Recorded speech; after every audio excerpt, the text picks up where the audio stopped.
Alright, so in theory, we should be live on YouTube again. We're going to be picking up where we left off in the Survivor Man Challenge in Farming Simulator. You'll probably notice that we're sitting on a solid, like, 100-something thousand dollars. Like, things are going good. And all that. So it's been really big. Let's see, there was a truck that struck once when the train decided Rual took on an involuntary trip. Oh yeah, no, there's times Farming Sim will, like, beat you up with physics.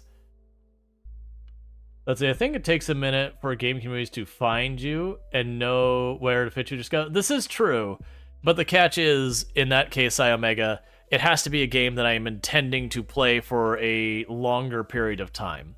And so a game like this, where I know there's an audience out there and all that, or Snow Runner, where I know there's an audience out there, or American Truck Simulator, or Microsoft Flight Simulator, those games that do, or RimWorld, that do have an audience out there, it can be worth me taking the time to try and find that audience. But when I go and I pull up a game that has zero viewership on the platform that we're playing because people want to see it, which is where Bannerlord usually lands, that means, oh, I shouldn't stream Bannerlord. Alright, so let's pick up where we left off, which is I've got you sitting over here doing the sorghum. And what else do we have going on? Alright.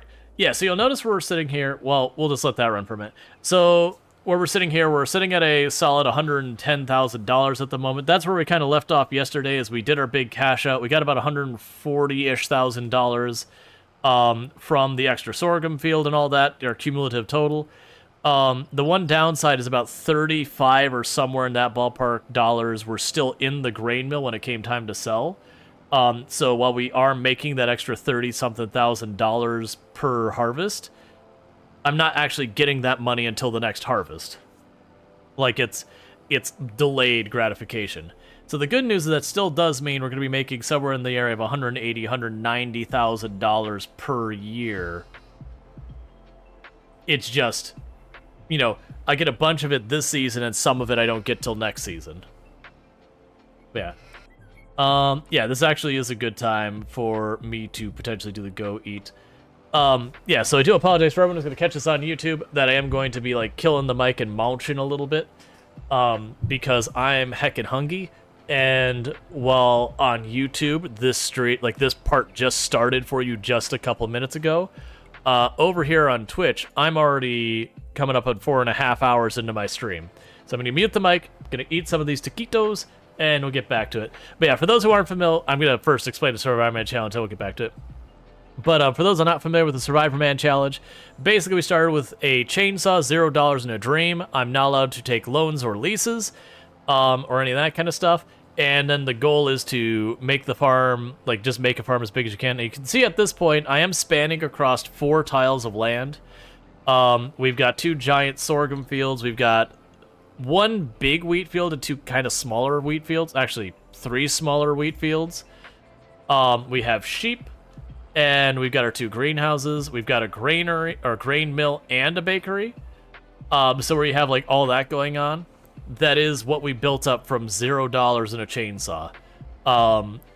And then our current priority right now of what we're trying to make happen, I check our sales, but our current priority right now to what we want is we want to get this seeder, this $206,000 seeder, because you'll notice I have the tiny little seeder here, and it is one of our 2 slowest processes right now we have for prepping our fields, so we want to get that fixed, because that'll literally almost triple the speed at which we can get a field set up.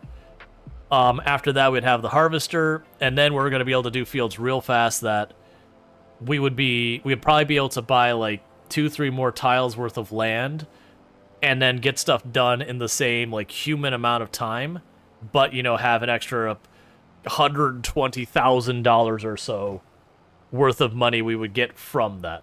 Alright, well, I'm muting my mic, making the food happen, because Chad is being like, eat, you need to eat, food. I know I'm bad about it. Alright, I'll be back.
Alright, dinner is consumed.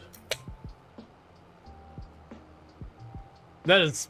Some of those different emotes are just wonderful.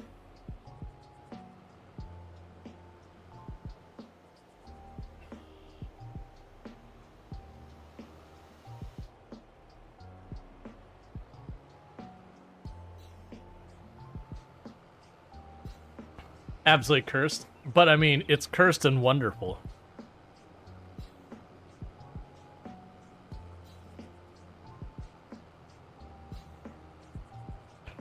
Sorry, I had to clear a little piece of the food. Alright. Good old southwestern style taquitos.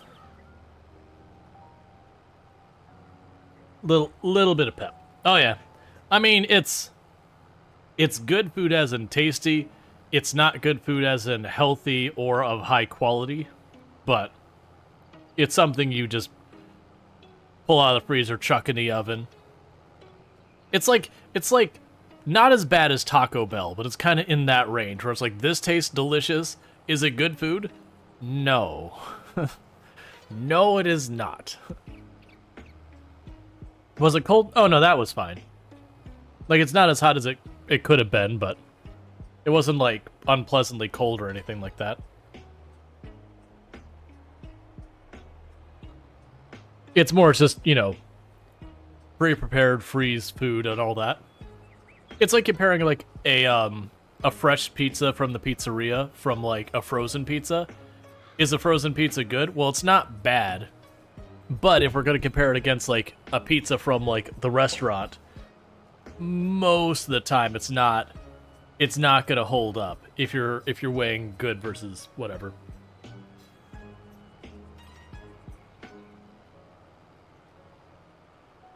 Cold pizza can absolutely be solid, depending on the toppings.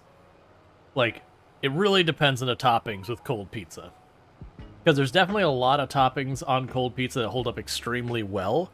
And then there's other toppings that, like, there's certain toppings that you go to reheat a pizza or you eat it cold and it's just really not good. Like, I know a lot of people don't like anchovies. I actually do like anchovies. Do I get them regularly? No. But I can go for the rare occasional anchovy pizza. Do you know what does not reheat well? Anchovy pizza.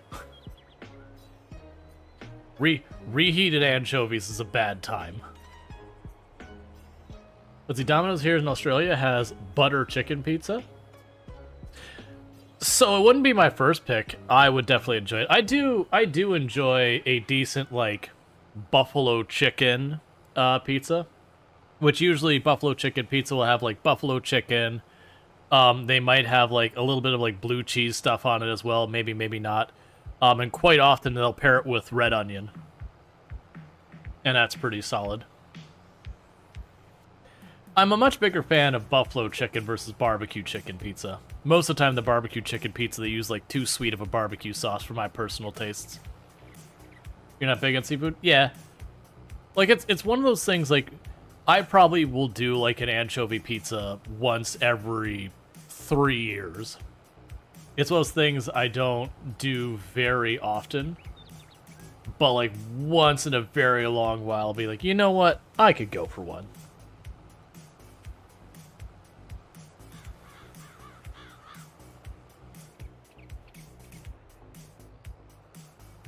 You don't like spicy food? I'm sorry.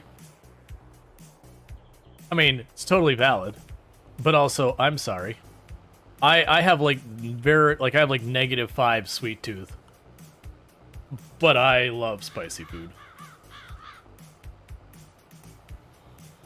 Like, my favorite, like, flavor so far is, like, something, you know, added with food is, like, habanero.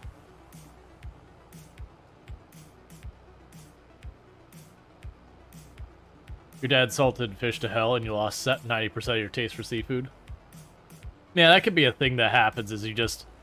If you get a type of food that's subpar enough, that can be one of those things that, you know... Like, you used to like it, but you don't like it, because... It doesn't even have to be, like, a regular thing, too. It can be just, like, you have food that you get a lot, and then one time you get like really bad food poisoning or something like that, and just absolutely cannot do it again.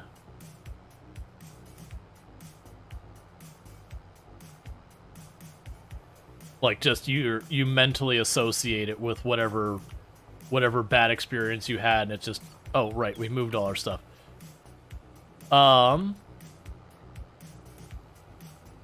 That's you love spicy food, but you can't really have spicy food anymore. Yeah, I've known a number of people who've had that problem. Especially it's something like they love spicy food so much that they eat so much of it, they give themselves like ulcers and all that, and they just can't do it anymore.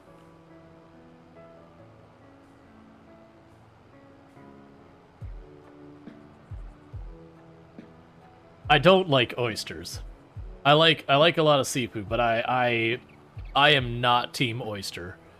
Like, if we go really out of our way on setting it up, I can tolerate it. But, like, I am...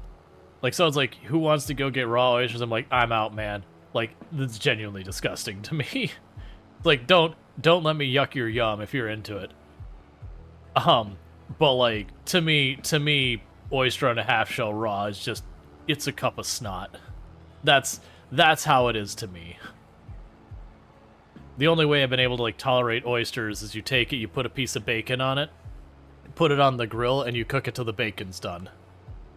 Which, I mean, you're just masking the oyster with bacon at that point. But stuff like mussels and clams, that's fine. It's just very specifically oysters.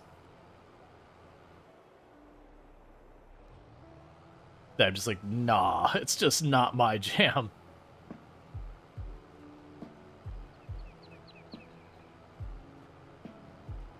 You love oysters? That's totally fine.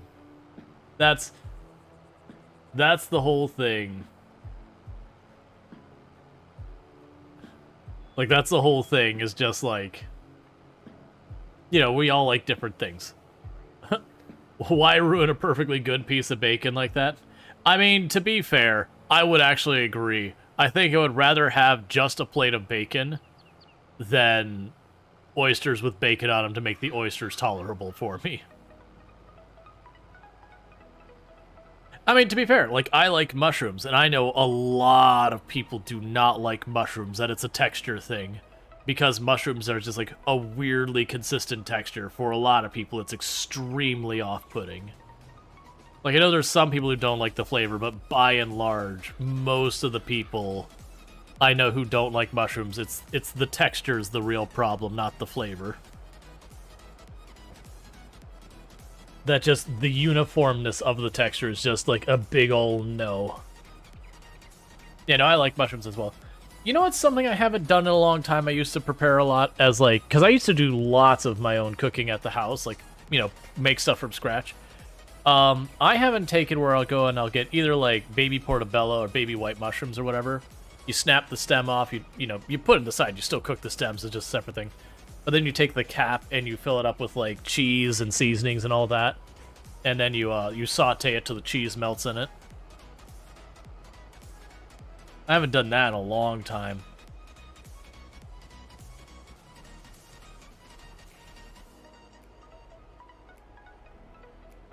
It was also a nice thing when, you know, you're broke, like, college student. Because mushrooms are usually super cheap. And then when you cook them that way, you don't need butter, you don't need oil. Once the mushrooms start warming up, they release their own oil. So it's just one of those things that you can set all that up. And then if you're really being frugal, you could then, you know, take those mushrooms out. If you want to cook something else, you basically already got oil in your pan. As long as you don't mind it tasting like mushrooms. Yeah. Salt, garlic, stuff like that. I also... There used to be a lot of places where you get fried mushrooms. I haven't seen those in a long time either. Like, not very often. You like mushrooms, but not the portobello family? That's fair. They have a different taste. Like, that's the thing. You'll have people who it's like, oh, well, you know, you'll have people kind of make you want to justify that you don't like things. And it's fine from, like, a curiosity sake, hey, saying, like, you know, hey, do you mind explaining why you don't like that? and, you know, no judgment on it or whatever. But there are people's like, how do you not like that? And it's a whole thing. I'm glad I haven't run to that as much nowadays. I find people are getting a lot better about, you know, respecting that people have different preferences. Oh, I don't like pickles or relish. I'm very not team pickle. I like a lot of things pickled, but I do not like pickles themselves specifically. I haven't had one in a long time. No, that's not true. Every once in a while I'll get food, and I'll put a pickle on my food, even though I asked for it not, and I'll notice the flavor immediately. Like, I don't want, you know, like, I'll still eat it. Like, I'll take the pickles off, and, like, it kind of ruins the meal for me. Like, I'll still eat because I need to eat, but just pickles aren't my jam. But I do like a lot of things that are pickled, like, pepperoncini peppers. Oh my god. I eat them till it's hard to breathe. Because, like, you just get that, that really acidy, like, vinegary thing that, like, gets in your throat after a while, then you start to breathe and you get that and you start hacking because it's just everything air-wise is that pepper taste. So it's like, I love those things, but also, you know, there's a point, it's one of those things you have to be mindful of how much you're eating because it messes with you.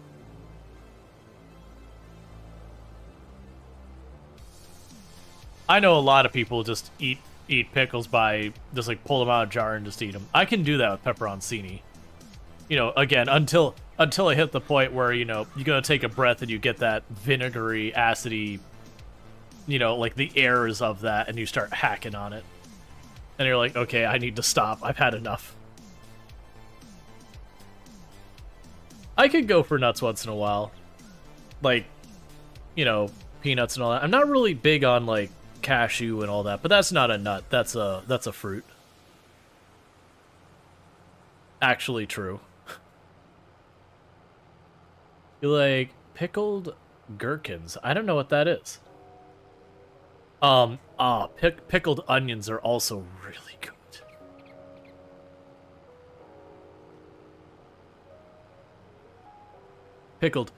Pickled onions are really good. If something says, like, this has pickled onions, like, what is the rest of it? I don't care. It's got pickled onions. I want it. Just give it to me.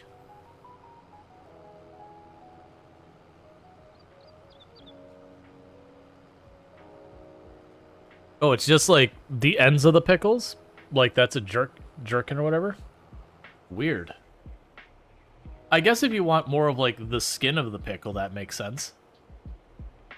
Which I can see that. The skin actually has a bit more texture to it versus the inside is a lot less firmness or whatever. Sam says, when you talk about pickles, are they generally sweet kind or spicy in the US? They're generally vinegary here. And then a lot of times they will add dill. Oh. Gotcha. Jerkin is a vegetable. Okay, it's like, it's the tiny looking pickles. Yeah, no, it's, usually pickles here in the US are based on like the vinegar they put in there. A lot of time they will add dill, which is an herb. Sometimes they'll be spicy. I haven't particularly noticed a pickle I would describe as sweet that much, but I also don't eat them very often. Like, there's definitely ones that are spicy and ones that are not particularly spicy. But I can't think of a time I went to a pickle was like, oh my god, that's sweet.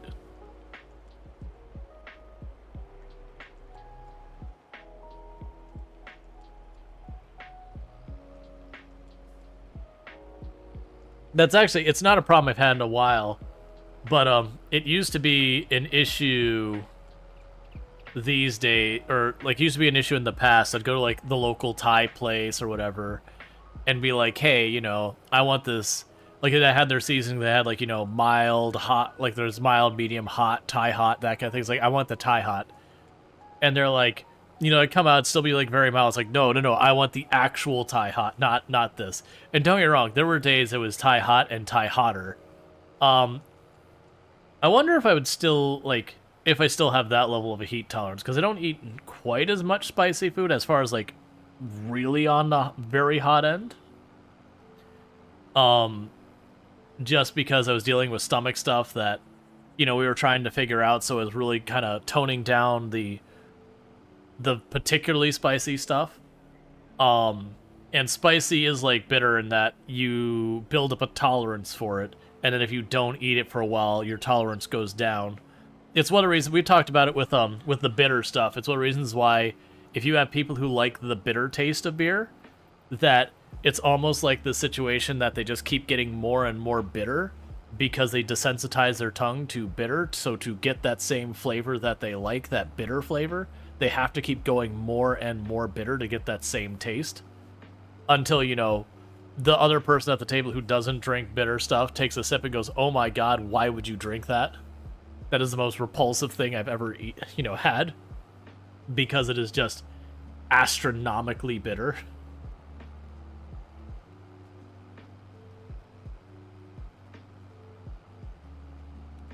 Yeah, no, a sweet pickle sounds not great to me.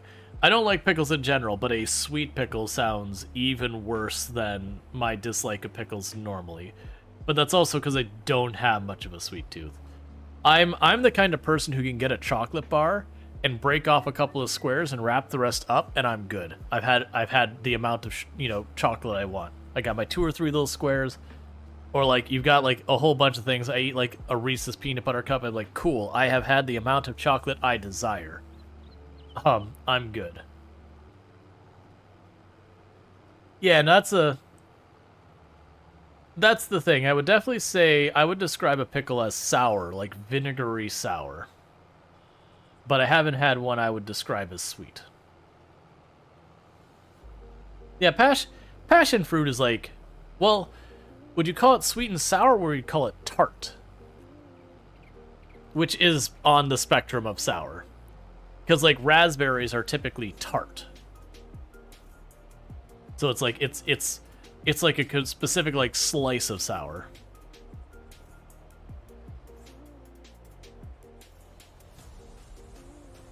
What was it the other day? Me and Toom went out with some friends, and it was one of those things where we got to try a whole bunch of like just random different foods. And one of the things they went to is they gave us a bunch of like little teeny tiny samplers of a bunch of different ciders, like beer ciders. And so it was like one was passion fruit, one was raspberry. I don't remember what the last one was. And it was like, the one is like, okay, it's a cider, but just barely. It's basically like drinking a beer that's got like the tiniest bit of a hint of fruit. The other one was like the passion fruit. It was like very flavorful. It was like really good. A little sweeter than I normally drink stuff, but for the amount, it was like totally fine. And then there was a raspberry, which I liked, but you'd take a sip and go, because it was like someone just said, "Here, have a cup of like raspberry extract." It was incredibly tart. Like, it was good, but you take a sip and you're like, I need something that's not this for a minute, so I can recover real fast from this. Like, I need bread or crackers or pretzels or literally anything to just, knock this tartness down a little bit. I need some cheese.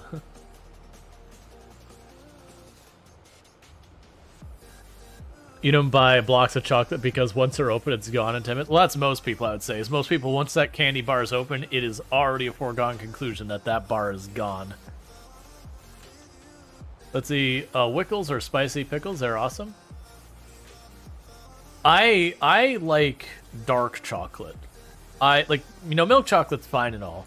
Like, but that's another one, like I said, I'll grab like a piece or two. If I'm gonna have chocolate, I want dark chocolate, and I usually want like stuff like caramel or whatever with it. But again, usually in very small portions.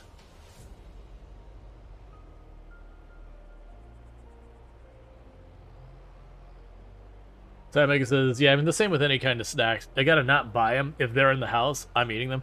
Well, that's the thing. Salty, spicy snacks. So like, tortilla chips and salsa, or like pretzels, those kind of things. Once that bag is open, it's getting hit pretty hard. Like, it may not knock out like a full like bag in one sitting, but I'm going to absolutely ruin my dinner.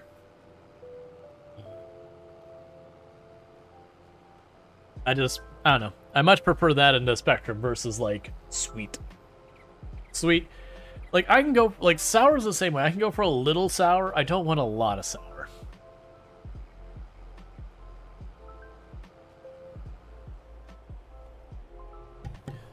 Now, as a counter to that, when it comes to drinks, like just in general, not specifically alcohol, when it comes to drinks, I do enjoy a little bit of sweet and a little bit of sour from time to time. Like I do like these days I do enjoy getting like a cider. Like if I'm gonna sit down and like have a drink with a meal, I do enjoy like getting a cider. Not one of like the really, really sweet ciders, but something kind of in the middle. I definitely like going for those from time to time. But that's probably once every 3 months I'll have something like that. If you like tart, have you tried pineapple cider? I have tried pineapple cider. It's pretty good. A lot of pineapple cider that I've tried is a bit sweeter than I really necessarily want to go. But it's good. It's just one of those things I have like, you know, the small like sample size cup or whatever. I'm like, all right, I'm pretty good on the sweet right now. I think that's, you know, enough. Let's see. Your niece is weird. For a kid, she literally hates everything that most kids her age and goes for bananas. I mean, depending on the age, a lot of really young kids don't like sugar at the younger age. It's too sweet. A lot of them will absolutely decimate fruit, though. Like veggies, more mixed results, but fruit like strawberries and raspberries and all that kind of stuff, bananas included. A lot of little kids, like 2-3 years old, will absolutely obliterate fruit. It's usually not till they start getting to like 3, 4, 5, 6 years old where they start making candy like fun, and giving as reward for doing good behavior and all that. That 7, yeah, that's usually the age that they're solidly in the candy department. But that's not a bad problem to have, like not being into candy but being into fruit. I mean, that's a good problem to have. Imagine liking the things that are healthy for you, as opposed to putting up with the things that are healthy for you at times. You don't like cider because your teeth are very sensitive? Oh yeah, no, there's lots of stuff when it comes to sensitivity. Well, that's for like a lot of people. Sweet drinks will do that, is they'll make their it'll make their teeth ache. A glass of soda water, ice, and a slice of lemon. Yeah, if I'm gonna drink water, toss a slice of citrus in there. I'm not even picky about what citrus. Lemon, lime, orange. Grapefruit would be a weird choice, but I think that would actually work. Let's see. Sam saying everything in moderation. My little sister ate so much fruit that the acid of the fruit started to impact her dental health. Man, that's a lot. Because it wouldn't be just any fruit. That would have to be like a lot of like pineapple or citrus. Like a lot of stuff in that actually spectrum. Because like bananas I don't think are particularly bad for being acidic. Neither like strawberries. I mean, I actually have no idea where raspberries land. But, like strawberries and bananas aren't too bad. Watermelon wouldn't be too bad. Cantaloupe wouldn't be too bad. But yeah, no, citrus and pineapple are real acidic. She's eating roughly 2 citrus a day. I could imagine that messy. Like, that's honestly when you're starting to get in the realm where you can actually mess with the pH of your blood. Because it's not... Your body does a good job of resisting changing pH. But, like, if you just keep that treadmill of just eating tomatoes constantly or eating citrus constantly, just, like, really, really regularly, you can eventually kind of overcome your body's ability to do that. And even the slightest change will start giving you migraines and all sorts of problems.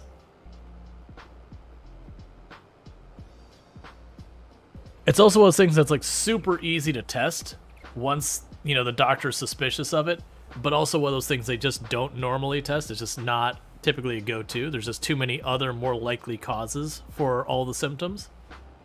But usually around the time they take the blood work, then they'll look at the blood work and go, oh, that's not right. Hey, we need you to eat a very bland diet for a little bit. Let your body get a chance to get this back in business. Here's your white rice and mashed potatoes. Don't you dare season them. That's the same thing they do a lot of times when you have ulcers. They'll like, all right, for a little while, here's your diet you're on. And it's like, here's some plain white bread, some white rice, some mashed potatoes. No sauces or anything on them. Do that for a little while your body deals with its problem. And then you can start eating regular food again.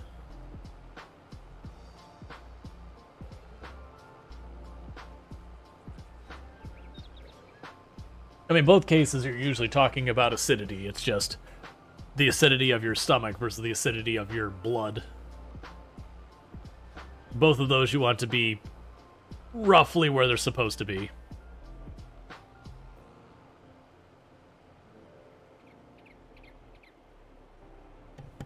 Okay.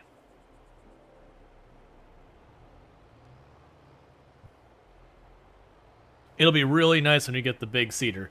That's the one big thing is, regardless of if we catch it on sale or not, after the next harvest, we should have more than enough money to buy the biggest cedar. Uche said, you heard highly acidic blood can be helpful? Have you seen Alien?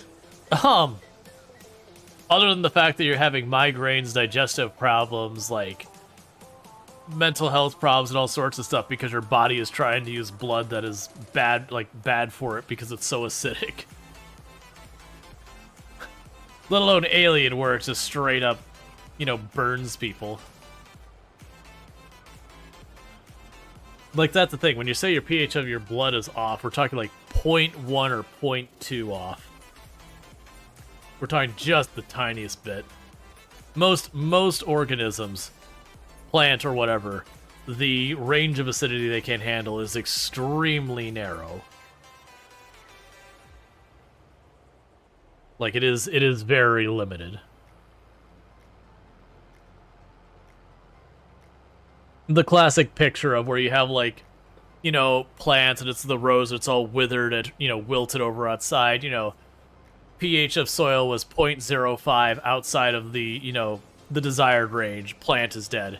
And then they'll also show, like, the next frame, which will be, like, a dandelion growing through, like, the, a crack of concrete where there's, like, no anything, and it's healthy and fine. It's like, this is just the way plants are. Plants can just manage in so ridiculous of places. Just growing out of the side of, like, a rock mountain or in the middle of the desert. But, the pH of your soil is just the tiniest fraction off.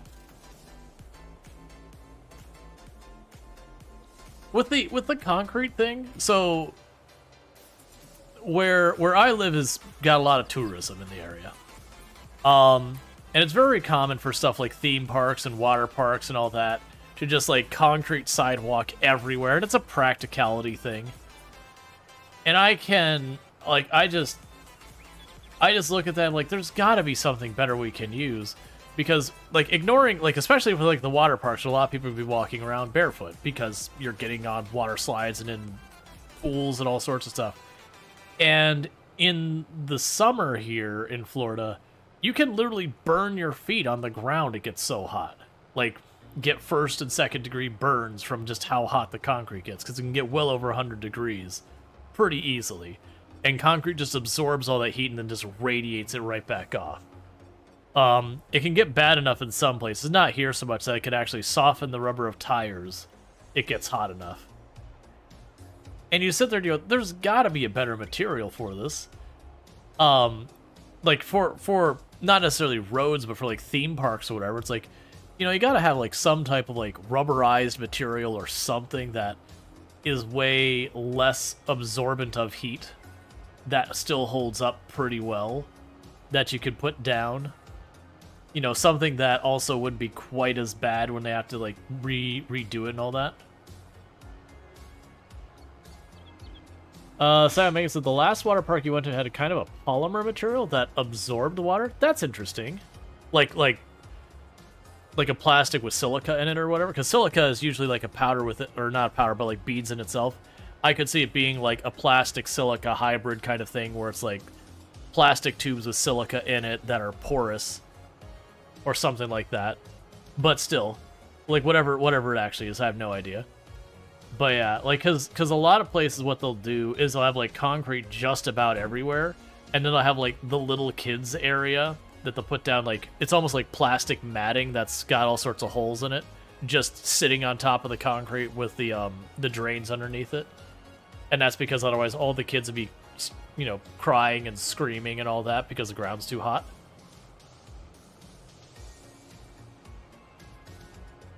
It also works, yeah, and it's also a thing that if you fall on, like, a plastic or rubberized material, you're usually going to get way less likely, like, skin, knees, and all that. Or, you know, break a bone or whatever. That spot, there was a spot that the harvester missed, and so the reason it's lighter is we had fertilized and then, you know, cleaned it up with the harvester. It is still fertilized, but it changed the coloration of it. I'll see if you can find out what it's called. I'm curious, because that would be good. Because like I said, a lot of the water parks around here, they just put down concrete.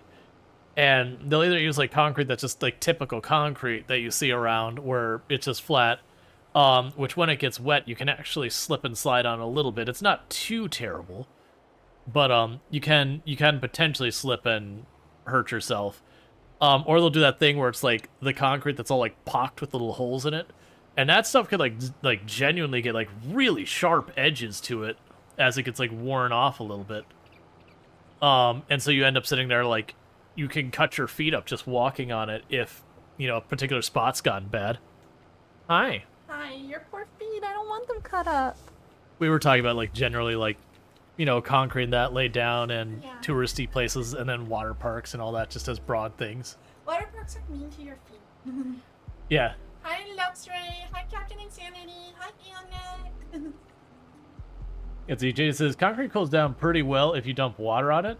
If they used any sort of rubber-based material, it cools down much slower from what you have seen. You'd rather have concrete that can be cooled than rubber. Make it so hot, so it would stick to your feet. Hi, Sai Omega. Hi, Jay Walker. I mean, a lot of the water parks here, they'll do, like, little water jets that spray on the concrete. Yeah, they got jets. Like, like, the 2 inches that the water is spraying on does relatively well, but everywhere else around you, like, you dash from spot to spot because it hurts your feet. Oh, yeah, it gets so hot here. You're running around, you're like, ow, ow, ow, ow. Yeah, by the end of your day, you're like, your feet are all, like, pink and rosy because they've basically got first-degree burns on the bottom. It's like the bottom of your feet are legitimately burned. Oh, yeah, you put, like, shoes on there, like, your feet end up blistering real bad because they got burned. But no, you can... There are plastics that won't even soften till, like, literally hundreds of thousands of degrees kind of thing, so... You Plastics make it possible. Yeah, no, that's the idea, is a lot of times... Well, like, Luxray, actually, a lot of the slides, they make you take off your water shoes and, like, hold up to you.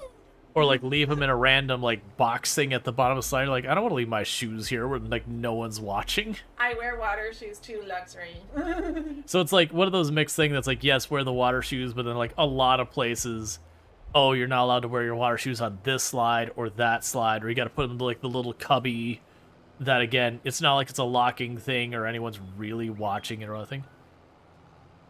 Yeah, no, I saw a Strider. Yeah, like, concrete messes you up. But it's just my whole thing is, like, you know, there's got to be a better material for, like, that purpose. I did not see the fluffy cows in the Discord. Oh, here, I can show you the fluffy cows. I believe they were under pets.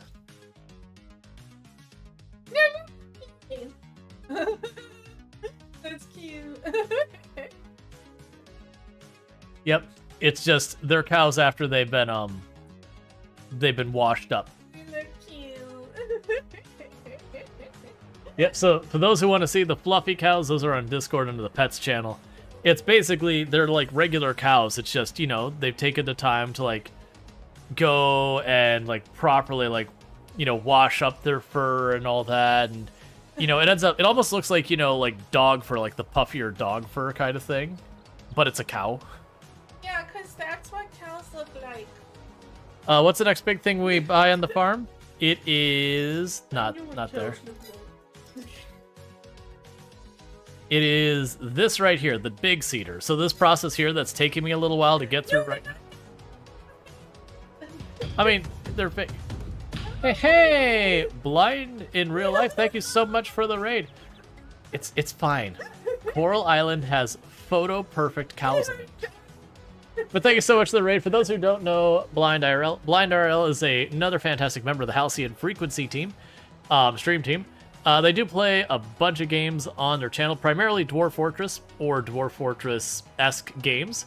But definitely a good time over there. Lots of fun conversations, lots of dry wit and all that good stuff. So definitely make sure to check them out. I assume you. I think I was lurking earlier. You started a new fortress today, correct? So many emojis. All the emojis. All the emojis. But yeah, so you should definitely check out Blind. They're absolutely fantastic. But yeah, So many correct. Gotcha. emojis. Yeah, no, I was lurking a little bit, checking out the new fortress before I had to like deal with a bunch of my own stuff. But yeah, all that good stuff. But yeah, so definitely check out Blind. Absolutely fantastic. And welcome in, Raiders. We are doing some farm sim. What's that? Is that a giraffe? Yeah, it appears to be a giraffe doing a wiggle I wiggle. like that. That is exactly what giraffe should do, is a little wiggle wiggle. Wiggle, yeah. Oh yeah, we did get we got 6 brand new emotes today on our channel here. No, I'm taking over control. You are not going to stop at the last 2 inches and skip it. Wiggle, giraffe. Wiggle, giraffe. It undulates rhythmically. It As does undulate. the draft should. Undulate. But yeah, so I am Rual Storge. I do play a variety of games here on Twitch. We started our stream today with some. I didn't turn the cedar on; it makes it not work as well. But I did start today with some Bannerlord. We just started a new campaign yesterday, and then we've been doing some Farming Sim since then. Farming Sim, I've been doing what's called the Survivor Man Challenge. That basically the idea behind Survivor Man Challenge is you start with $0, a chainsaw, and a dream, and then you try and build up some farms from there. So if you actually can't see, there's a tree line in the way. Here, AI, do your best. So if we actually go from there, when I started, I had that bus, this truck, a chainsaw, and $0. I'm not allowed to take leases or loans. We went and collected a bunch of money by cutting down the trees that were on this hill. It was a nice little forest that is no longer a little forest. And we used the money we got from that to get ourselves some greenhouses over here. I like your vehicle. Yeah, I think it's a 1984, like, it's not a real truck. It's like, they call it like Lizard or whatever. There At are least trucks that look like that, though. there are. But yeah, so we got those greenhouses, and with the greenhouses, we managed to put together enough money. All right, you sleep well, Dirk. And I love that giraffe too, Fractabellum. It is a fantastic draft. We got the field to our left and our right going, and then later we expanded out to this area, bought ourselves a grain mill, which I just remembered I need to empty the flour out of. Yeah. We got ourselves a bakery. A little house. It's a bakery. We also put that road there. That wasn't there to begin with. We've, expanded this field, and this is our latest field. Is over here is the sorghum field we got going on. Where do you live? Oh, that was the bus. Okay. Then we got 2 fields of sorghum. So we are making a lot of progress considering we're on the hardest difficulty setting, so I get the least amount of money for my effort. And, we start with basically nothing. But it's been fun. But this map is called No Man's Land. It starts with just a dirt road that goes up and pretty much nothing else. Yeah, no, this is where we sleep at night. This is home. Such nice buildings. Why is this where you sleep at night? Because we got a wood fire stove. Yeah. A mattress we definitely don't sleep on for health reasons. Yeah. And a box of MREs. You have a whole building that looks like an actual house. All right, Blind. Thank you so much for the raid. Thank you for the raid. You have your post-stream stuff. Get yourself all taken care of, all that good stuff. So thank you again for dropping in. But It looks like a Franken truck. but yeah, so the only buildings that start on this map when you start it is there's a sell point and all that over here on the end. You said you were a logger, let's see, logger and tree climber 13 years in Colorado. This is eerily similar to your life. It's scary. Yep. You look at your building. Why This isn't mine. not? Okay. This is where I sell my produce. I just Okay. dump it in that vent. Okay. And then this is where I buy my tractors. Okay, that's fine. But otherwise, like, when you start the map, there's just this here, end of that dirt road, and that's everything on the map when you start. Eating MRAs day after day. I hope you have a fiber supplement. Yep. We do have a fiber supplement. If you haven't noticed, Rual isn't very rich. I mean, at this point, we're actually sitting at $109,000. That's a good amount of monies. Is that a custom Volkswagen bus truck? It looks kind of like one. It's vaguely in that area. But yeah, so it's just the idea is this is like, it's kind of like a zero to hero run for farm sim. So it's not those ones that people have like, here is the exact rules. It's more like thematic, but we have assigned ourselves a bunch of rules. So I can't take loans or leases. And all. Oh, and we also have sheep. You're my hero. Aw, thank you. What can you do with the sheep? Oh, You can just jump into their paddock, apparently. yeah. So I can put giant ball of grass for them to eat. Okay. Give them water. Yeah. And then after a period of time, You're gonna shear them? wool pops out. It just pops out. It just pops out. Okay. And you'll notice the sheep have long tails. Yeah. That's the way most sheep are. Yeah. Depends on what state you're in. My eyeball hurts. All right, so let's check on the cedar. Did you skip that edge? Probably skipped that edge. Get rid of my eyeball. They are inconvenient. Yeah. Hurting. But yeah. So right now what we're doing is we are planting sorghum, which is a grain similar to wheat that they typically use in stuff like flatbreads and gluten-free breads and all that. So like right now the crops we have growing is we have wheat and we have sorghum for a grain mill. And the reason we're doing those is wheat is the one that gives the most flour per, area of land or whatever. And the sorghum has like just a different growing season, so I can kind of like have wheat, then sorghum, then wheat, then sorghum kind of between the two. So it makes it so I'm not overloaded trying to do everything in one in-game day.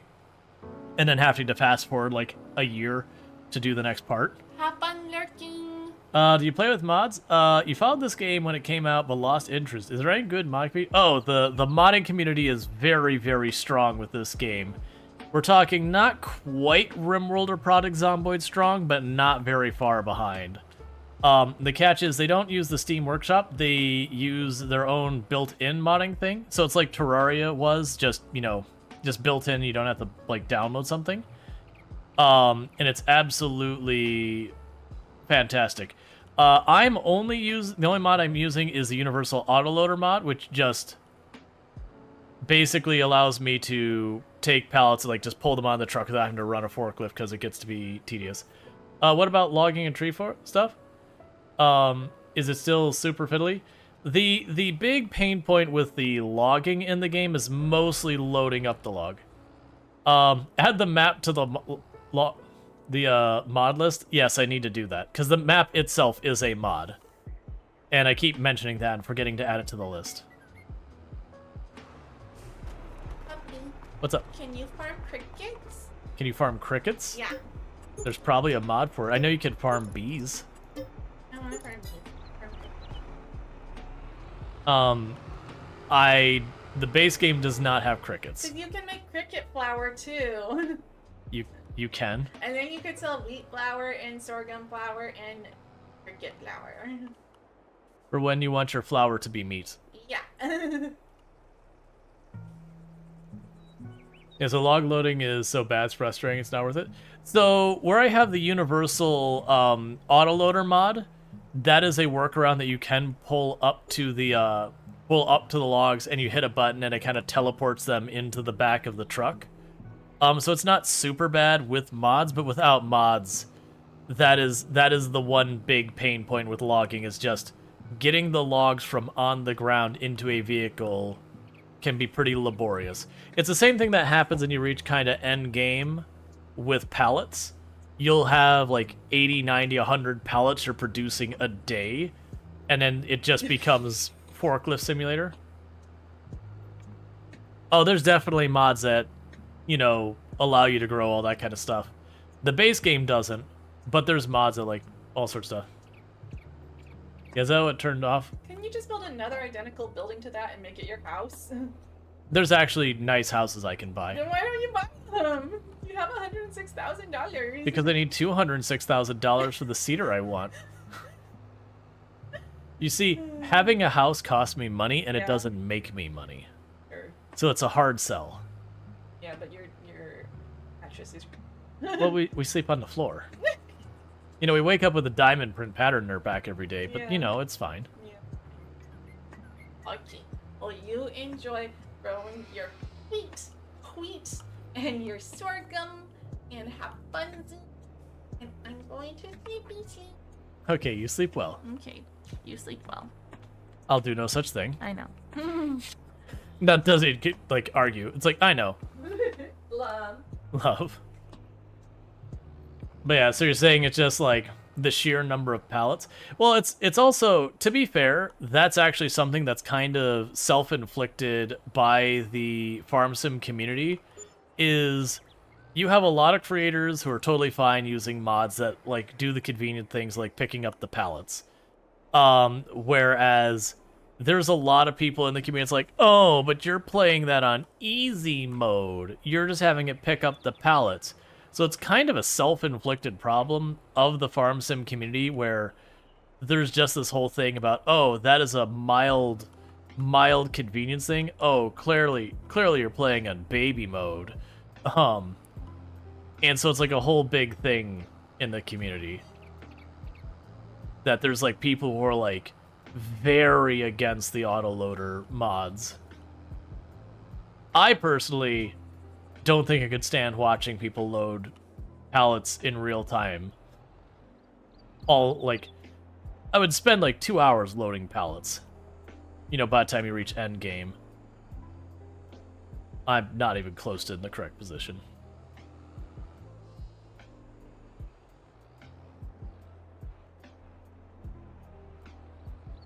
Let's see, that is a highly contested and contentious topic. Implied chat regarding Dwarf Fortress hack. Oh, it's... I probably missed that. You're probably talking about, like, you know, effectively mods for Dwarf Fortress kind of stuff that there's a whole bunch of people, it's like using the mod, it's like borderline sacrilege kind of thing. Let's see, Practicability saying, oh no, people are going to sleep over there. I should sleep in my time zone. Thanks for showing me this. You forget that farming simulators are a genre even. They are, like, they fit into those areas of genre that you look and go, why on earth would anyone play this? And then you play, it's like, oh, this is actually really kind of cathartic and chill. Let's see. Yeah, one of the devs was in chat, and one of the devs was in the chat saying they used Dwarf Fortress hack. Oh, like one of the devs of Dwarf Fortress was saying they used Dwarf Fortress hack? Nice. That also happens in Project Zomboid too. Like you'll have a whole bunch of people who the game gives you all these sandbox settings, but then a whole bunch of people's like, oh, you use that setting that makes it a little bit easier. Oh, like you play baby Project Zomboid, your record gets an asterisk. It's like, no, man. As the person who had the record, no, they get the record. If you turn on multi-hit and you get just as many kills as me, that's fine. It's a higher kill count. You've taken my record. I mean, my record's already been taken. But, like, if someone sets a record they're using multi-hit, that's fine, whatever. Like, very, very genuinely in Project Zomboid, those records aren't even... You know, there's a level of skill you need to be able to sustain stuff. After that, it's just patience. It is just, you know, being slow and methodical and going through it and just, you know, taking the time. Let's see, Putnam is streamlining the code for the main dev team. I'm too old to grind games. I want the fun part. If I had to mod a single-player game, who cares? Exactly. We haven't had to say in a while because I haven't had to deal with people, like, you know, saying people are playing games wrong in a long time. But, the saying we'd say is, if you're having fun, congratulations, you're playing the game correctly. If you're not having fun, I mean, one could argue you're playing incorrectly at that point, but then maybe do what you gotta do to make it fun.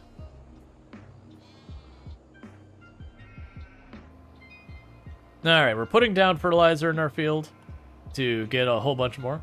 Let's see. Enoch says, Dwarf Fortress Hack is great when creating mods too. You can modify things in real time to test them instead of editing files and restarting the game over and over. Yeah. But yeah, no, there's any game that has any reasonable amount of mod support, you're usually going to have like a fairly elitist group of people who are like, you're not playing the game the way I play it, therefore you're playing it wrong. And it's like, I'm sorry you've pigeonholed yourself into this tiny little box. That you're trying to invalidate everyone else's fun. It's the meme where there's like the three friends sitting around and they're playing a game and they're having a good time. And there's the one friend who comes up from behind. It's like, you know, and they'll change the box, but it'll be like, you know, oh, yeah, but you're playing with this mod, so you're not really playing, and it's all the other friends having fun, and then just the friend behind him screaming, you know, stop having fun. It's like that kind of thing. It's like, why are you trying to ruin this for people? I honestly think it is a thing that a lot of people do ruin games for themselves because they feel a pressure to play the games on, like, the most difficult settings and all that kind of stuff, or, you know, play games in the most tedious way. I say as someone who very often plays games in the most tedious way. But, like, a lot of people, that's just not what's fun for them. But they feel if they don't play it that way, like, they're somehow not playing the game correctly or whatever.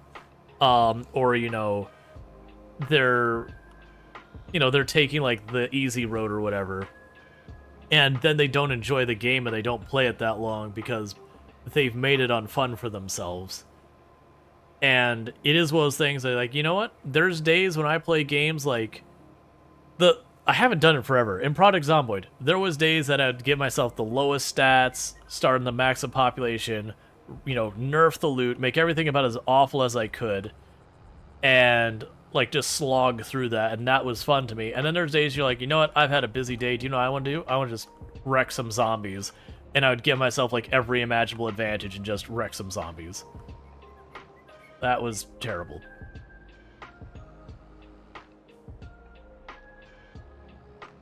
See, yeah, for some reason you always felt like you had to play on normal difficulty. Exactly, getting frustrated and quitting. You know, I play on easy now. Well, that's, like, RimWorld back in the day, before I started streaming, I used to do, like, the 500 Naked Brutality, ice sheet kind of runs, and I would slog through, and I had fun with that. But, you know, after a while, my bases felt very samey, because you, like, on those settings, you have to lean into like kind of meta strategy. You can use like different meta strategies, but you kind of have to figure out different ways to abuse the AI and all that, and that can be fun. But like, then there's times like, you know what I want to do? I want to put it like all the way up onto community builder and just make a pretty base. There's just days you just want to win. You're not looking for a challenge. You just want to do, like, it's, you know, some days you're feeling like playing a game in survival mode, and some days you're like looking to play in creative mode. Some days you want to play Factorio with the bugs turned on, and some days you want to play Factorio with the bugs turned off. Both are 100% valid ways of playing the game.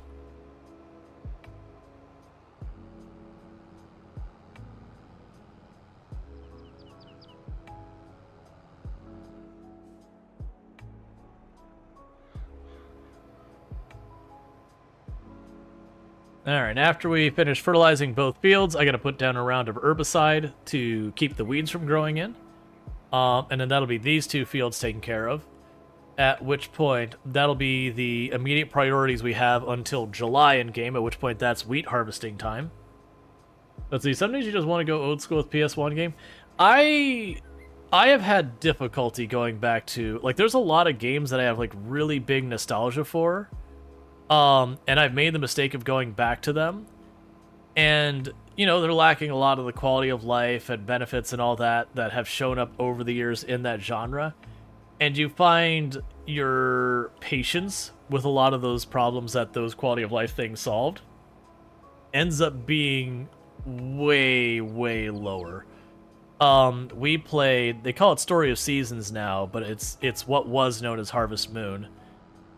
We played, like, why are you not... was having problems getting my tractor to stop cruise controlling. But like, you know, I went back to play it and I was like, okay, like I remember really loving Harvest Moon back in the day. And going back to where they effectively re-released one of the Harvest Moon games as Story of Seasons, and just it having like none of the quality of life that the slice of life genre has had for 5-10 years now. And I played it for a while. I was like, you know, I kind of have like the nostalgia, but I'm not having fun. It's like, I'm very not having fun having to track down and memorize every NPC's path through this town and not being able to, like, you know, have it remember when certain days were and all that. It's like, you know what I'd have in real world? I'd have a calendar that actually has all the dates written on it that I don't have to, like, go through and, like, keep my own little notebook next to the game. I definitely remember doing that and enjoying that back in the day.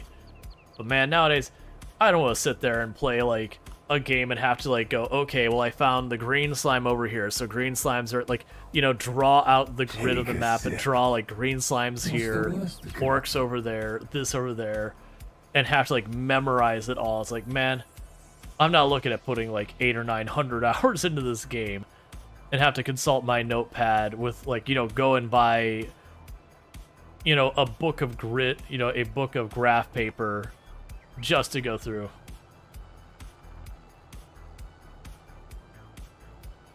So it says, the first game I thought was, wow, realistic. I could see myself in the game world. It was like Gothic 3. Went back to it. So low poly. I got shocked to not want to play again. And we can go ahead. Actually, let's do a proper hydrate.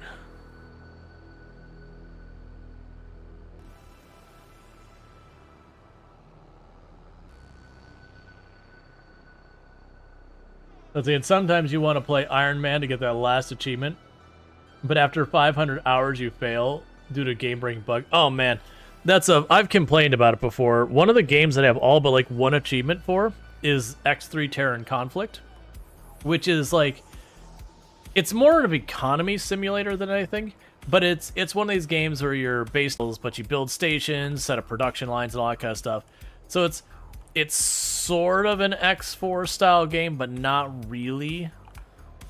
But they have an Iron Man mode that basically they give you like the worst starting ship, just about, and they start you in a pirate sector, and the goal is to complete the main story of the game, which isn't even like that many hours. It's something like 20 or 30 hours to beat the main story if you just go through it.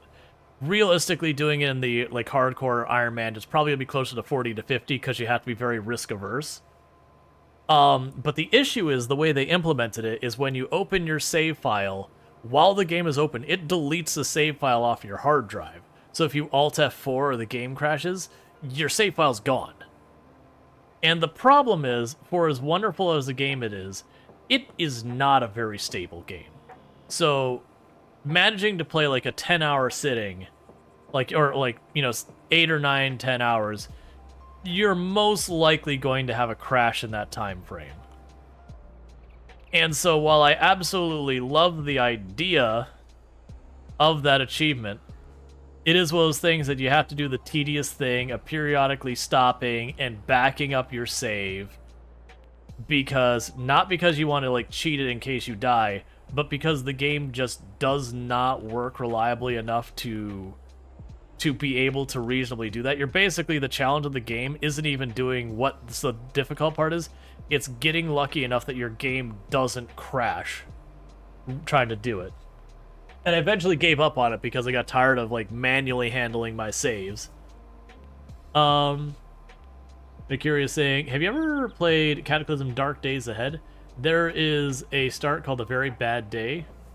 And it'll challenge most of the core.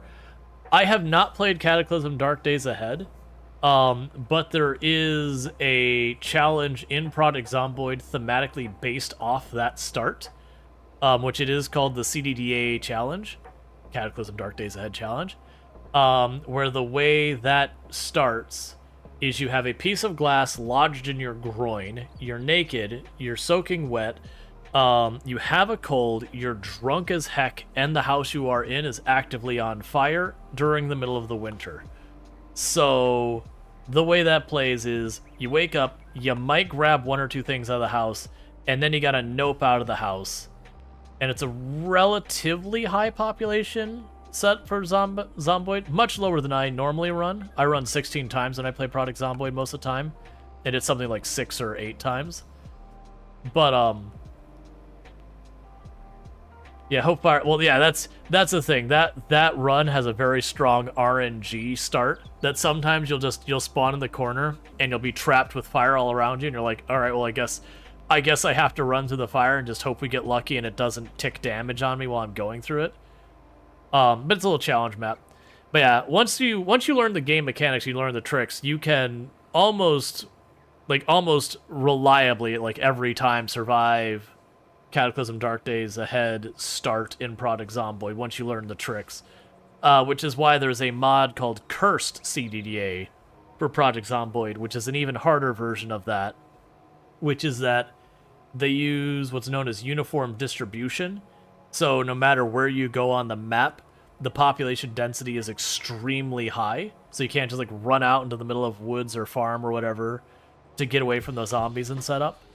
They also adjusted the heat and everything a bit more to make the cold more aggressively lethal. And all that kind of stuff. But I never got into CDDA. That was one of those games that I looked at, and it's like, okay, this game has a very steep learning curve. Yeah,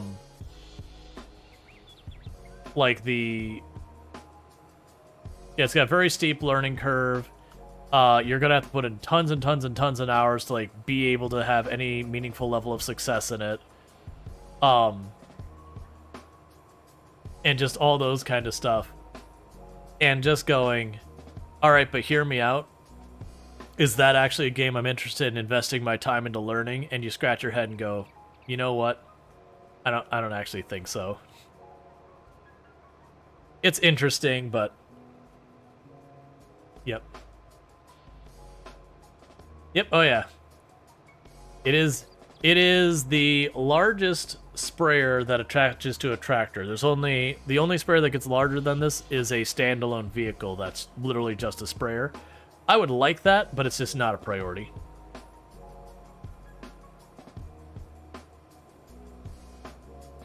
All right.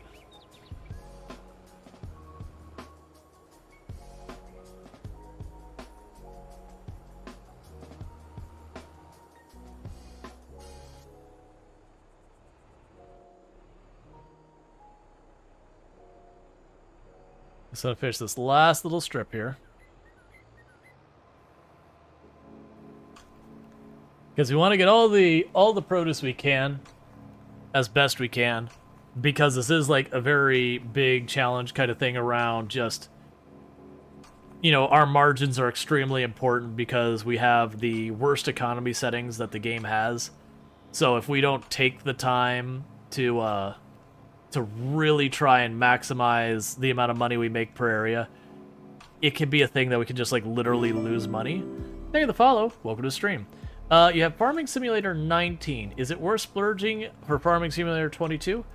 I unfortunately can't give you a good answer from that because this is my first Farming Simulator game, so I don't have the base point for Farming Simulator 19 to go from. I do know the differences I have heard between the two games is that we have Fieldstone, which is a very mixed feeling in the community. There are a lot of people who do not like Fieldstone, but you can turn it off. In Farming Simulator 19, you have to use mods to have production lines, whereas Farming Simulator 22, it's just built in. Production lines are just part of the game. They have done stuff to like make it look a little bit better. There's a couple different things that have like a little bit more aesthetics to it and whatnot. And I know there's more changes than that, but I don't know what they are. So it is unfortunately something that I can't answer for you. I just don't know. For me, I've been very happy with Farming Simulator 22, to be clear. But I don't have the ability to do the direct one-to-one comparison.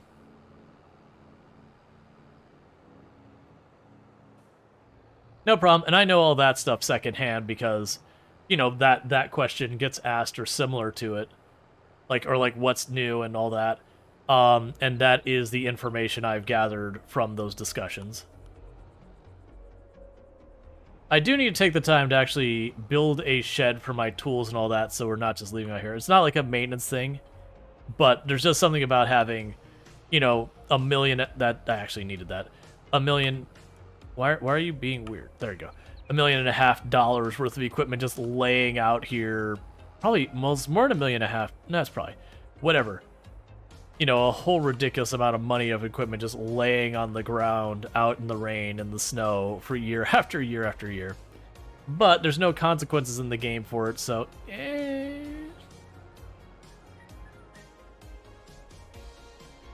not a whole lot.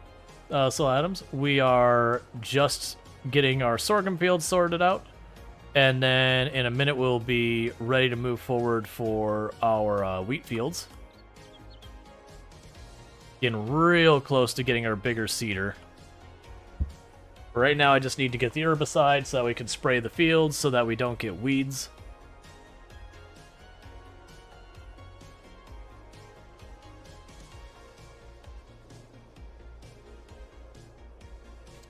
So just gotta fill up all these, fill up the sprayer with all these containers we got laying around out here. See, whenever you play this game, you end up having more fun moving and parking all your machines. The farming is just an excuse to have all the things to park. That is honestly one I have not heard yet. I can see that just having your collection you want to show off, like effectively having a showroom. I could see the draw to that. I haven't heard that before, but I could absolutely see why there's an appeal to that. For me, it's more being able to like see the slow change of the map as we work on stuff and all that. That's one reasons why I like the No Man's Land and that kind of stuff. Is because you start with like next to nothing and you see like a new field show up and some new businesses and some more fields show up and some more businesses, like slowly building up an area. That it is a game that you can have like a very visible progression to the world and all that. Whereas I'd say like that's actually one of the things I would give a negative about, say, like American Truck Simulator. It's an amazing game, but like round to round to round, the only thing that feels like it changes is your money counter in the top corner. And then if you go on to your like garage and workers tab, you can see more of those show up. But it's really just like the catharsis of driving around and all that. That's the appeal to that game. But there's like no real visual progression to the game where you can like, you know, what are the things I've done? You just have what's effectively a spreadsheet that's got more entries on it. And again, I like the game and I play it. But I'm just using it as a contrast of why I like this game so much. And thank you for the follow. Welcome to the stream. That, like, you know, the gameplay's relaxing. It's chill, it's cathartic. But then you have that slowly watching as you build up more and more and more. I normally do a little bit more in the decor side of things. I just haven't gotten to it because I'm trying to push real hard for the things that help me make money. Because this run is so heavily based around, you know, trying to stay ahead on that and continuing to grow and develop. So if I burn all my money just making everything pretty, it means I have to just continue doing the same fields over and over again that we don't get to see it grow, we just get to see it pretty. But I am hoping as we get a bit more money, what'll end up happening is in a year, I'll buy like a, you know, a new area of land, still have, you know, $60,000, $70,000, $80,000 left over, and then take that $60,000, $70,000, $80,000, you know, put down like cobblestone roads and street lights and that kind of stuff, because then the money won't be nearly as urgent. Does it not straight? Oh, it is spraying directly behind the truck. It's just that showing where I've been driving the treads over. So basically there is a texture for where the where my wheels have gone over the field, and it's just you can't see it because there's also the texture of where we fertilized. So when we do the herbicide, it's replacing the texture from where it's been fertilized, which is then making it so you can see the texture from where the wheels have been. So you notice, like, some of them, they have little gaps where my wheels didn't fully line up or whatever. Like, you can see there that we have the 3 treads, so it's actually almost exactly following over the same spot as that before. Yeah, so it's just texture stuff. It doesn't functionally have any purpose. Somebody says, you're starting a new job this year with a 40-minute commute. Not sure how I'm feeling about it. I usually don't mind having some downtime, but 80 minutes a day is quite a lot. I do not miss my morning commute to the office. Pretty much every job I've ever worked, with one exception, had a commute time of between half an hour to an hour. You know, and that's on normal traffic days. One of the jobs, because it was like in the downtown Orlando area, if there was a big concert or a big game or something going on, a 1 hour commute could become a like 2.5 hour commute.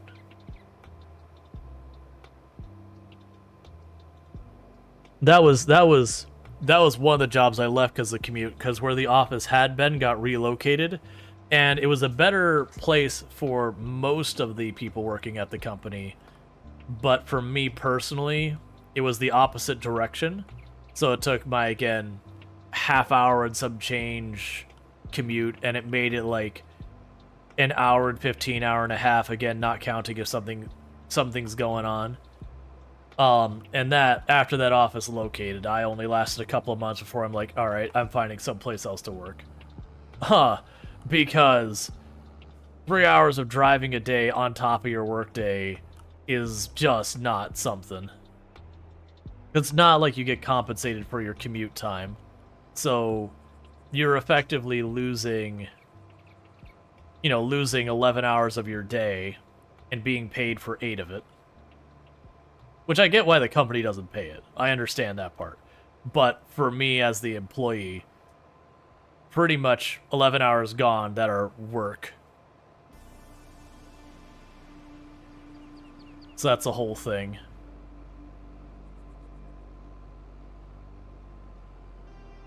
But yeah.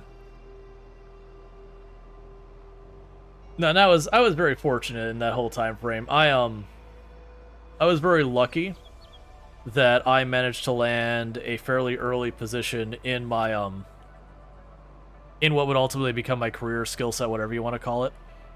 So when times got tough, where a lot of my peers were really struggling, I already had several years of experience and all that. And I won't be like, yo, yeah, look at me, I'm so much smart. Like, no, I got lucky. I made a decision that normally would probably have not been the best decision, but due to events that people would not have expected, predicted, or whatever, it worked out well for me. Whereas had things gone the way they had, historically, people who prioritized all their training first and then made the move would have benefited more. But, times change, that's what happens. For me, I was just fiercely independent, and to justify that, I had to work a bunch of jobs, and I got lucky that I knew people that were able to talk to people to get my foot in the door. It's doubtful I would have even got an interview otherwise.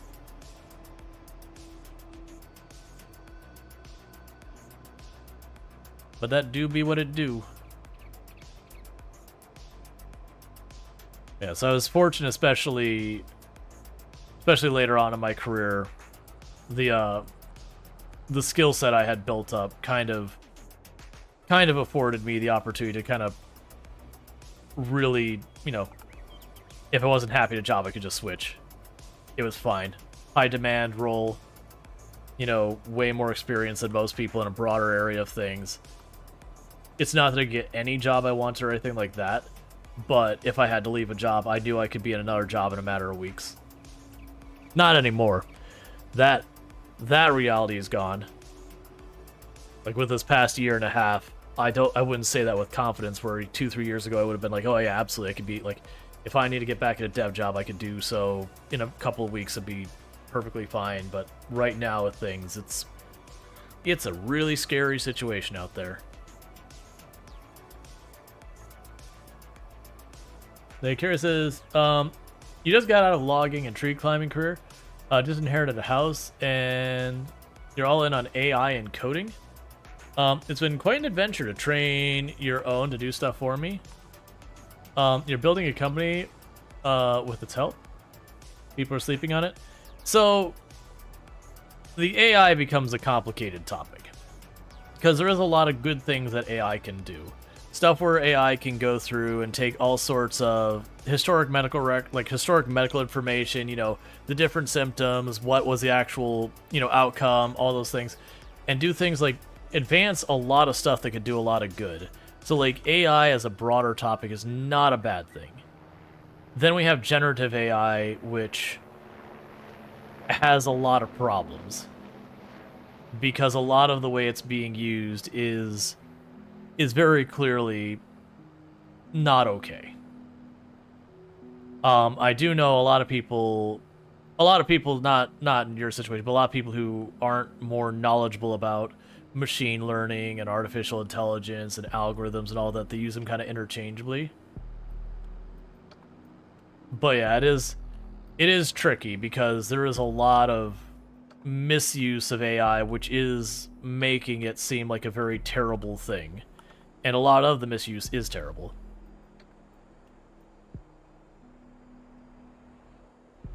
But it isn't, it's a tool. It's like a hammer. It's not inherently good or evil or anything, but there are people who are using it in not so good ways.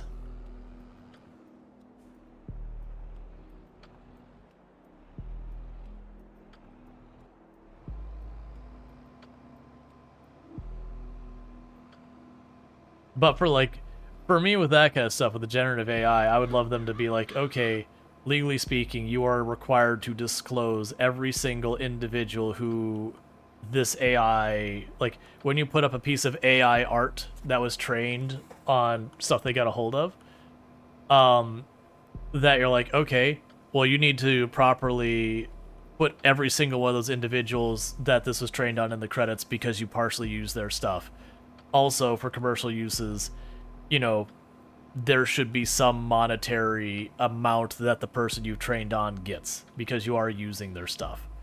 Because it isn't truly creating stuff in the way another, you know, like another person is. But then there's a lot of stuff that is beneficial that, you know, there's again, like for good AI, you have systems for like animation that fill out hair on animals so that the poor animator doesn't have to sit there and paint every single hair on it. So there's the whole blend of it's inspired versus I just threw a big, you know, bunch of data into a set and then spat out something and claimed it as my own. And that's the challenge that we're dealing with right now. Let's see. I tell you what you want to do, and then it helps me achieve it.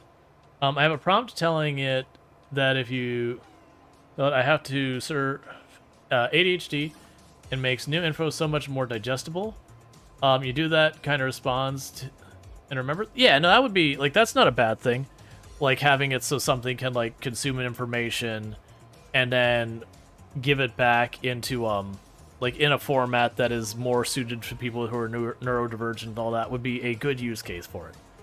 Now, what would be good is if that's, for example, like a tool you could have on your web browser or whatever, that I could go to a website, hit the button, and set it up. A bad use of that would be, you know, if you pointed at some, like, news website, and then your website was posting the regurgitated news website. So the first one would be all on the up and up. It is a tool that a person is using to make something that they're consuming more digestible for them. The second one is effectively stealing stuff and then, you know, putting some spit polish on it, and then claiming it as your own. Unless, of course, you have a partnership with that other group. Like, if you partner with Forbes, and then, you know, you get to post their stuff on there, and all that. To-do list, home improvement, dog training. Yeah, no, that's fine. All of that's, yeah, absolutely on the up and up. That is a good and ethical use of AI.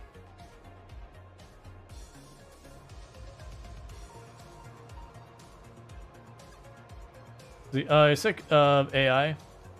You love it for medicine. You like detecting cancer. Yeah, and there's so much good stuff it can do. But yeah, It's the latest thing like crypto coin. It's the newest buzzword. Everything is going to be using it for a little while. And then after a little bit, you'll have a lot of the scammy con artisty things will go away, and you'll have whatever reasonably decent stuff goes through. That'd be like trying to get pirate paid creators. That's the thing, though. You've got really big companies using it, and you can force them to pay it. Yeah, like all the little pop-up companies who pop up for 10 seconds use AI to spit out some images and then get litigated against and then disappear and then get replaced. Yeah, it'll be the same thing. It'll be whack-a-mole. But it's one of those things that, with the whack-a-mole thing, it at least mitigates a lot of the harm being done because it has to do the whack-a-mole situation.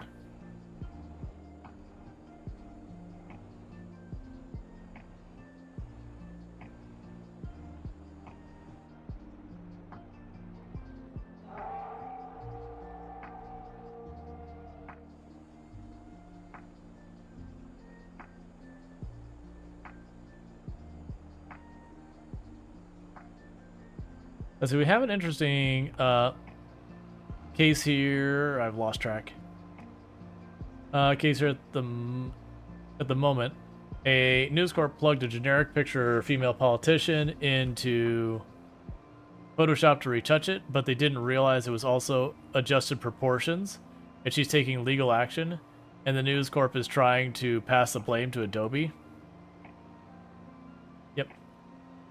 Do you know much about the precision farming mod? I do not. I do know it is it's kind of DLC, kind of mod, but like free DLC. And then I know it changes the way you deal with fertilizer and a bunch of other things. But I haven't messed with it yet. Most articles on the internet are AI generated. Well, there's a whole bunch of companies who they've started going that way. Which for me, what I would sit there and do for all that kind of stuff is if you spit out something with AI generation that's like patently false and you're presenting it as real accurate news, you should still be held liable. Because it doesn't matter. It doesn't matter if, you know, if I made it myself or the tool I made to automatically generate it. I'm still the one responsible for creating the problem. It says, as someone who spent 4 months delving into this topic, I believe you were wrong that it'll go away. It's just like a horse carriage company telling Henry Ford cards. I would disagree with that. So you got to keep in mind, I'm a developer of over 15 years experience. And I had people swearing up and down that blockchain would be the next thing, that everything was going to be using blockchain, and everyone was marketing everything with blockchain and blockchain and blockchain and blockchain. And then people realized that blockchain actually has a very narrow use, and it does have a use, but it's a very narrow use, and so blockchain for the most part is stepped off. It is a thing that happens in the industry that whatever the latest tech buzzword is, everyone jumps on it because they can get the investors to jump in. But yeah, no, AI is not new. Generative AI and how it is being presented now, that is new, but AI is the general thing. Like, AI is going to be around. I'm not saying it's going to be a dead technology and gone. What I think we're going to find, though, is a lot of generative AI, because of all of the issues you run into with it, is going to run into litigation issues. It's going to run into, or there's going to be countries who straight up outlaw a whole bunch of stuff with it. You're going to have consumer pressures. You're going to have pressures by the workforce as well. That a lot of that stuff will go away. Because that's the thing, that the problem we're happening when it comes to discussing AI these days. AI is a very, very broad thing that covers a lot of different technologies, and there is a handful of technologies within that are problematic, whereas the vast majority, like 90+% of it, is generally beneficial. And it's going to be those more problematic ones that are being kind of scammy right now that are probably going to get lawyered up on. And the danger being is people not knowing what they're talking about, who are going to pass the rules, are probably going to write it in ways that will ultimately have collateral damage to other AI.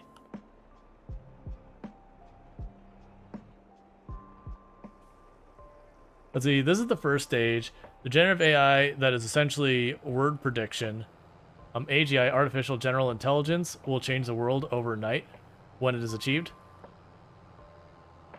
Right, but you're talking an entirely different animal. Like right now, the problem is generative AI, which the current form of that is basically just consuming a whole bunch of material, mushing it together using a bunch of algorithms and systems behind the scenes, and then spitting something out.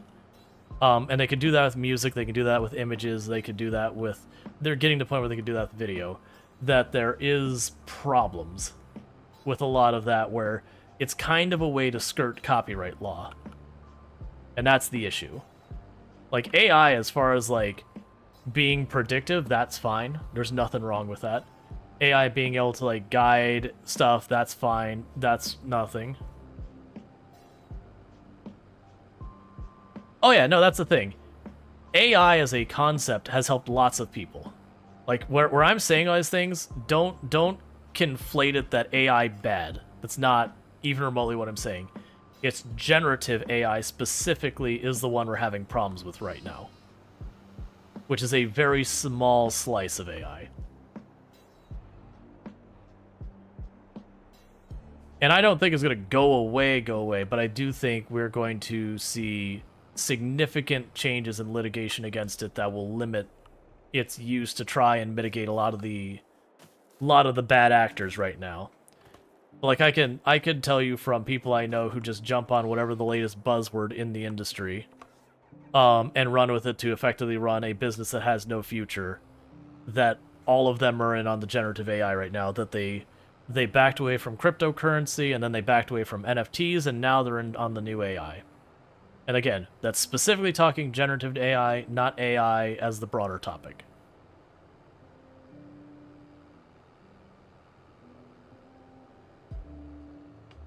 Yep, no, absolutely. AI can be both good and bad. It's just right now, generative AI is being used for bad purposes.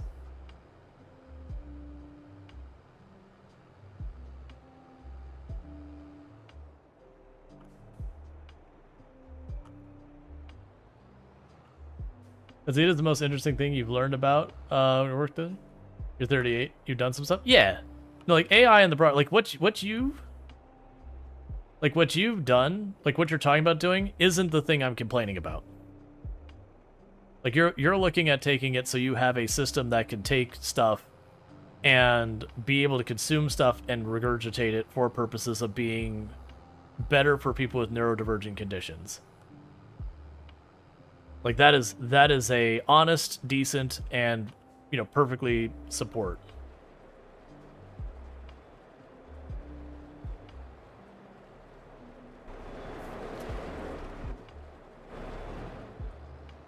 It's stuff like the grabbing copywritten images and then spitting stuff out for pay and all that. That's where things start to get real bad.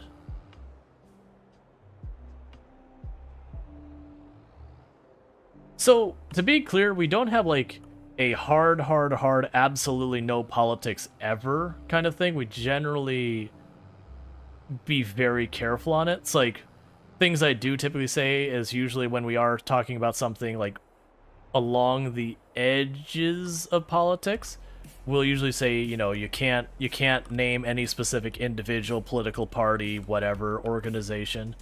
And that's just because that almost always regresses into, where people identify as whatever that group is, that becomes people yelling at each other and not really having a constructive conversation.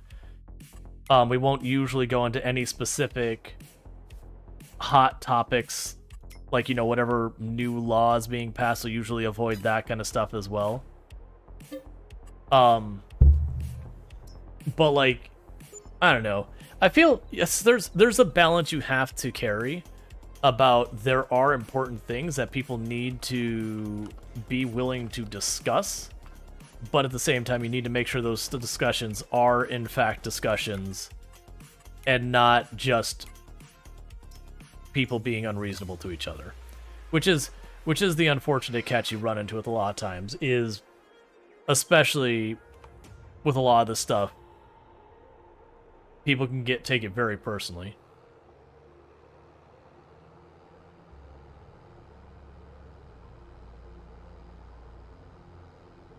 Yeah, no, that's the whole thing. Is once someone drops the name of like a politician or a political party, or again one of the heated issues that's been around for 50, 60 years that are be around to the end of time because there is no good answer as far as that everyone agree on. There's different stances. That once you get into those kind of things, just people are too closely identified to them that there isn't really a way to navigate that doesn't have a whole bunch of people, you know, not having a conversation anymore, but instead, you know, instead being just awful. You know, taking it personally, you know, not listening, shouting each other over, you know, going into full whataboutism and all that.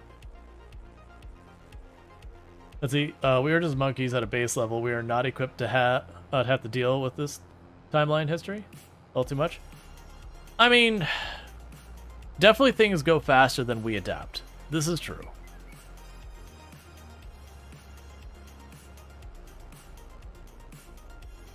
The worst moment is when people have different shades of absolute truth.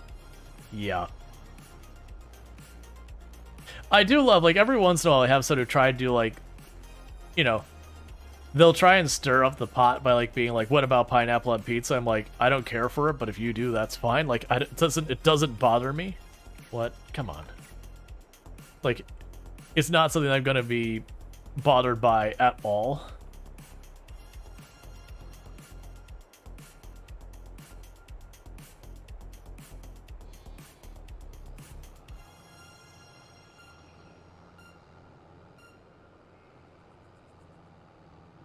But there are people who will get very bent out of shape just because you disagree with them. Alright, we started to tip it over, but I saved it.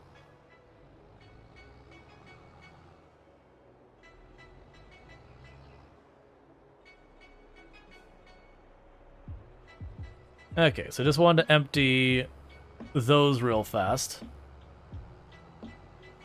Because they're starting to get backed up.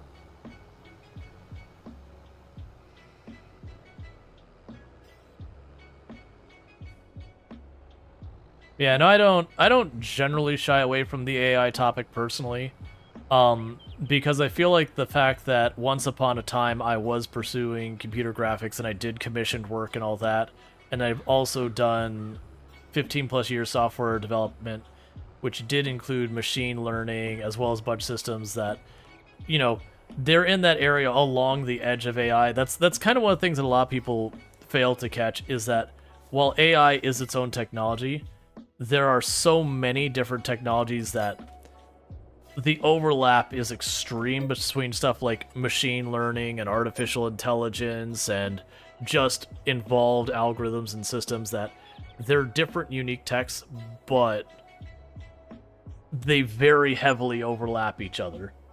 So people will use those interchangeably, even though they are distinct technologies. But a lot of them do have the same concerns. Okay, so weeds next month.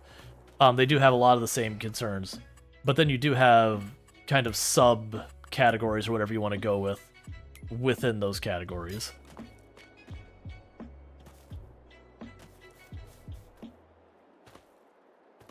So it is kind of one of those things that it's not those things that's like, you need to listen to me. I know. It's like, well, I do understand that I am knowledgeable a lot of this, that when you have people who pop in who just genuinely don't know one way or the other, you can give them a bit more information.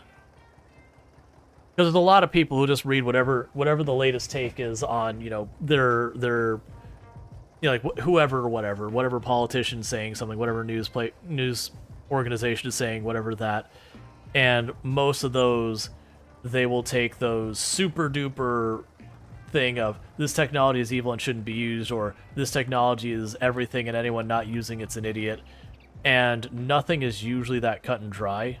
There's usually always nuance, and you rarely find that nuance because nuance does not sell clicks on newspapers. Also, you're getting your very first job soon? Nice. Congratulations.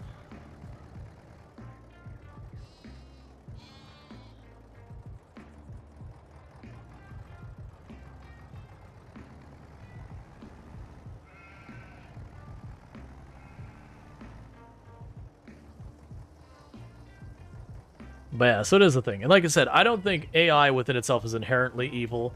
I don't think, like, there is actually very important and meaningful things that AI can help us do. And for example, like what was mentioned earlier, taking stuff that's normally potentially difficult to put together for people who are neurodivergent, like myself. And sometimes you have materials that are kind of hard to consume as someone who's neurodivergent, that making tools to make that not as bad is an excellent use. A lot of the medical sector, there's excellent uses there. Even just trying to go through and spot checking decisions, going, I'm thinking about this, let me go ahead and put it against the AI and have it be like, you know, another source of information in the room, going, all right, here's what, like, you know, I believe if I make this business decision, this is how it's going to play out. And then you can also have the AI go, hey, well, based on all of the other people who've done that business decision, it didn't work out the way you're expecting it to. You know, whether or not you listen to it's certainly a decision, but it is a counter argument to consider.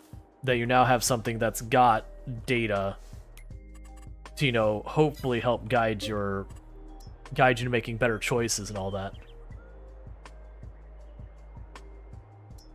That there's lots and lots of good use. Using AI to help with stuff like road patterns, for example, where we have all of our different traffic lights and they have all of different timing. They've gone and used stuff like AI and algorithms to massively improve what otherwise people had to sit down and manually calculate, and they would do so based on limited information, and we've been doing better and better and better about putting more and more systems in there to go, okay, what is the actual traffic going through this area? And all that kind of stuff. And all those little things do help, you know, make our lives better. And don't get me wrong, there's definitely times that they start implementing it's got problems and has to be adjusted and yada yada. Certainly. It's a shame I can't afford you. Because that would be something I would buy if I could afford it. It's not the biggest harvester, but it's 90,000 outside our range, and I'm pretty confident that this harvester is not going to sell for 90% of its value. I mean, it's selling for almost 20,000, which isn't terrible, but nowhere near enough that I can even remotely consider switching.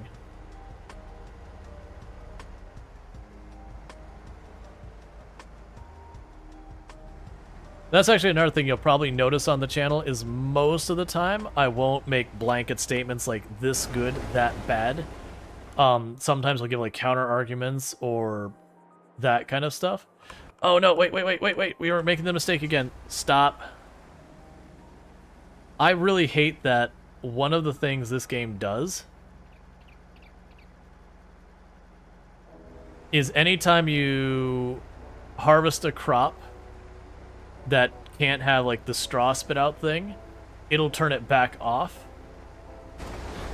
And so then I forget to turn it back on. That time we caught it right away, so we won't have lost hardly any money.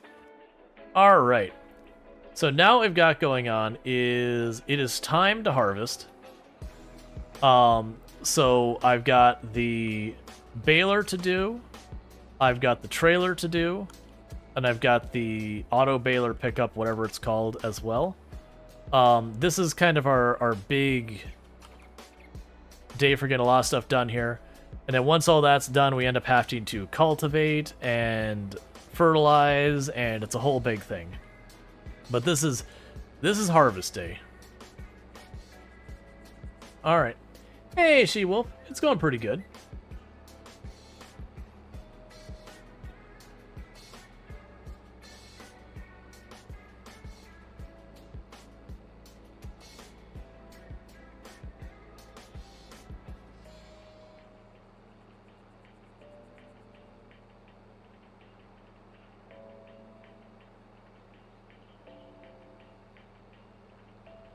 And the reason I'm using the littler tractor versus the bigger one is the bigger tractor costs way more to repair.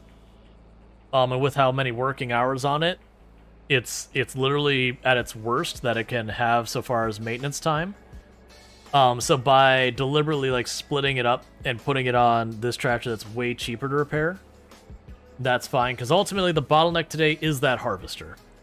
That is the slowest component of everything we need to do. It doesn't matter if I do all the other processes faster, because I'm still going to be waiting on the harvester.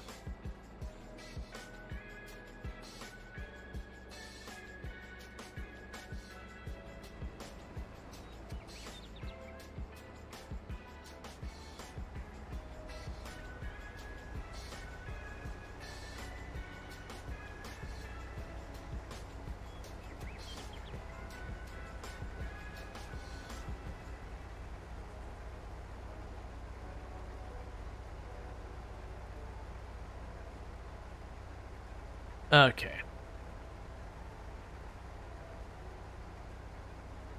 And with what we've learned from, like, the last year, I'm not going to put a huge focus on trying to rush and do the straw as fast as we possibly can. If I had a bunch of extra money laying around, I would very much consider getting the windrower. But right now, the seeder's is way more important. So I can worry about that later.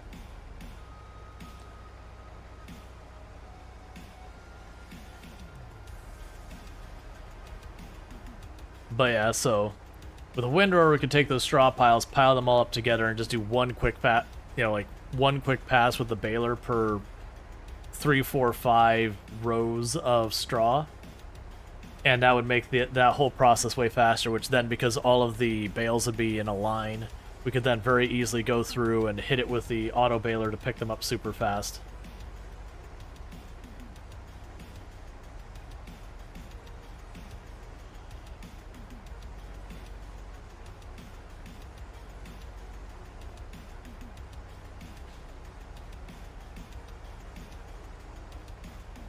Yeah, so the thing what I'm going to ultimately do is just get the harvester through this field as fast as we can, get it set up on the next field, and once we get to that point, I can take the other tractor, just run through, do the baling real fast, and have it just work through all the process that we need to get the next field all ready.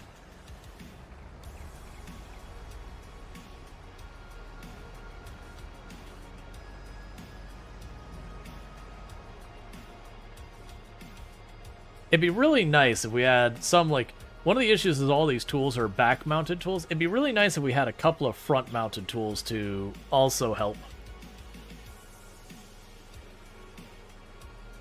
But right now, the only real front-mounted tool I use at all is we have a lawnmower to get grass for the sheep, which I have to use, like, once every other year.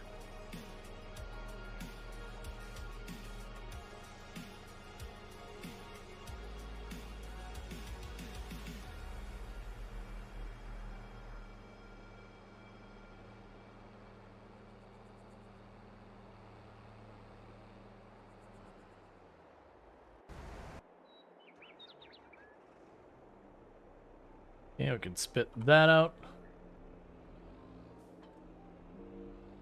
And while the harvester is getting there, we're going to go grab the baler and bring it over. All right.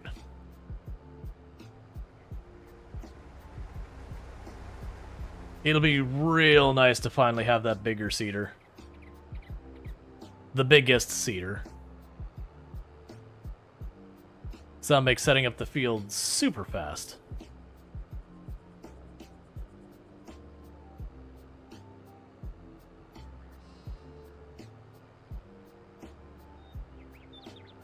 Yeah, it is the seediest.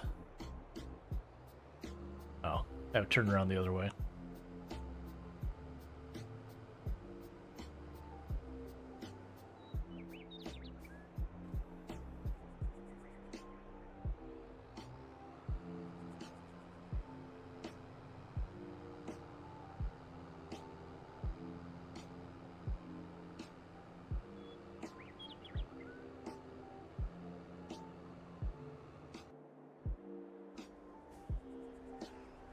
Alright, let's get this one right up.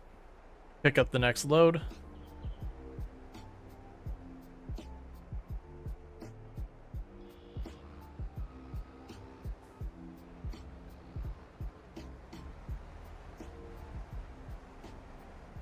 Because I need to pick up every pass, otherwise it fills up halfway And a lot of times they'll fill up in such a way that the arm is on the wrong side, which isn't the end of the world. All that means is I have to take over the harvester, pull it off to top this thing off.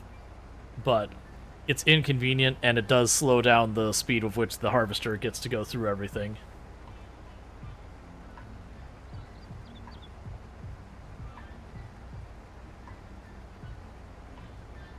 It's also striking me we should double check to make sure the harvester's at least in okay state of repair. I'm pretty sure I repaired it the last time.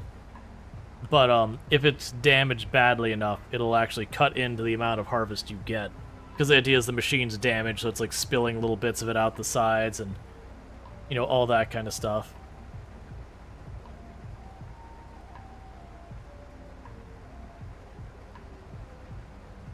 Imagine going back 4,000 years and explain to ancient people that one person with robots can feed an entire city worth of people.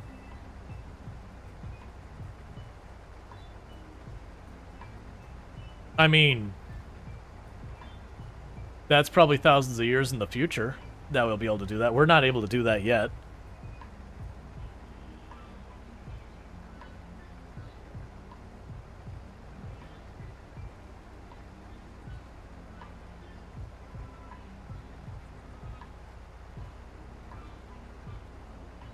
You mean an ancient city? Well, that's what I'm saying, Sayamega. We are already not able to feed a city's worth of people with one person and robots. Like that's still science fiction territory. Like one day we might be able to, but that's not a thing that's like you look at farms and there are entire crews on farms and everything that deal with it, and then you have all the logistics, and then you have all the people who deal with actually distributing the food within the city, and then you have all the people who work in the sales and the cashiers and the stockers and all those things. And at no step is though any of those able to operate on one person and robots yet. We'll probably get there at some point, but right now.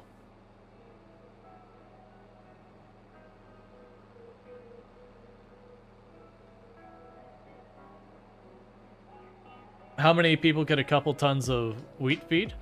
No, but that's the whole thing. You don't usually have one person working a farm.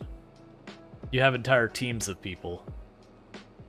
And then again, you have to distribute, and you have to do the logistics, and you have to do all the other things. Like, don't get me wrong, you could definitely go back and do the whole thing of like, hey, you know, this thing that takes you literally hundreds of people to do this work, we could do that with a team of 20. Like, there's definitely something to be said there. And it'd be mind-boggling to probably call you a liar. But, you know, the point is we don't want to misrepresent / conflate things, because then it downplays the value of people working in those roles.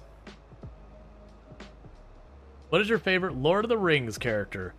I'm pretty indifferent on Lord of the Rings as an entire series. Like, I enjoyed the movies, but I was never one to like read the books or being whatever, so I don't really have a strong opinion.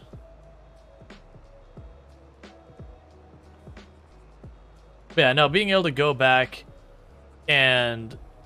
Oh, it's turned off. Being able to go back to people and saying, oh yeah, you know, they've got that team of like 20, 30 people working a field. And you go, oh yeah, I know this field? We'd have a team of 4. We'd have like the person running a tractor, two people being direct support for the tractor, and then like a person driving a truck to, you know, collect whatever and move on.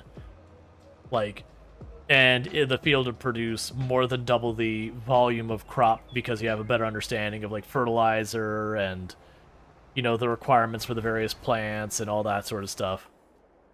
That it would still blow their mind that they would need like 1/4 to 1/10 the amount of farmland and people involved to get the same general output.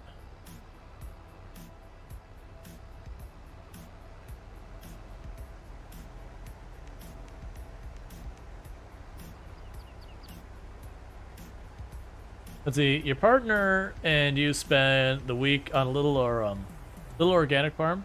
It was a couple acres. It fed 3 to 5 people a year. We helped out and it was hard work. Oh yeah, no, farming is a very intense labor. Even with like, you know, people are like, oh, you just sit on a tractor all day. It's like, you don't understand how much is involved in all of that. If you don't think that's hard work, it's like, you don't understand how, like, even if you're sitting on a tractor, you know, quote unquote, sitting on a tractor all day, it's like, there is a lot that goes into that. And anything that has the sci-fi lore that you're into? Yeah, no, I'm into like Star Wars and all that. But then every time that topic comes up, we have to have people who get really complainy about the correct Star Wars and what is and isn't canon and how this or that person destroyed Star Wars, and I don't want to do that discussion. We literally had that the last 2 days back to back. Like literally, when I say the last 2 days, I mean literally yesterday and the day before that. We had pretty close to the same conversation twice. That was like, okay, people are just getting upset. You know, it's whatever.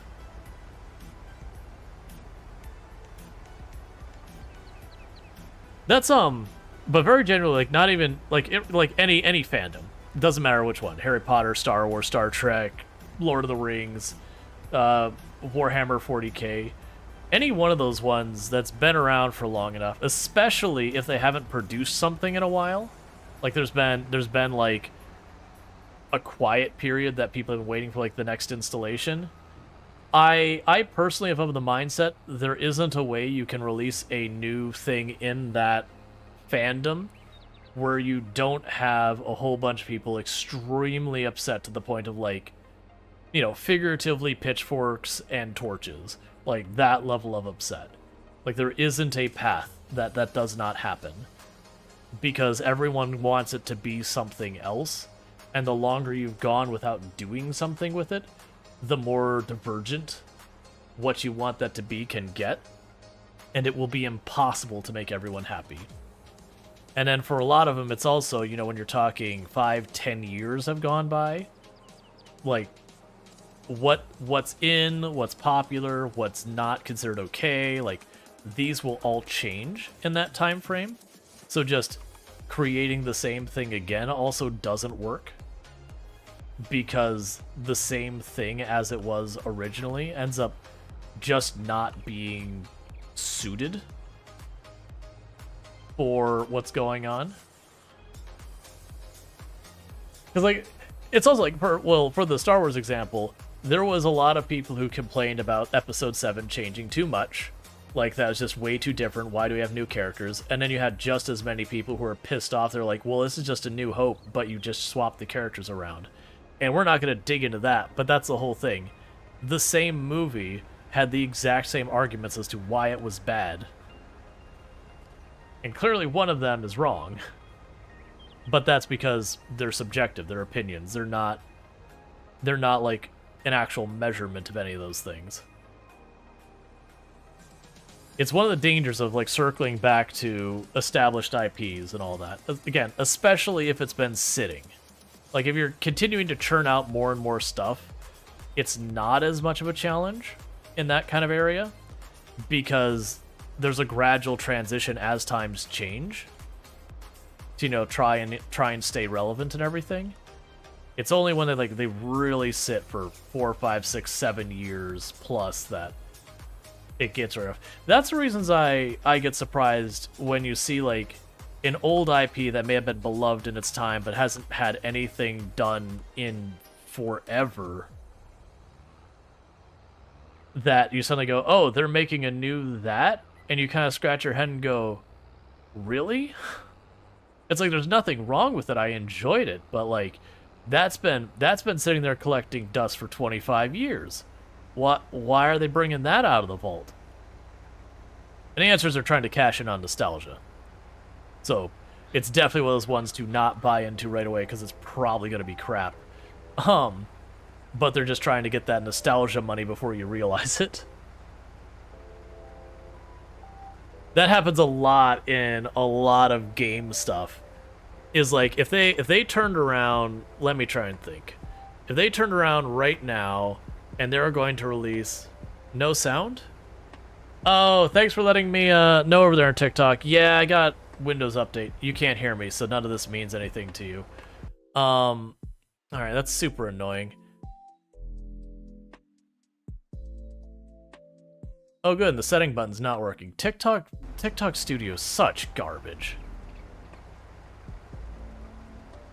Have you heard that they're remaking Roadhouse? I have not. That's stream quality settings. I want my audio settings. So music, set that. And the worst thing is that does mean over on that side I'll have to stop the stream on TikTok and start it over, but that is just what it be. I am so tired of so many devices or so many applications that the default behavior is like an audio device updated, undo all default settings. Like OBS and TikTok Studio and all the other things. Hey, if my sound device goes away while it's gone, sure, if you want to switch settings, whatever. But like when it's back in, whatever I had manually set my devices to, you know, keep them on that. Alright, so bear with me for just a second. I gotta drop this off. I think I gotta take 2 seconds and kill the stream on TikTok and bring it back up because my audio devices got jacked up by it. This is why TikTok should allow us to use OBS over there and not their stupid piece of junk program that eats your CPU. Because it is terrible. Let's see, every time Star Wars comes up and someone derails the stream thinking their opinion is facts.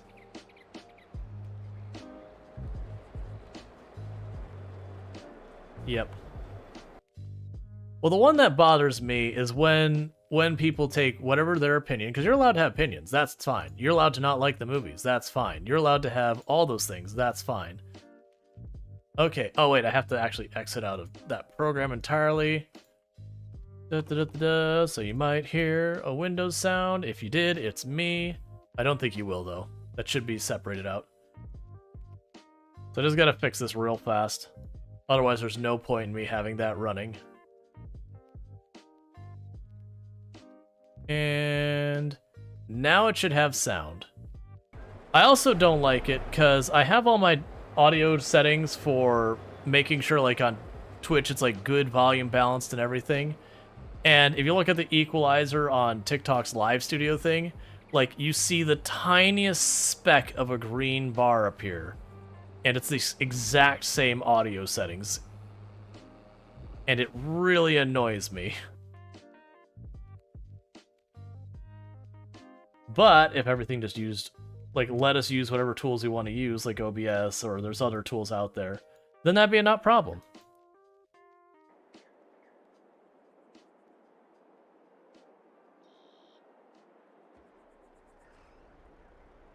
Yeah, I find that same problem, Ionek, true of most fandoms though, is again, people will get very into their fandom. They're very passionate about it, which isn't a bad thing. But they will start speaking as if their opinion in that fandom is like the universal, all fans agree with that exact same stance, or that the real fans agree with their stance, or whatever thing. And that it's not only Star Wars, it's Star Wars, Star Trek. I imagine Harry Potter's probably the same way. I don't really keep up with that fandom at all, so I don't really know. But like there's the whole joke with Star Trek from the longest time that, you know, you don't, like, you'll have one group that says you don't watch the even movie, you just watch the odd movies. The other one will say the other way around. That they'll have like, this is the best captain, this other captain was crap, and then the other group will be like, well, that captain you said was crap was the best captain, your captain is crap. And that people get like super bent out of shape over it. And you just kind of want to just bury your head in the sand and going, why are we talking like this? Can't we all just enjoy it for what it is? It's like, you can certainly have the parts you don't and do like, by all means. That makes sense. That's going to be true of everything. But it's the attempt to invalidate other people and like what they like and all that.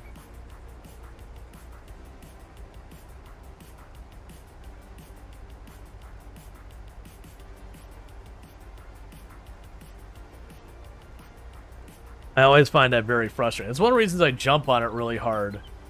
When people are like, no, you don't understand, the fans hated when this happens. Like, hey, I'm a fan, I disagree with you. So your statement is already false. Like, I get the, you know, what they're going for, but your statement is false on the door.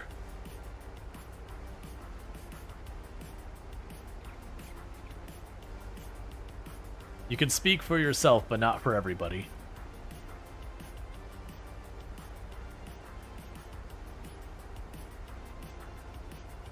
Star Wars, you mean the movies you have to watch in the order of 5, 6... You mean 4, 5, 6, 1, 2, 3, 7, 8, 9? Yep. And don't forget, there's Solo and all the other ones in there, too. You want to make sure to include those. Because arguably, it should be, you know, 4, 5... Like, man, if you sit there about the, like, watching it 4, 5, 6, 1, 2, 3, 7, then go to Rogue, and all of those...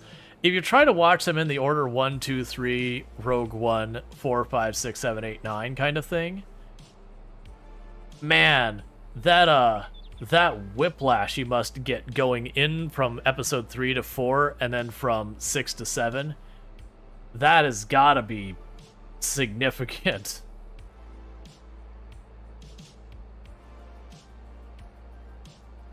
That hum.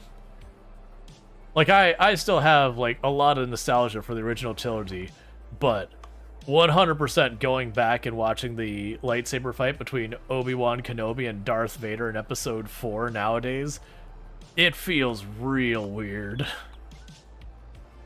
With how long their, like, lightsaber fights have been so involved and choreographed and really well done, and just watching them both go like this a couple of times, it's just like, man...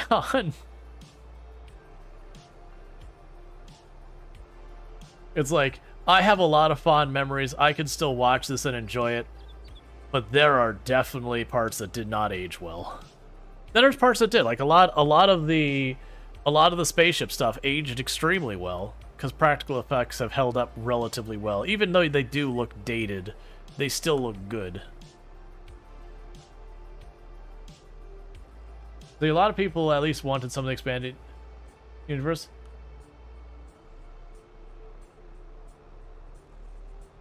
The idea with the order that I could do is watch the original prequel. Same batch. Yeah. You wish they would have created an animated extended universe and used the books for that? I have such mixed feelings with that kind of thing. On one hand, I grew up with the expanded universe, and don't get me wrong, I was right there with everyone else that I was livid when they did the canon split. I've kind of come to accept it's just the way it is now. Like, we're here. We can complain about it, but, like, it's not like it's ever going to go back. You can either move on, or you can choose to not move on, at which point, why are you still sticking with it kind of thing. That said, part of me... So the difficult part for me is I am really not big on series that do the whole multiverse thing. You know, unless that's like the core thing of what it is. So like doing a multiverse thing like Sliders back in the day, that makes sense because the whole thing is the multiverse thing. But then you look at stuff like or Rick and Morty, that the entire point is it's the multiverse thing. But like the multiverse thing in Marvel, to me it just annoys me to no end. Like, it's fine that they do that. I'm like, I get it. You just wanted to keep retelling the story, and so you can multiverse it so you can tell a different version of the same story again and again. And now they've expanded, they've done more creative and interesting things with it. But I just don't get behind it. Versus, I hate that time travel is now canon in Star Wars. It bothers me so much because, again, if the whole thing is supposed to be time travel, that's fine. Back to the Future, the whole premise is time travel. That's fine. But when you have a series that's not about time travel and just randomly goes, but time travel in this episode, usually that's, oh, you ran out of ideas, you just wanted to hit the time travel button to not deal with it.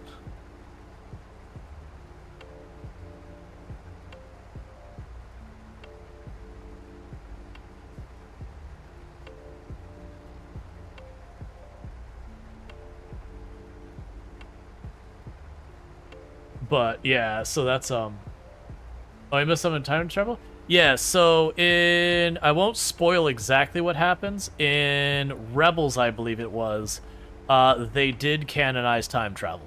That time travel does occur. I won't explain why it happens. I won't explain when it happens. They do the whole thing where they time travel and then the time travel device gets destroyed, so, they supposedly can never do it again. But once you've opened that box, it means you can open that box again at any single time. But they do a time travel, and there is impact due to that time travel. But I won't spoil it. If you want to look it up yourself, you can. Rebels is actually, is a very fun cartoon. It starts early on. Rebels starts feeling pretty young. It's kind of like what happened to the Clone Wars. When you first start watching Clone Wars, it's like, oh man, this is made for children. But once it starts getting going, it feels a lot better.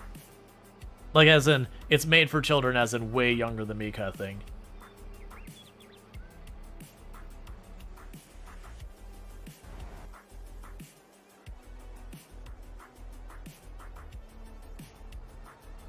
Let's see. Yeah, you try to take all the sequels as their own thing, to give them a chance with the Star Wars Episode 7, 8, 9. They had their good moments, but still suffered from multiple directors' different visions trying to validate our director's visions. Yeah, I mean, for me, the big thing that happened with that was 8. I think they're like letting Rian Johnson try something different, and then that Disney got scared and tried to rein them in, and it just resulted in the movie feeling disjointed. Whereas if they just let him go and do his like way off left field kind of thing, while it would have been unpopular with a lot of people, it would have felt like a more cohesive movie. But the fact that they did that felt very wishy-washy, that it felt like a movie that was fighting itself. That said, I still did enjoy the movie. But there was definitely things that extremely frustrated me about that movie. Very specifically, the entire chase thing with the fleets. Because both in the Star Wars universe and the real universe, the physics don't make sense. I understand they need a plot point. They could have done better.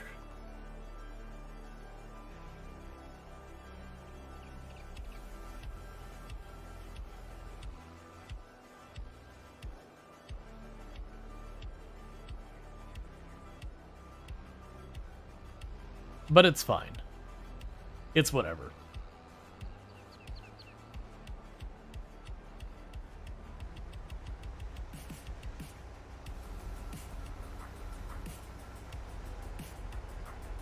I'm also sad because I really enjoyed like the Solo movie and Rogue One and all that, and the Solo movie definitely died due to the flack that 8 got. Like Solo paid for the unpopular decisions that 8 made, which is really a bummer. Was it the greatest Star Wars movie? Certainly not, but it was definitely not terrible.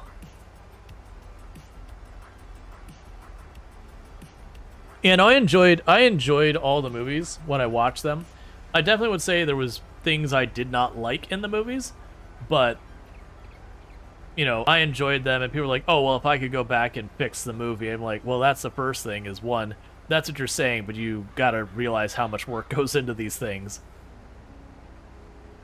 Yeah. There's honestly not been that many movies I've watched where I'm like, this is a bad movie, I am unhappy that I came to see this. I've had some, like, documentary kind of stuff get in that area, where you would see what they're presenting as like, this is just a voice piece. It's like, the data's been cherry-picked so hard that even though I agree with the premise of what this movie is trying to say, like, you can very, very clearly see what, like, that they've effectively very heavily manipulated everything, that it makes me genuinely want to disagree with them because you feel it's unfair. Because I've had a couple of those. Or you go into it and they have their whole thing and they come to some conclusion and you just kind of scratch your head and like, okay, you've got all this stuff, and all this stuff says this thing, which none of that agrees with your ultimate conclusion. So, what? It's like, were we using the same data? Like the data you presented me versus the conclusion you came to? I don't understand.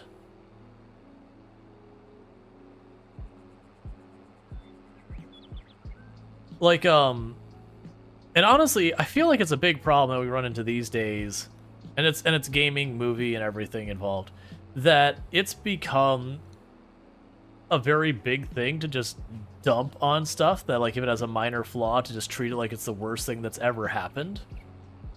Like, if you go and look at the reviews, there's a movie called Wish that came out this past year by Disney, and the reviews would make it sound like it was the worst imaginable movie that's ever come out in forever. That it was just Disney giving themselves one big old pat in the back, and everything about the movie was awful and terrible. And that it's simply not the case. Is it a good movie? It's alright. It was a fun movie. It is a fun movie that you'll promptly forget just about everything about it, because none of it was particularly innovative or that much of whatever. But it did have fun songs, it did have fun characters. The plot was dumb. The plot was dumb. But it's fun. It is a movie you go, I had a good time. Am I gonna get the book? No. Have you ever seen The Eternals? Nope. I actually don't watch very many movies, which is one of the things that usually I won't go to see a movie unless it particularly interests me or I'm with other people who want to see it. Which is where Wish happened, was my father has not been particularly well, but really wanted to see a movie, and it was one of the movies playing at the same time, and was like, hey, that would be a fun movie to watch. And like, hey, you know what? You want to go see a movie? Let's go see a movie.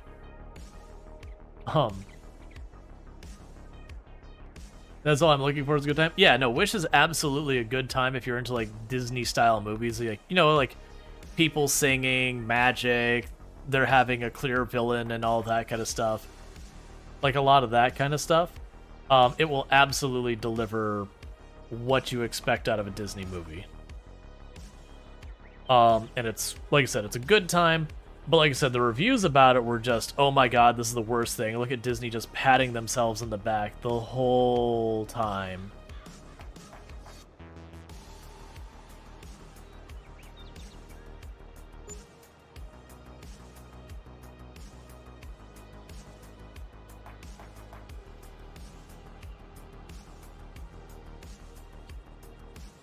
But it was fun. I do like... I do wish they would have done more to set up the plot. Like, they set up the bad guy, they set up the good guy. Well, good person, good girl, whatever. Good woman. Shouldn't say girl, good woman. Whatever. They set up, you know, the hero and the villain, and then the supporting characters and all that. Fair enough. And they do have a couple of, like, minor plot twists. None of them are particularly like, oh, I never saw that coming. Oh yeah, no, absolutely. Kids would probably absolutely love that movie. But like I said, my biggest complaint is it wasn't memorable. Because the plot is very, you know, just kind of silly fun type of thing. Well, not silly fun. It's just like this plot that, it, you know, if you think about it, any real level falls apart. But, you know, if you're just enjoying the movie, is perfectly serviceable. But it is one of those things that very much... You're not complete with your job, though. I was wondering what the harp's doing. I was expecting it to just... Oh, it did the thing where it goes halfway because the trees are too close. It's fine. But, yeah, it's perfectly serviceable. Like, and it's got some characters that are fun or whatever. Just the big thing is because the plot really doesn't, like, stick with you, it's just one of those movies that you're just gonna absolutely, like, forget the plot. Like, you know, after the movie, you'll be like, wait, okay, I don't remember. Why did that happen? Like, that kind of thing. But it was fun. I don't regret seeing it.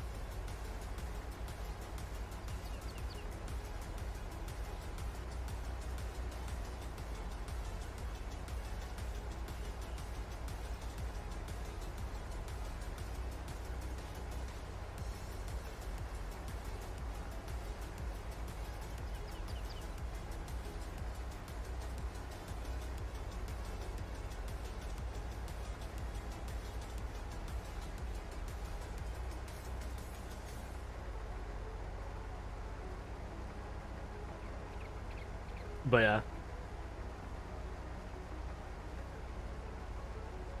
yeah. It kind of reminds you, like Encanto's a better movie, but it kind of reminds you of Encanto, where they have what is it, Merida is, I believe, the main character's name, but like you have Merida, the main character of Wish kind of reminds you of her as like regards to her position and everything, that there's all this other stuff happening around her, and that like her reflection on it kind of thing. But it deviates after that. Like, they're totally different plots. I actually also enjoyed Encanto. I enjoy the Maribel. Thank you. Where did I get Merida from? Maribel. But yeah, I enjoy a lot of like the Disney movies for stuff that's like I don't see very many of them. You have a 5-year-old. It's burned into your skull. That's fair. For me, when I was basically playing single parent for someone else's kid, which we're not going to dig into that because that's a whole complicated story, the movie was Pirates of the Caribbean. She just wanted to watch Pirates of the Caribbean on loop again and again and again and again and again and again. If I was lucky, I could convince her to watch Shrek. If I was lucky, I could get her onto Shrek. So at least we can both be having a little bit more fun with it. Because Pirates is a perfectly good movie. But anyone who's been around a kid who has like their favorite movie that they just want to watch all the time will understand. It doesn't even matter if they choose, like, the movie you'd want to see the least in the entire world. As long as it's not the thing that you've seen, like, a billion times, it is perfect, and you'll absolutely happily, you know, get that going. I should be doing this from a different angle.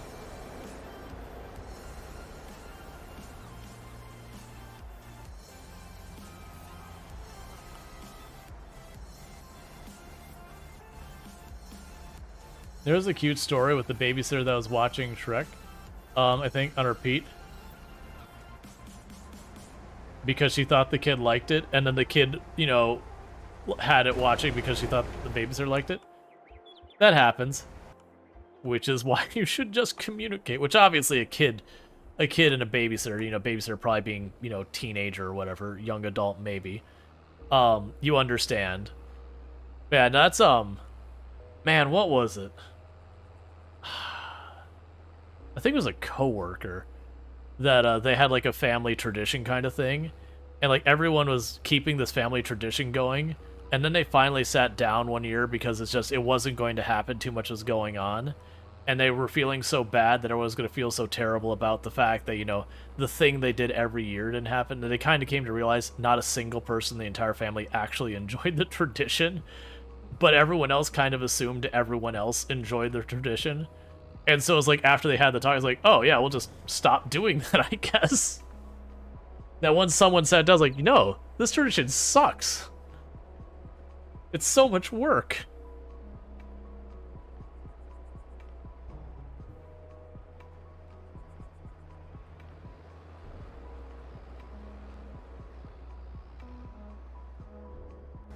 We've had, not to that extreme, we've had a lot of that going on in my mom's side of our family, because, you know, we're reaching the age that the older generation in the family is pretty much gone. Just, you know, age be a thing. And so, you know, it's where they were the ones who would handle a lot of like the family get-togethers for like Christmas and Thanksgiving kind of stuff. Like, they would facilitate it. They wouldn't do all the work. You know, all the aunts and uncles and everyone else would be the ones chipping in and doing like most of the cooking and whatnot. But did I get this changed bale size? 1 second.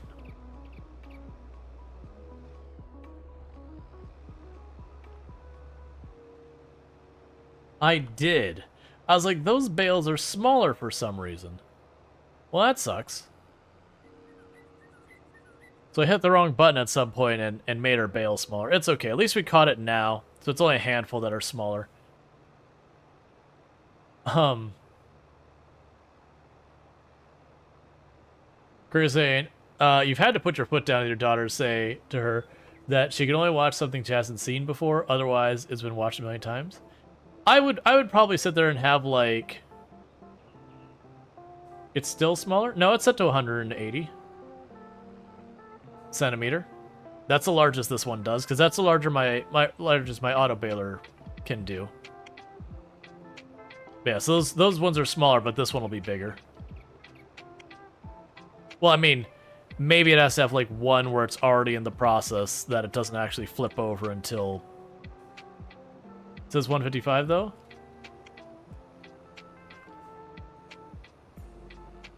Where do you see... Oh no, the 155 you're seeing in the bottom, that's how many bales I've made with this thing. Yeah, so that one, because I started it with the smaller setting, is still on that one, but it's set to 180 now. Yeah, no, the 156 in the bottom left, that's how many bales I've made, not the size of the bales. Since I bought this thing, the idea is you're supposed to, like, have the counter and then reset it after each like, time you go through, so you know how many bales you have.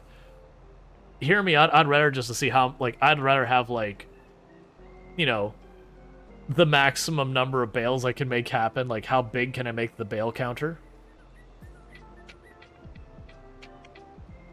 But yeah, no, for me, it was one of those things that, like, the way I would lean with it is, like, okay, one movie can only be watched once per day, or, like, once per week or whatever.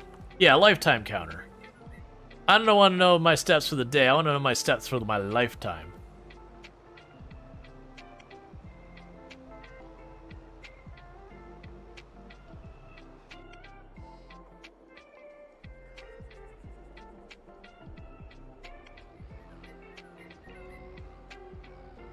Okay.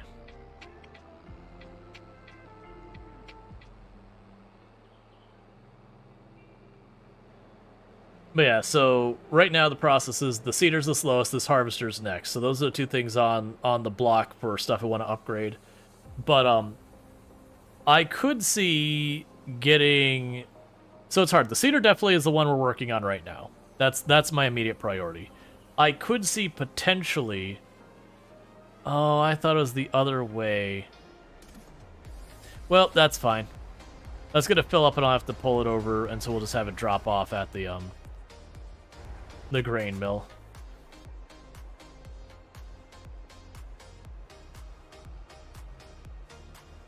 But yeah, I could definitely see having the kind of rules that says, hey, if I am going to be watching this movie with you, or it's like in the main room or whatever, like you can't watch the same movie more than once a week. Now, if it's like you have a TV in your room and you want to watch the same movie a billion times, as long as you're capable of dealing with that yourself, sure, have at it. But like, if it's like the family television, it's like, nah. Like, if I'm not here, go for it. But like, we're gonna have a compromise in seeing the same movie a whole bunch of times. Now, granted, at the same time, sometimes when a kid is just a handful and you're like, I just need a minute, it's like, no, I'm willing to put up with this movie again if this keeps them a captive audience for an hour or so while I can deal with what I need to deal with without juggling. It's balance.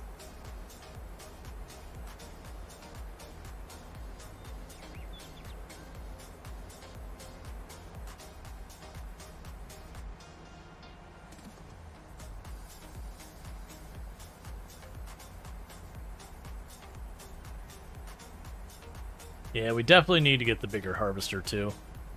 We definitely just need limitless money. If we could just have, like, all of the money, that'd be great. Which then, you know, then it wouldn't be a challenge and it wouldn't be fun. But if we just have all of the money, that would be nice.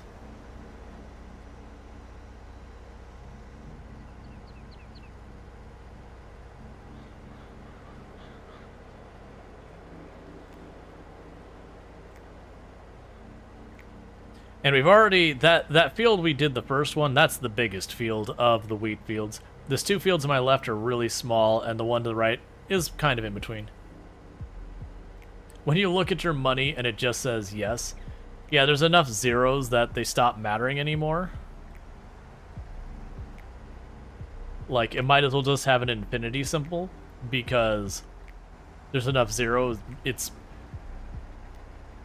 like when you sit there and you play certain games, it's like, okay, you know,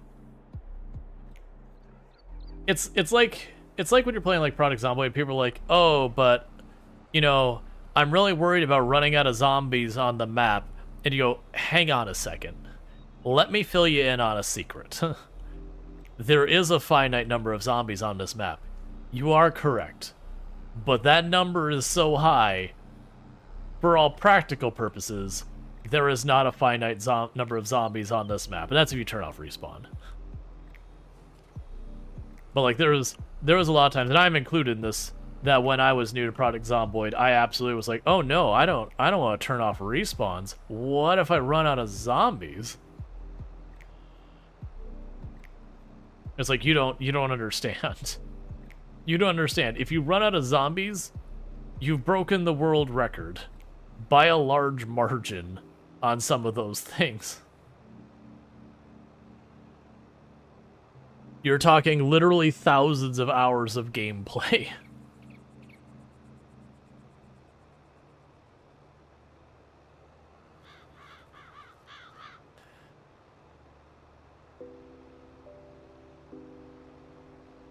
I used to remember joking about it, where people were like, well, what are you going to do when you start running out of zombies? Like, what are you going to do? It's like, well, I'll pull up the map and, you know, like, I'll pull up the map and, like, the dev tools, and I'll be like, where's the nearest zombie? And go there and hunt it until there is no more. That's not even a realistic thing. When they expanded the map, they just put an absolutely absurd amount of zombies out there. That, when I'm talking, you're probably going to be pushing in the area of somewhere in the area of like 8,000 or 9,000 hours in a single run to clear the map. Like, I'm being slightly optimistic.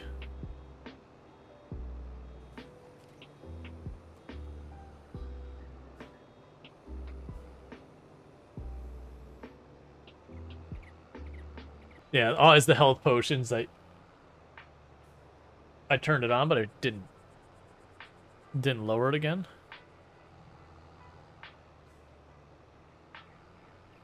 There we go.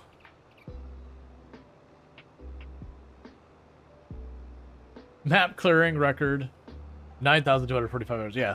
Speed run. Cleared the map in Project Zomboid of all zombies. 9,245 hours. Beat that record. No. Oh man, I couldn't even imagine that. Like, so with a lot of the world record stuff, you know, like, you know, the the speedrunning website, they usually have to have you include like your either your VODs or your YouTube videos or recording, something to establish you actually did it as evidence. Could you imagine being like, hang on, I need to upload my record run. I need to upload 9,245 hours worth of video footage onto your server so that I can demonstrate that I got this world record.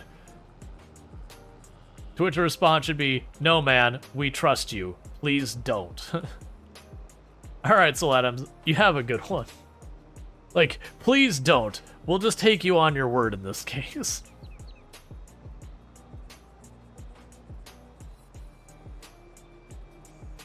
Because you know what no one's going to do?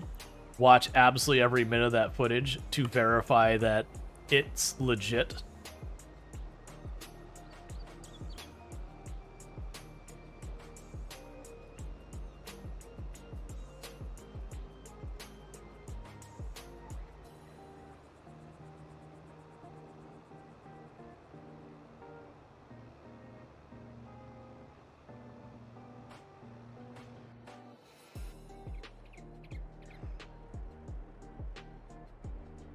All right, let's get this into position to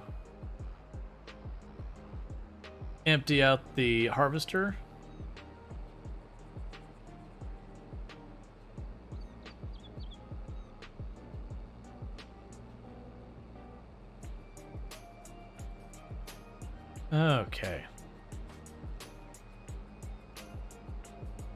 I don't know why, but like with the way wheat is presented, I always thought wheat was taller.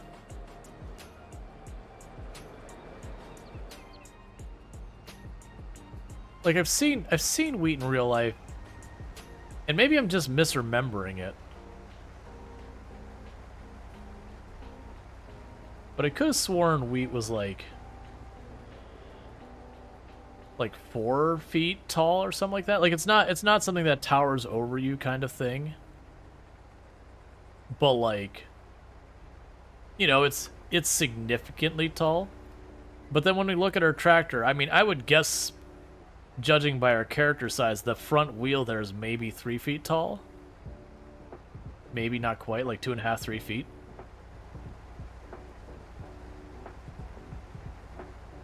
Back wheel might be closer to 4.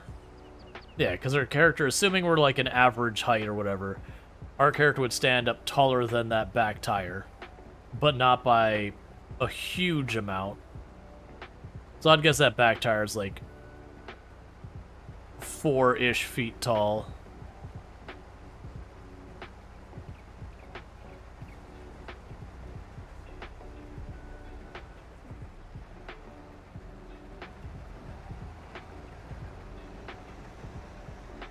All right.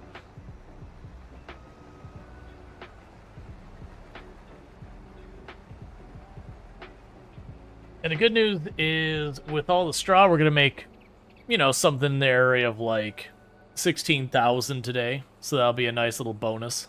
So we end up burning up 2, 3, 4,000 by the time we finish all the labor and gas and repairs or whatever. And then the 16,000 mostly just covers that, plus the cost for like then going through and doing all the other work later.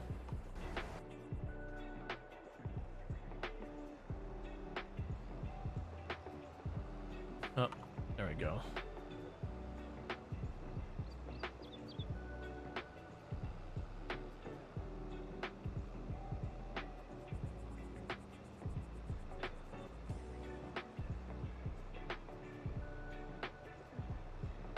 I think they could do like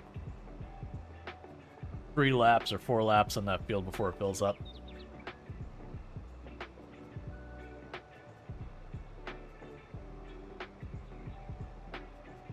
Yeah, I think my buy order might be, I get the seeder. After the seeder, I might get a windrower. Just for the convenience sake. It wouldn't actually make us any money, like any more money, but I don't think it's that expensive. I mean, I should get the harvester. I know I keep going back and forth of what to spend the money on next, but it's because there's all the different processes I need to get done. And trying to make the decision of like, okay, what's the most time consuming? So money consideration. Okay, but what's the most laborious? So like player effort consideration. You know, trying to knock those down, because the more stuff I take that I don't have to deal with, or I can deal with much faster, that means I can do net more stuff total, which is more opportunity to make more money. Which is the big draw for the seeder and the harvester. With that, I can realistically spin up a couple more fields, and so the same human amount of time, I will get that much more done, which means more profit.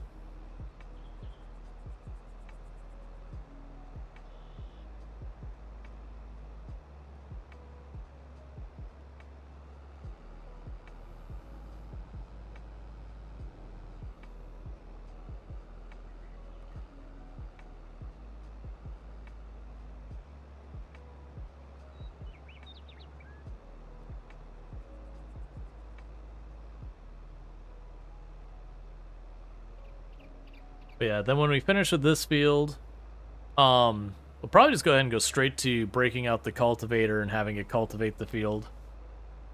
I can't realistically make the AI fertilize it. What's the worst that could happen? The AI sucks at using the sprayers.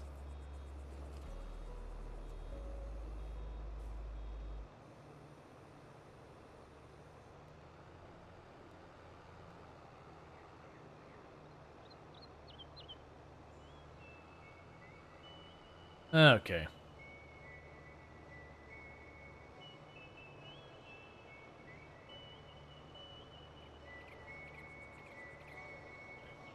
I think pretty soon that when it might be once we get to the point that we get like another tile going, or when we get probably the seeder and the harvester, I might stop spitting out the straw, which means yes, I'll be losing out a potential profit of like, you know, 16,000 a year, but no, we'll probably get the windrower. What I'm talking about, then I won't care as much. It's the 3 steps here that we're dealing with that just take a little while to run. I mean, the alternative is I'm waiting on the harvester, so I guess might as well be doing something like this. But it also could be very well that we get one of the tiles, and like sooner or later I'm gonna have to grow grass for feed, like as we expand our animals. So we will get a field for grass that, realistically, while the harvester is going, we might just mow the grass in that field and spit out bales and all that stuff.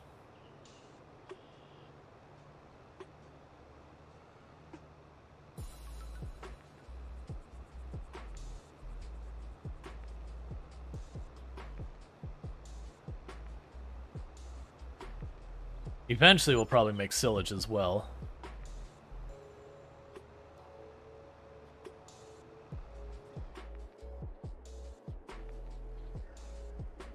It gave us the warning that it's getting mostly full.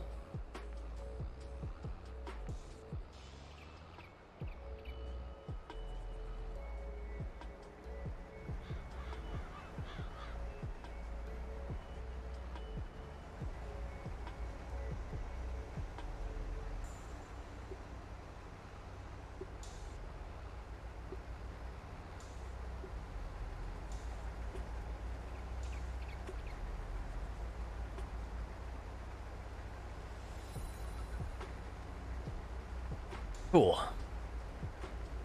Just keep that going as much as we can.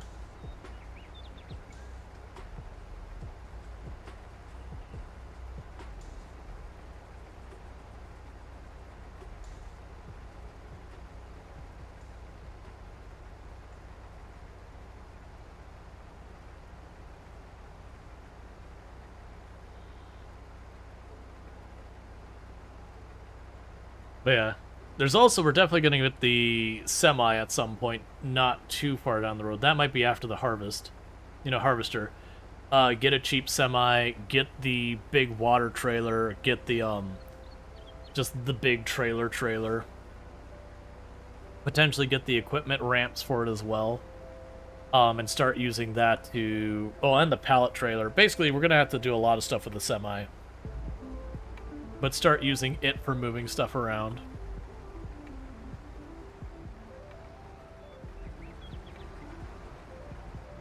Because it can go, I think they can go like 50, 60, 70 miles an hour or something. I think it's like 50 actually. Like 50 miles an hour or so.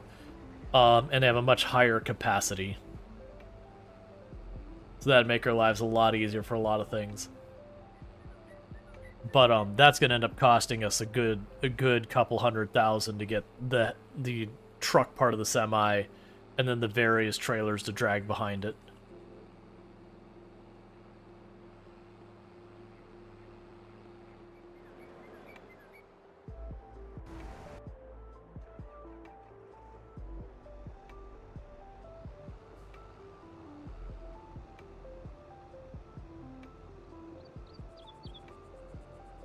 Alright.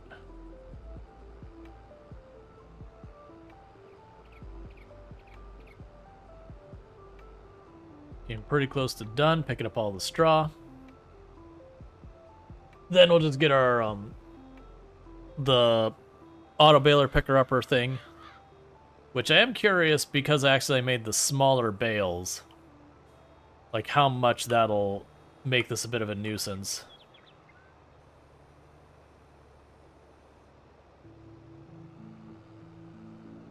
No, I'll go ahead and pick that up. It's fine.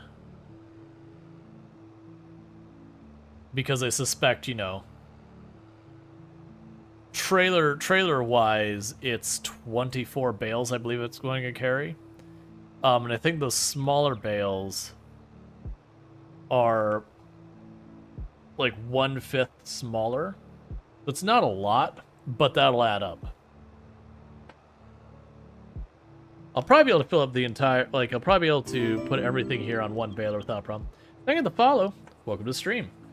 I'll probably take everything here in this field and get it on the auto baler and whatnot. But where normally it would take me just like 1.5 loads, it'll probably take me just about 2 for doing all 3 or all 4 fields.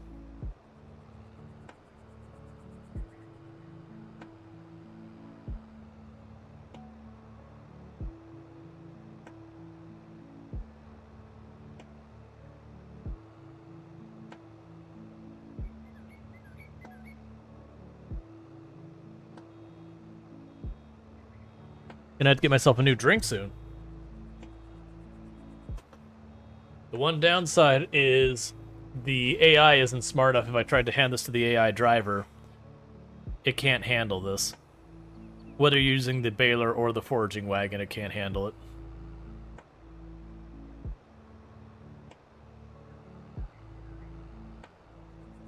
Okay.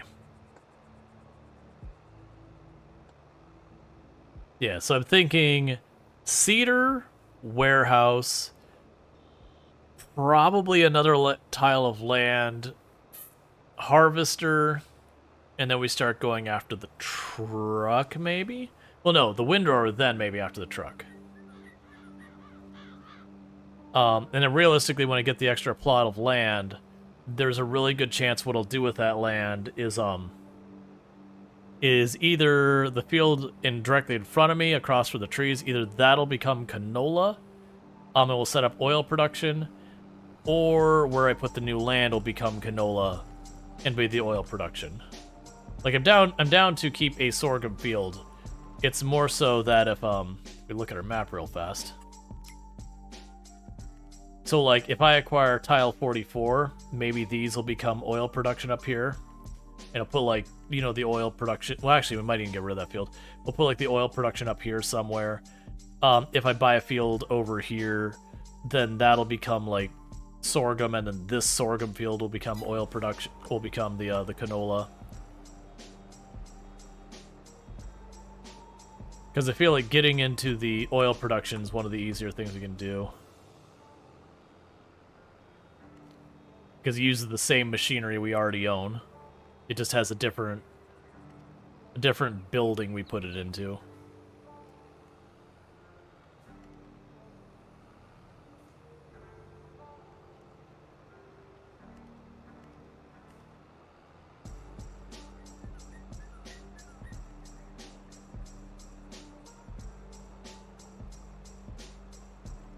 Alright, we're just gonna wait here for a moment.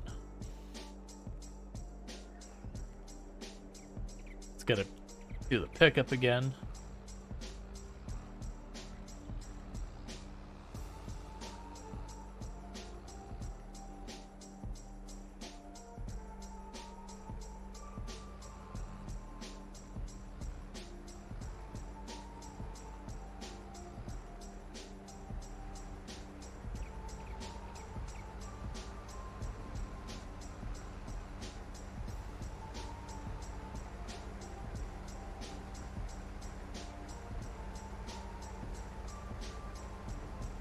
Alright.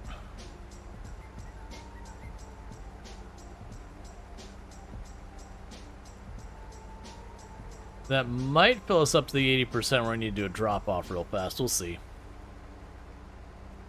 But you could buy the buildings before the field, or plan to do the opposite. I would get the field first, because buildings that you put on the map, they have a maintenance cost. And so if I build the building that I can't use yet, I'm paying the monthly maintenance cost to get nothing out of it. Whereas if I put the field down first, even if I grow canola and then I don't have the money for the production building, which shouldn't be a concern, but if it was, I can still sell the canola and I'm at least making some money. It'd be the idea of building like a refinery for processing ore into steel or ore into iron, but then not having an iron mine. It's like, okay, you've got the thing, but now you've got this building that requires maintenance and all that kind of stuff, and you're getting nothing out of it.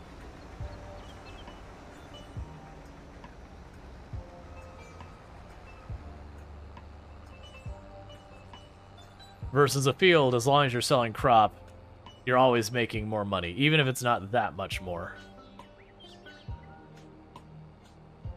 You just think about, like, getting more crop is getting a higher base pay, whereas the building is a multiplier of that base pay. Multiplying 0 is 0, multiplying anything is more. Yeah, no, I gotcha. But even if it didn't have the maintenance cost, you know, a building or something that gives you any amount of money is going to be probably worth more to you than something that doesn't give you any money. But yeah, now it'll be a whole thing that we'll buy, like, a new tile. At that point, I might just take the sorghum field off to that side and just swap it out for a canola field.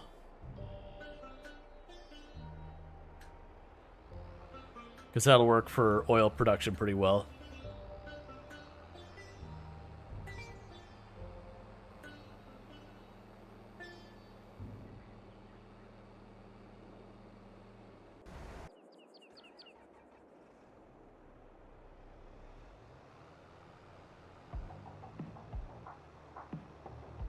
Because then that gives us yet another source of income. And it diversifies it more, so we'll have different sales days and all that kind of stuff, different harvest days, different plant days.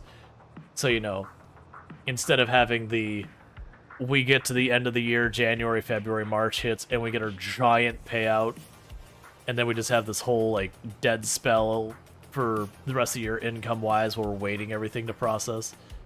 You know, and get canola to, like, fill in the one gap, that kind of thing. I debated getting the stuff for making cloth and shirts and all that because I know there's good money in that as well. The only reason I haven't is because I figured one thing with sheep and it's probably not enough to keep it remotely busy enough because it's a small sheep pen. So that when we get our tile, that's it. Like, I'm going to intend to, like, build an entire area for the animals, like a bunch of different animals. It'd be at that point I'd want to start investing in those production lines, because then I probably have enough sheep to at least keep it running most of the time. Versus I feel like right now what I've got, they would only run like a couple months out of the year, and that's about it. Which might still be more profitable. Oh. But it doesn't feel like it'd be a great use of time and resources.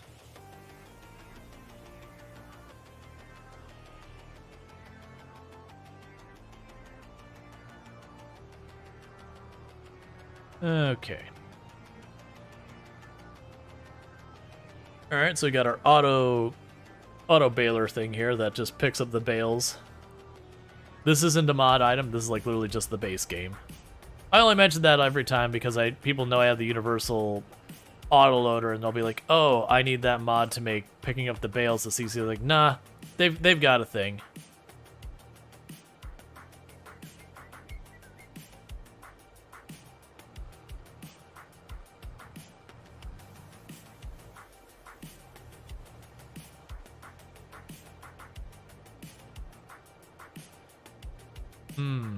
Well, that sucks. Okay. That's not the end of the world.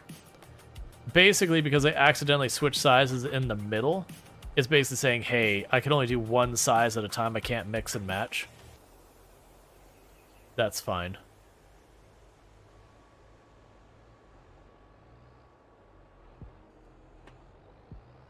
They'll pick up all the littler ones.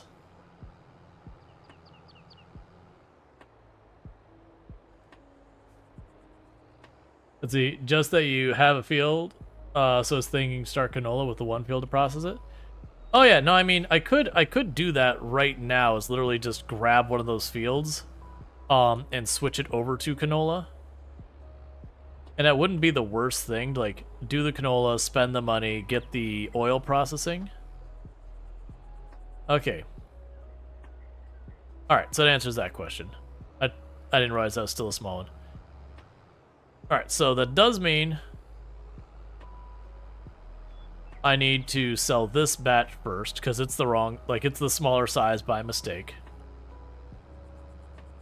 Yeah, no, I could plant a bunch of canola, and then by the time I get to harvest it, put down the oil processing building, and that wouldn't be the worst thing in the world. I don't know if that would make me more money than I'm making now, or less money than I'm making now, to have the split. It would balance out the when I'm getting paid a little bit, as they have like different days that their prices are up.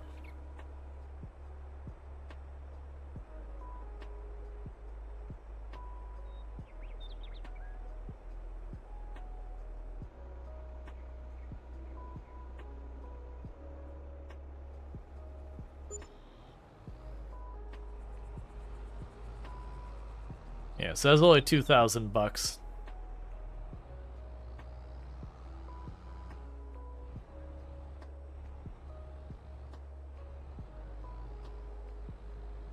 That's okay. That's because I messed up and I made the smaller bales at the beginning part.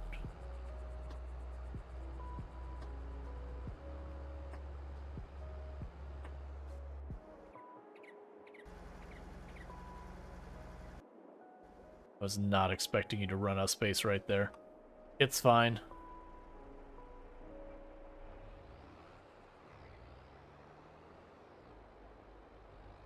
So you can park this here, let it finish this area.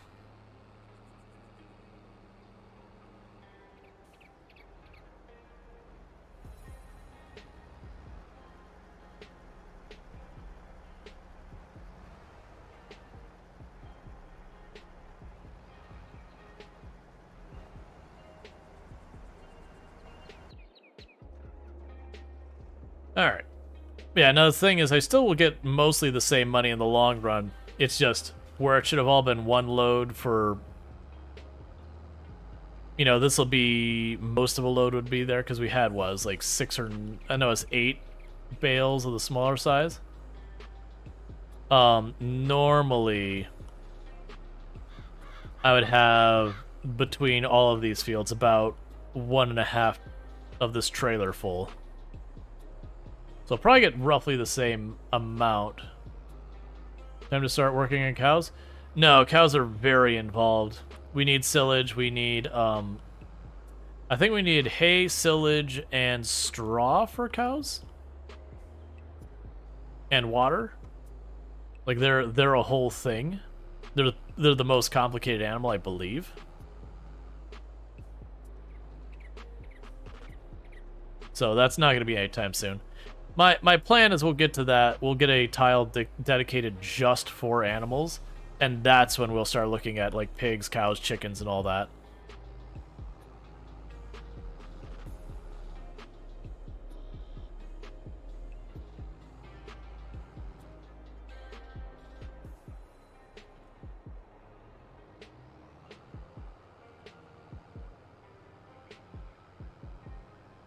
Okay, first field is all baled.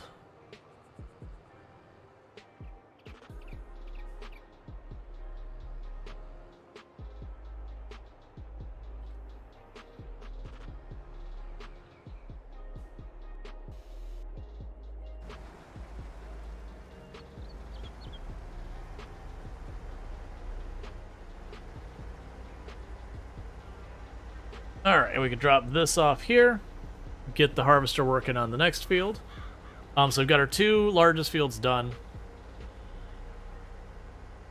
Pigs are pretty complicated, lots of different food types. I was under the impression, though, the pigs didn't need that. Like, you had lots of options. You didn't have to do them all. Was if I remember pigs correctly. I could be wrong about that. Versus, like, the cows needed a lot.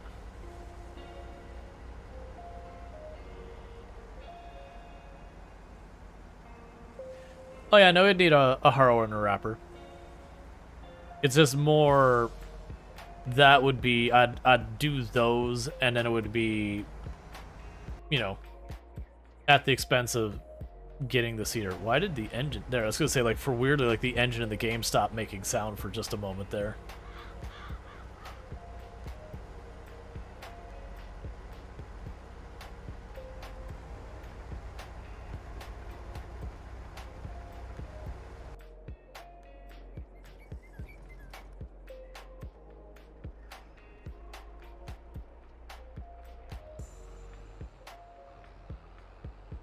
Let's see, cows just need hay and silage to make TMR, and water if in a lower cost pen. Okay.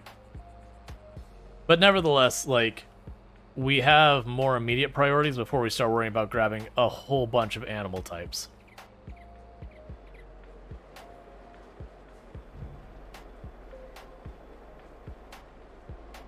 Because I'd still need to set up an area that I can consistently and reliably get plenty of feed for them so far as grass and handling, all that sort of stuff.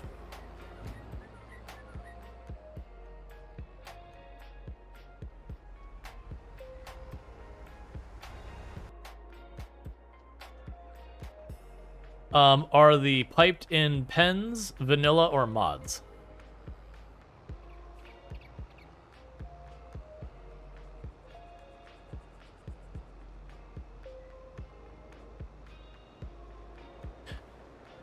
Because that comes up every time that we have something like that. It's like, is that this or that? And it's like, oh wait, never mind, that's a mod.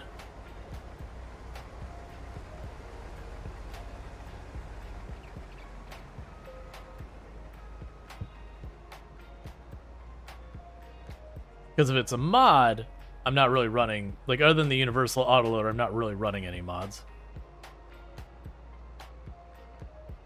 The base game pens don't need water for cows? No problem. I mean, that's fine, if that is the case. It's still, like, the water's not the big point. Water I've already got covered. It's the fact that, you know, we would need, you know, more equipment to do that. And it's just another, you know, yet another one that I gotta deal with. Or yet another set of equipment I need to buy. So I want to get the stuff for growing this crop first, versus if we switch to canola for, like, the next thing in oil. I literally don't have to buy more equipment. And then after that, if we want to switch to, like, doing sunflower in addition also to do oil, that kind of thing, the only thing I'd have to buy at that point is just the header for my harvester. And you get the idea. The cost for branching out to that production line is very low versus, you know, setting up the cows and everything. There's a lot more investment involved.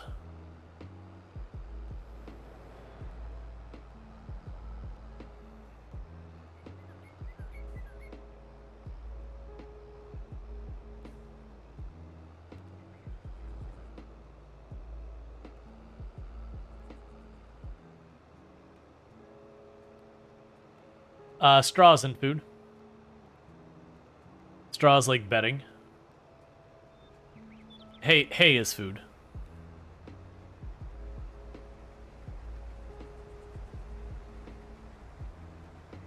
Hay is dried grass. Straw is a total different thing. You can use straw for filler. Gotcha. But, like, the point being is, like, it's not, like, the main thing. You can pad out TMR with straw. Interesting.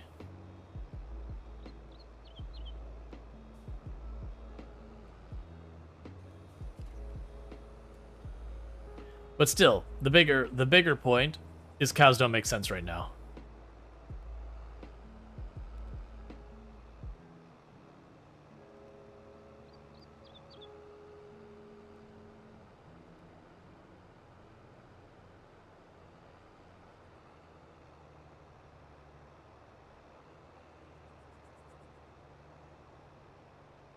Like, there's an argument to go for oil. There'd be, well, so the argument, like, the big thing would be going for oil would be the easiest nest production line to go in because it's low cost.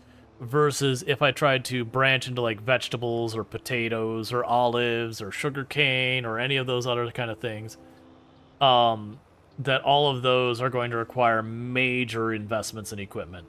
And then the animals to do them on any real level past the sheep I've got would also be a significant investment as well. Versus the sheep I got, you know, I just shove grass and water in there and they're happy.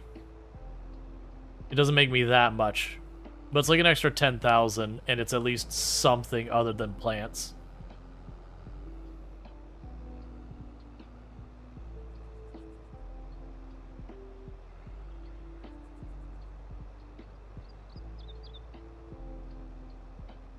Yeah, no, as long as people stay interested, I do see getting cows at some point.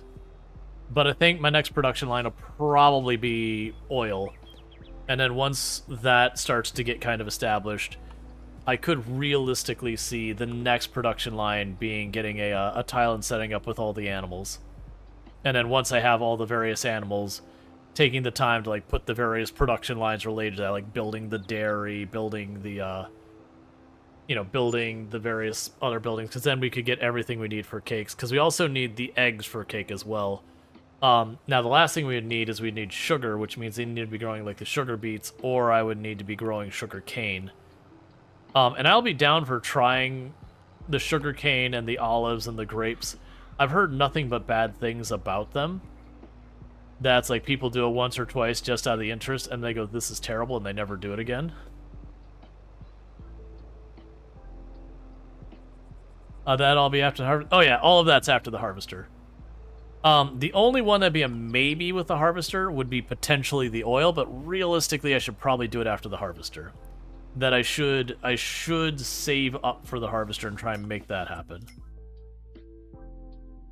It's a bummer. Like, this isn't the best harvester, but that is a pretty solid harvester, but it's just not something I could afford right now. I don't have what I would need. Like, I don't think I can realistically make that happen. Like, not even close. I'd have to sell something I really, really am not in a position I should sell, is the way it would require to do that.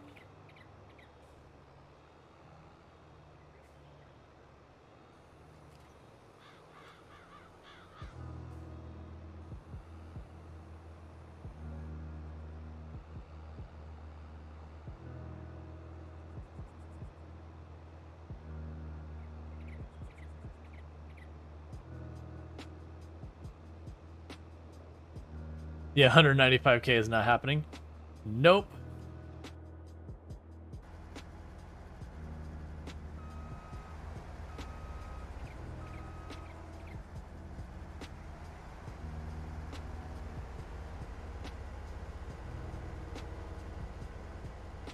Grapes and olives are low yield, high acreage, and large initial investment need. Yeah, no, usually the thing I heard the complaints was just more than the high acreage, they were just a pain to deal with in general, because you have to get like the tractor thing that kind of has a big loop that drives over the top of it, and so it's just like a whole big thing.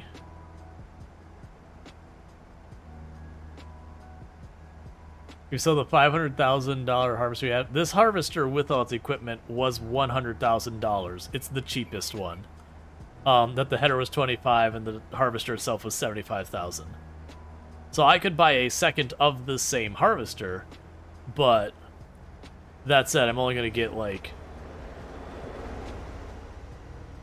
I think we figured it was like 20,000 or something when I go to sell this. And then the header's probably only like 5,000, 10,000.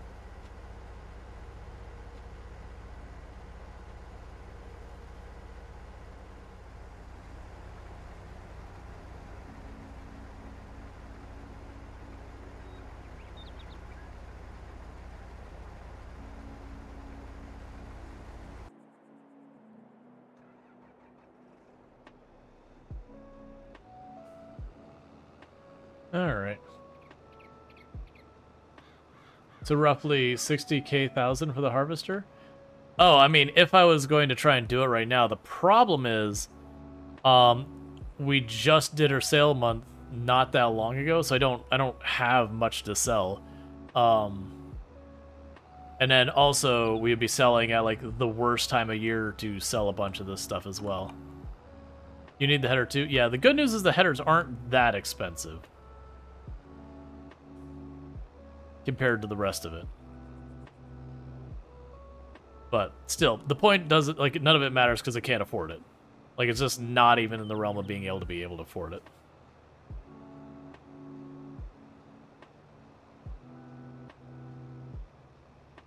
Yeah, there's a lot of flour, but the problem with the flour right now is that we look at the market prices for flour.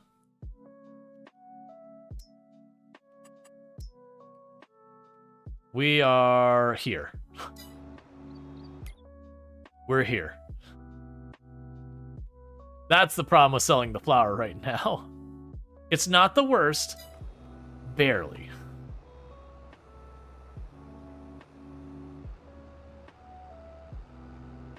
So the issue is I'm going to get way below the normal price I'd get for it. And that'll also be true of the bread, and it'll be fairly true of the greenhouse goods. This is about the worst time of year for pretty close to all of them.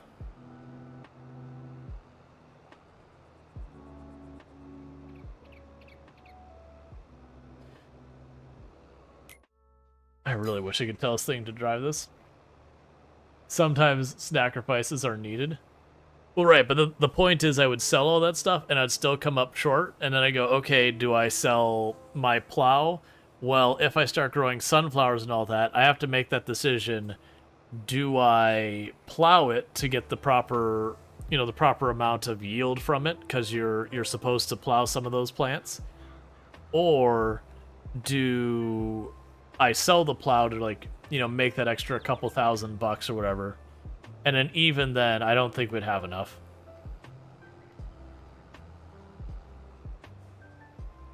I'm just gonna hold off. It's those things you look and go, ooh, that's kind of exciting, but it doesn't really make sense right now. I'd rather just get the payout from this harvest, buy our giant cedar, and then that's a whole process that becomes way more efficient. And like I said, I might sneak the the windrower in the middle, like after we get the cedar. I might sneak the windrower in the next one, since I would be able to afford the harvester for a little while. And so you get the windrower, and then that makes this part way less laborious, and then go for the harvester. Like, I keep having the temptation to buy another tile of land after the cedar, but it is one of those things that if the harvester's still a major bottleneck, that'll probably make the issue worse. Actually, let's check. When is the canola planting and all that? So canola has... So it would plant at the same time we would be finishing up with the... So we'd harvest this, we'd plant the canola the next day, but we harvest the canola the same time we would harvest the wheat. So that would literally just be another thing I need to get done on my busy days as is. Which is fine, like, we'll go with that in the long run, but right now, we don't want to touch that till we get our cedar and our harvester to be better, so that we're working that much faster.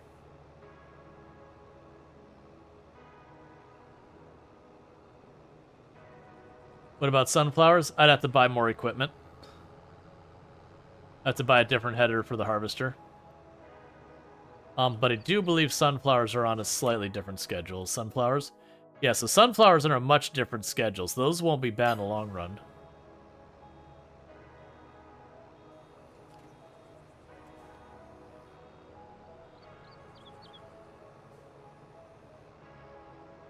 But yeah, so more than likely we'd get a field or two of canola, then we get a field or two of sunflower, because then we can get the different header, which would then make it so I can literally do almost all of the, we could do basically all of the crops that use just the regular harvest. We'd have all of those set up. So like corn, soybeans, all the grains, canola, like all of that would be sorted out.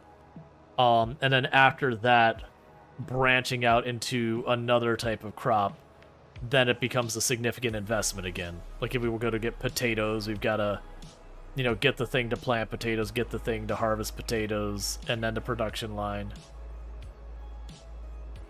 Yep, no, that's what I was saying, is I'd be able to do the corn with the sunflower. The downside is, I believe the only production line for corn, if I'm remembering correctly, is cereal. And if I recall correctly, cereal needs corn, honey, and, oh, there was one more thing that was a lot more work. I'm trying to remember what it was. It was corn, honey, and one more... raisins. So you'd have to get grapes and then dry them. Get the place for drying them for raisins. And so the raisins are the big pain out of that production line. Because then we have to invest in the stuff, like all the equipment to do grapes. There's a good chance we'll be able to do corn, but it probably won't make sense for us to do corn. You know, the beehives give bonus productivity for canola and for sunflower. And I think there might be one other. There's a couple plants that they give a bonus, a mutual back and forth bonus.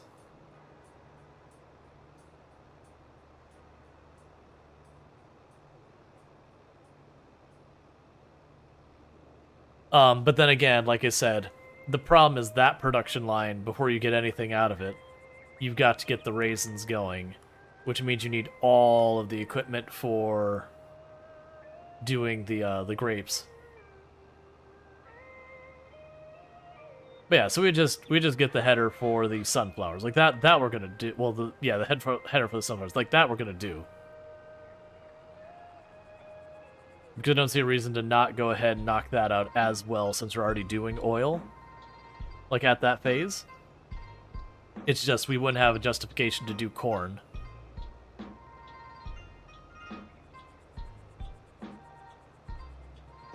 So then we'd probably choose another crop that we can get a production line up. Most likely I'd probably...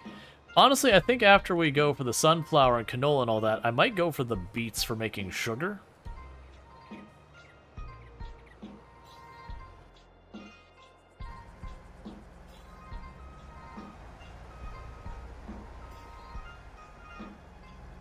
Remember correctly, you turn corn into forage and forage into silage?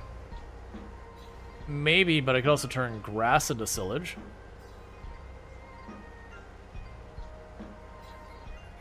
And I'd rather just turn grass into silage. The bee bonus for sunflowers, potatoes, and sorghum?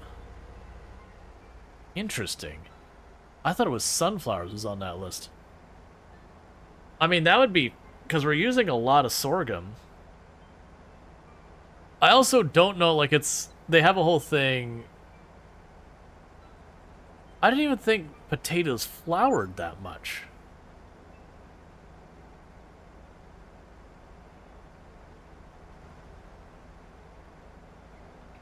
I could have sworn canola was on that list. I'd have to look it up and double check.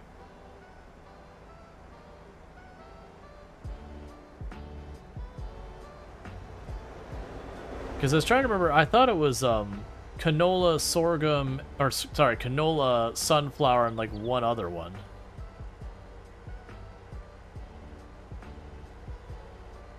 Because yeah, I've grown potatoes. I usually think of them, you know, being fairly leafy plants that, you know, that thing.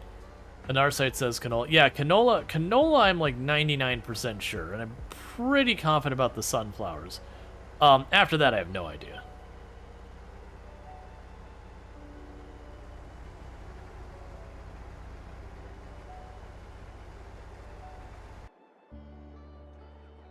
Oh yeah, no, I can see potatoes being a decorative plant. Like I said, they're fairly large leafy plants.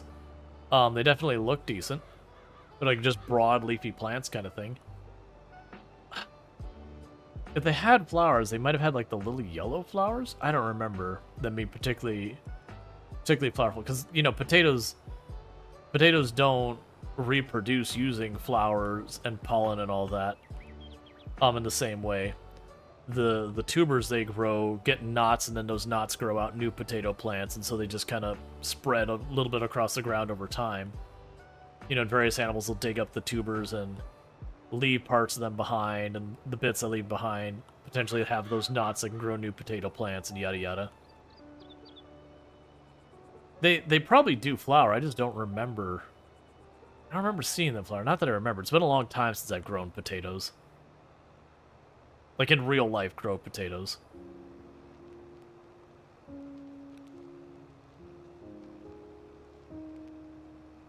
Because honestly, a lot of those kind of plants, when they flower is when you harvest them. Like you don't want them to be flowered for a while.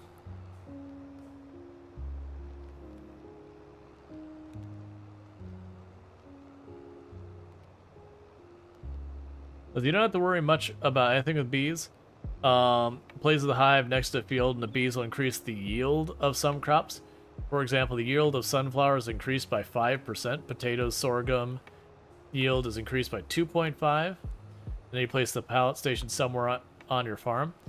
Yeah, so the thing I don't know that I'm not clear about is, like, you know, they say they will increase the yield of, like, the various plants near them.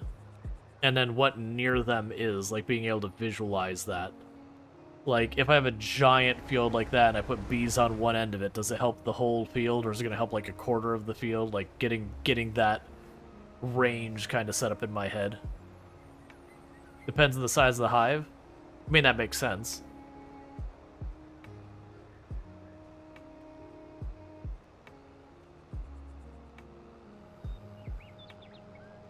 The largest one is 150 meters radius.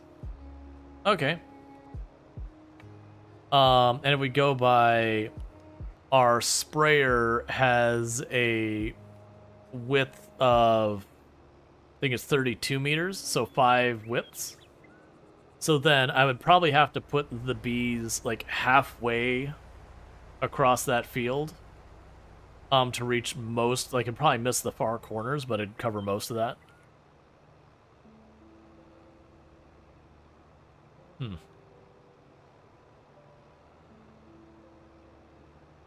That's something we can figure out.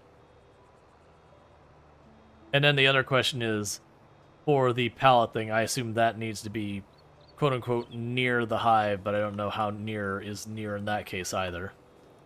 Because, like, I assume I can't go and buy the tile that has the shop on it, put the bee honey collecting spot, like, right on the bottom of the ramp.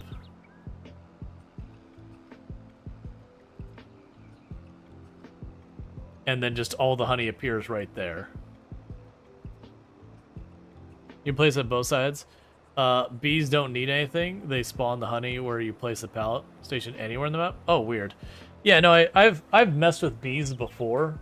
I just didn't mess with the interactions and how much they impact the yield of the crops and that kind of nonsense. Like, I knew they did improve that, because I had on my own time, I was trying to do a Survivor Man Challenge video before I started this run. And I was going to sit there and try and set up the whole thing. And I was like, okay, well, bees are great because they have 0 input cost beyond the initial investment. And everything else after that is just profit. Let me go ahead, since I don't have much money, and buy bees. Not realizing, like, the beehive that's like $4,400 for it. Gives you about $50 a month worth of honey. It was, like, really terrible. And that's without, like, any of the other bonuses. Obviously, there's a bunch of stuff you can do to improve the yield. But it was experimenting, like, you know what I'm not doing? Fast forwarding several hundred months for this thing to pay itself off.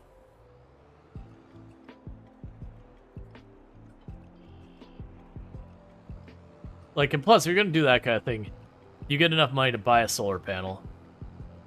And then once you have the solar panel, you use the money for the solar panel to buy a solar panel. And you use the money for the solar panel to buy a solar panel. And then pretty soon your entire map is solar panels. Because that's the way to choose the game.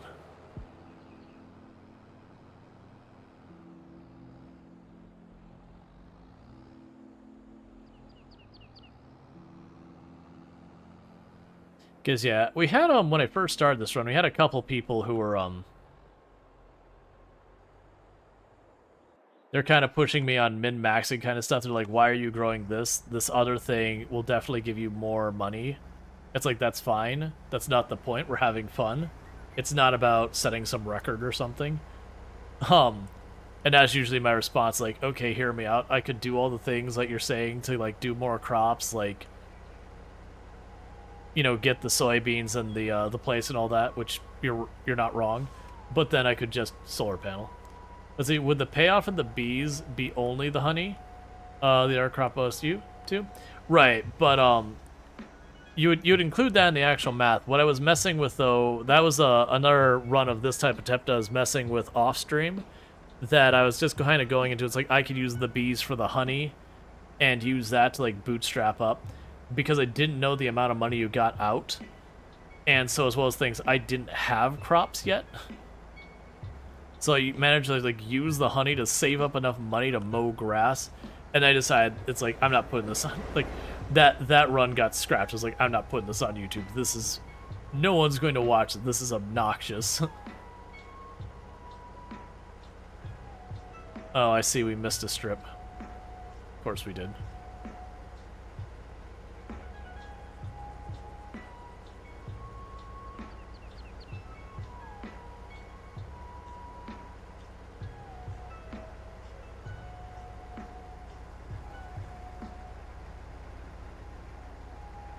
But yeah, no, ultimately, you would consider the increased yield of your crops and the honey when you're saying how long does it take to pay for itself.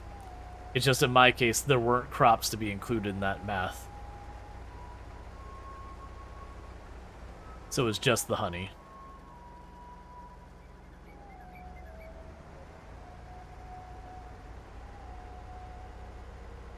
Okay, and sending it over the last smaller field.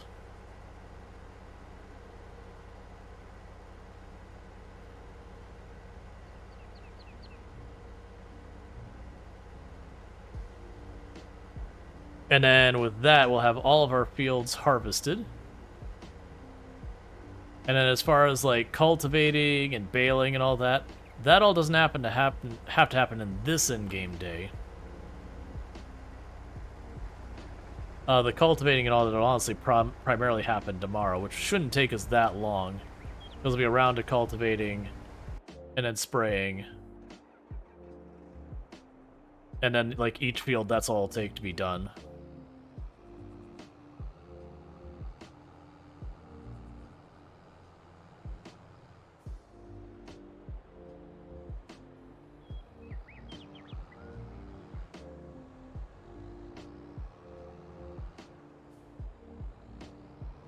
Okay.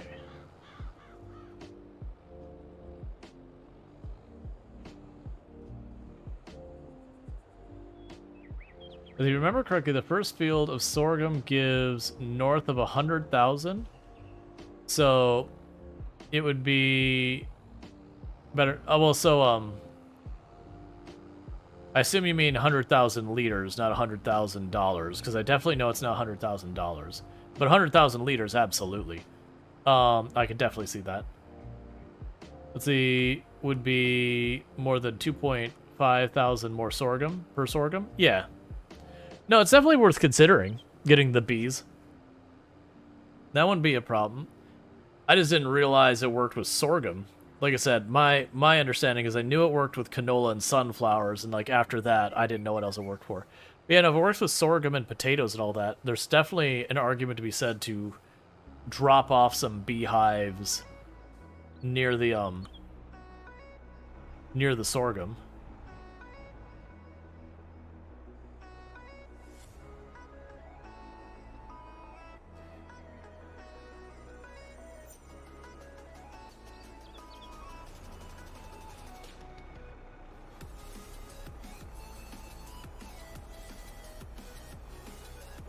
It'd be nice if the hives tell you.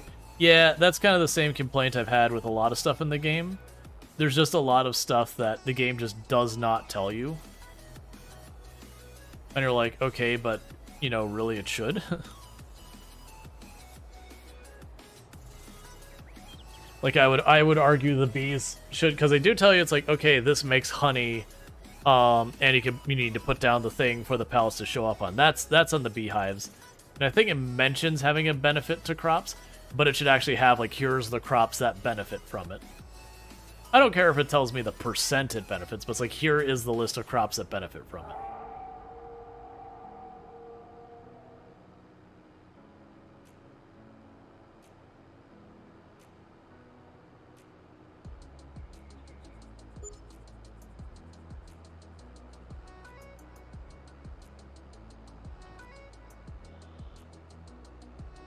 Like, take the guesswork out of it.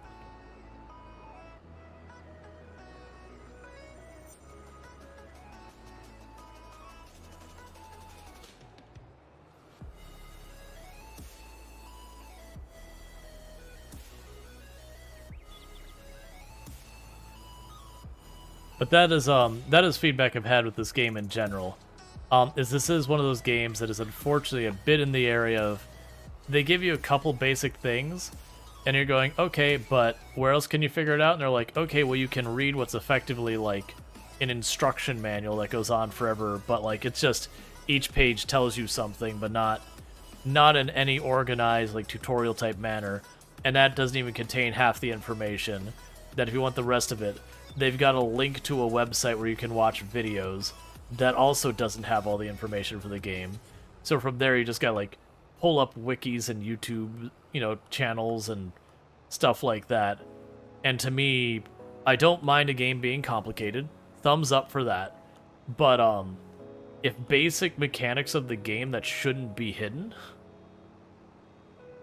are not readily available in the game itself, that is a problem. So like the percent bees help, I could see that being a potentially hidden thing that like, sure, you can justify that. That's fine. But like what plants the bees work with, it's like, I don't feel like that needs to be hidden. Like if this was some like we're farming and it's like the initial discovery of agriculture, like this is some prehistoric people who are just figuring out how to grow crops for the first time. Sure, I could certainly see an argument being that you'd have to trial and error to figure out what plants that thematically fits. But it's like, this is a game that, one would assume we have basic training in our equipment and at least have some basic information.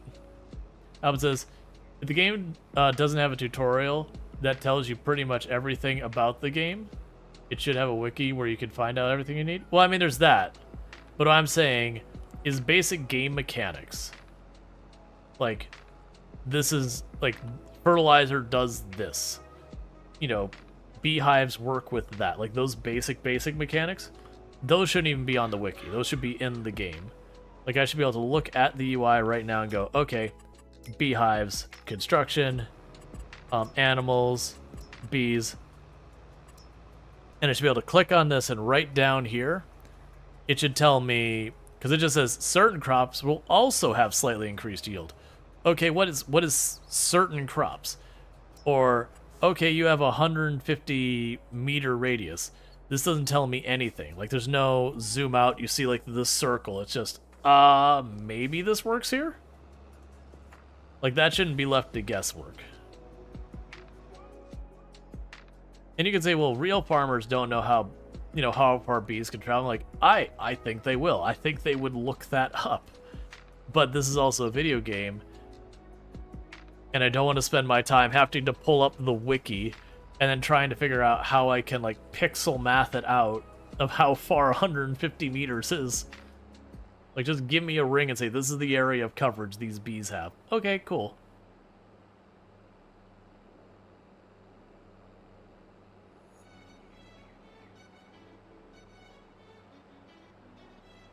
Sam says, maybe the farmers won't, but the apicultures definitely do. I'm assuming that's...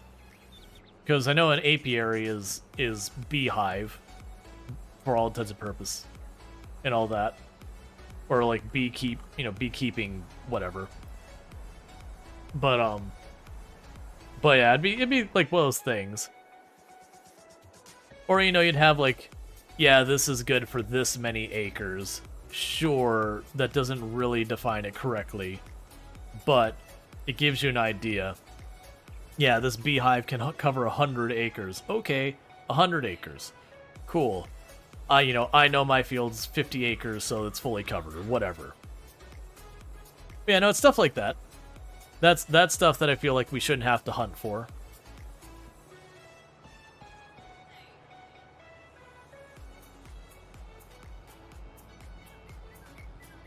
Which, like, that one I'm not even sitting there thinking you, like, put in a tutorial or anything like that. It should just be when we pull... I'm not going to go through the UI. When we pull it up and you go to the beehives, that it just has, like, the symbols where it's like, here's the crop it works with. Like, again, I don't need the percents. That's fine. Whatever. Like, I can use it and look at it. Sure, it means I might waste money that I was expecting more out of it. Sure, that's fine. But I don't really need the percents or anything like that. Just that sorghum is on the list. Like, don't make me guess what certain crops means. Because one would also argue I might look up stuff, get real life information, and assume it works the same way in the game.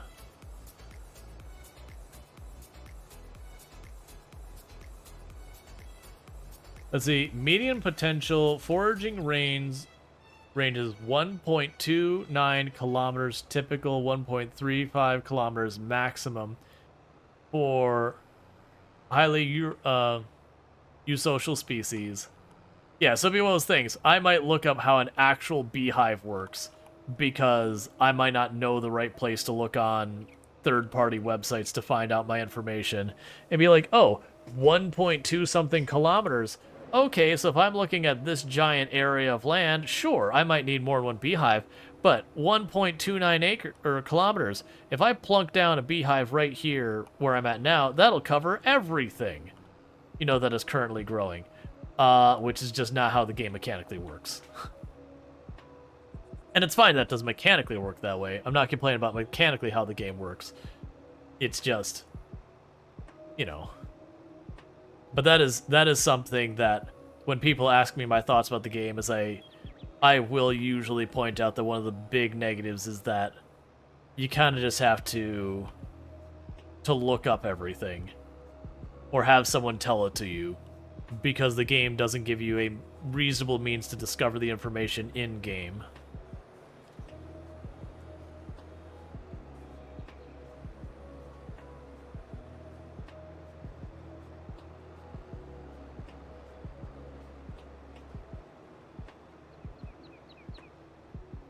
Yeah, no, and you also have, someone will, like, eyeball it once upon a time. And be like, oh yeah, it totally goes 150 meters. And then, because someone once eyeballed it and did the guess, everyone will repeat that. Unless you get a game like Project Zomboid where people dive into the code and do all that. That was as a Path of Exile, I've come to terms with having to use a wiki. Oh, I mean, Path of Exile is notorious for a lot of their stuff said nearby, but nearby meant different things.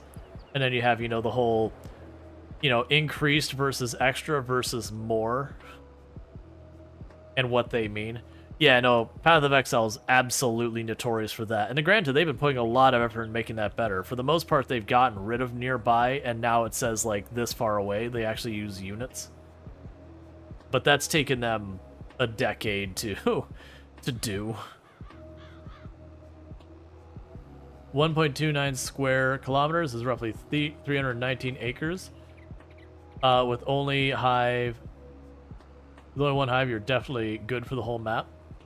Well, I think that'd be about, you know, the volume of plants a hive can facilitate. So, like, they still use nearby a lot? Well, that's a bummer. Because I know there was a bunch of them they got rid of nearby. That they changed it, or maybe they standardized nearby to mean the same thing. There was something they did recently with nearby to make it less muddy.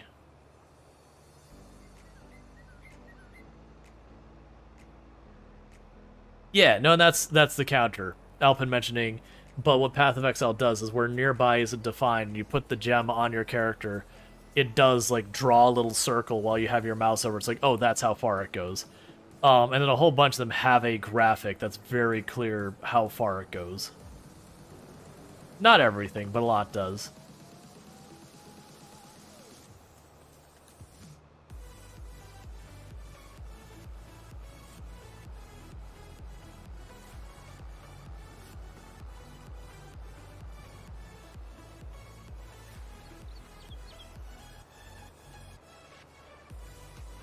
Okay.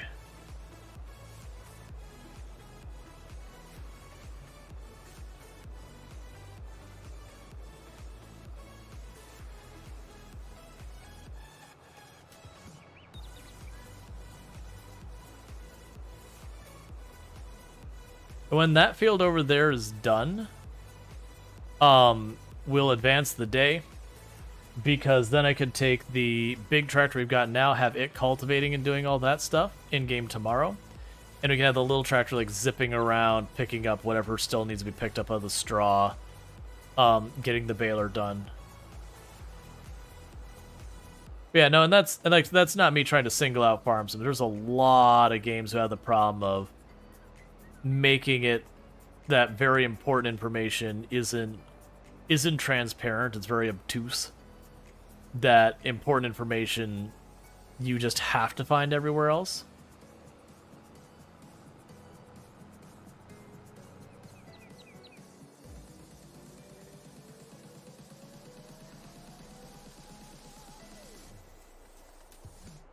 Are you sure the sorghum won't wither this time?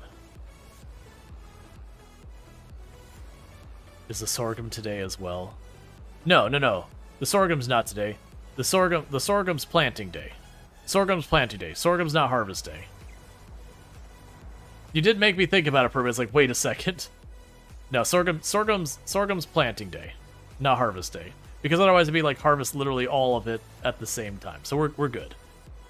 Sorghum is what is it, like August or whatever? Because it's July, August, no, September. Whatever 2 months from now is sorghum harvest day.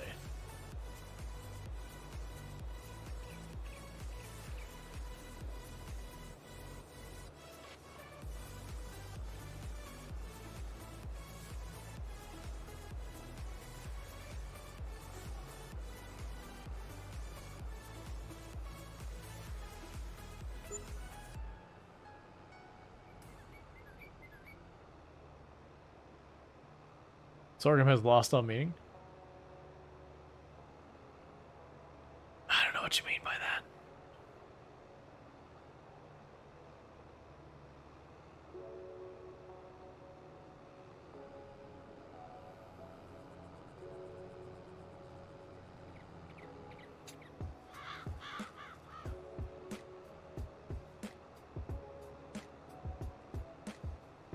Okay.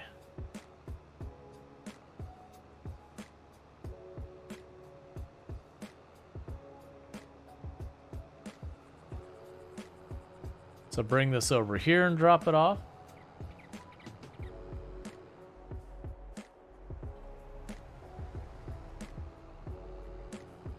Grab our next bales. Keep all that rolling.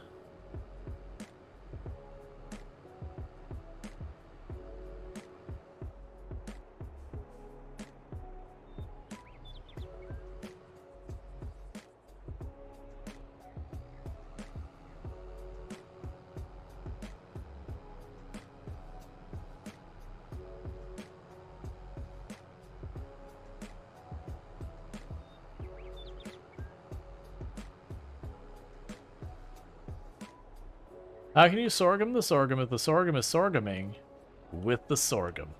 Ah, it's so close. There was just opportunity lost there. You'll get it next time, Psy Omega. Don't worry. Incomplete answer. Partial credit.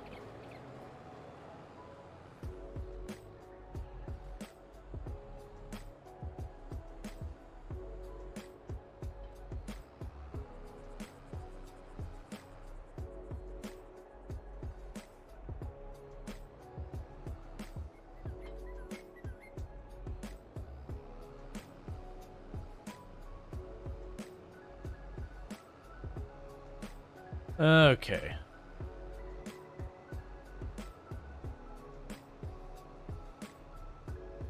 Just trying to get as much as we can done. Like I said, from the beginning of the day, that harvester is the bottleneck. As I've got like that tractor just sitting there doing nothing, waiting its turn. This tractor we've had just running around, cleaning up after it just because. Sorghum is life, sorghum is love. I don't know. When people let me know that sorghum is used for like gluten-free bread and all that, there was a lot of people who suddenly had much lower opinion of sorghum after that moment.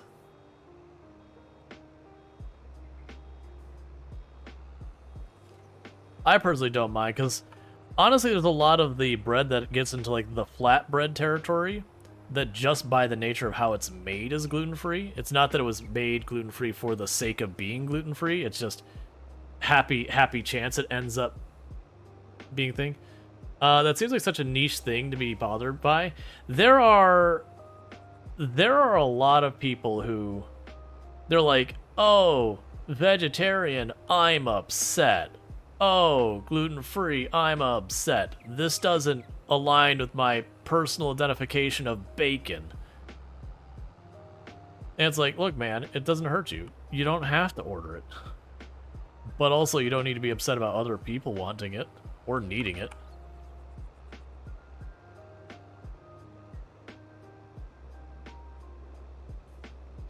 Alright, so we got you taken care of.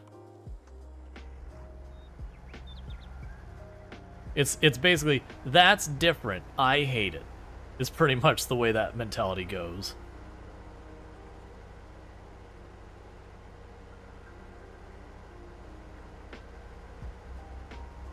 Most likely, Soul Atoms, it's because they're more aware of it.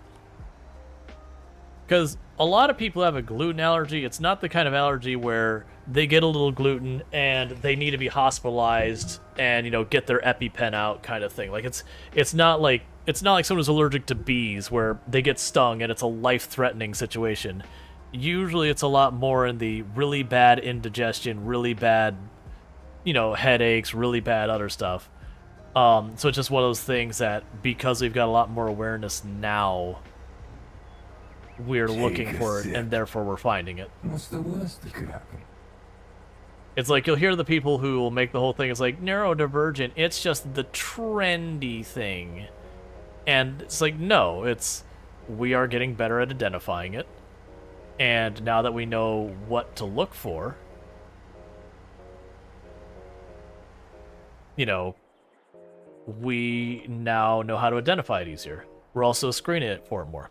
It's just like the same thing as once we stopped forcing people who were left-handed to use their right hand, that suddenly we've had a lot more left-handed people. Oh, imagine that. When you start recognizing something, it shows up. You barely means eek. That is a sentence I want to erase from my brain. It was like 500% more people that one would expect. Well, that's like that's one of the things. There's a lot of conditions and all that historically we thought were very rare, but because we weren't surveying or screening for them and all that, you know, we didn't detect them very much. But now that we are, we're looking back and going, oh crap, there's like so many people. Like there's like the whole thing with like heart disease kind of things that, you know, it used to be you wouldn't detect it unless someone had a heart attack or a stroke.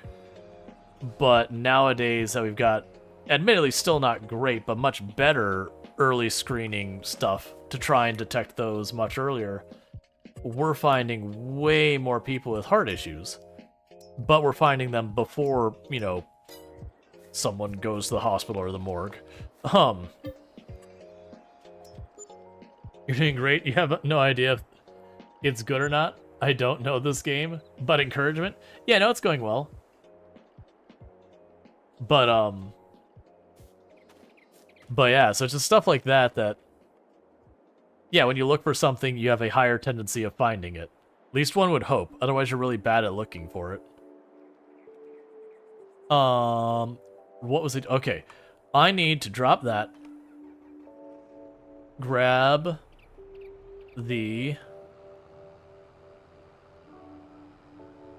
that sorghum looks ready. Do I have my months wrong? Is this sorghum day? This is sorghum day. Oh crap. Okay. We've got work to do. So, okay, so I need to get the harvester repaired and working on the sorghum. I need to get this dealing with the cultivator to get these fields that we've already harvested done. I need the little tractor to finish doing the baling to get that done. All the while, we need to juggle all of the things.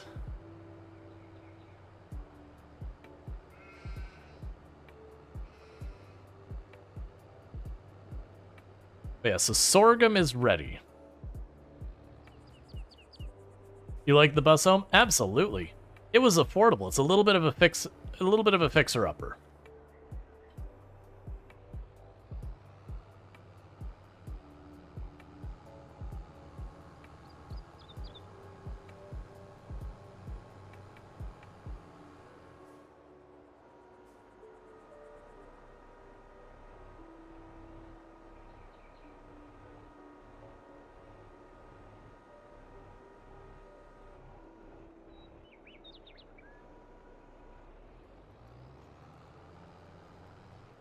Alright, so we've got that going.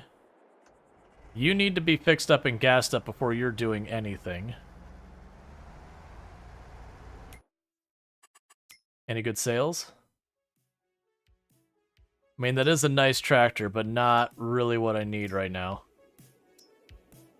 Actually, that's not that nice tractor. What am I talking about? It's a terrible tractor. Okay.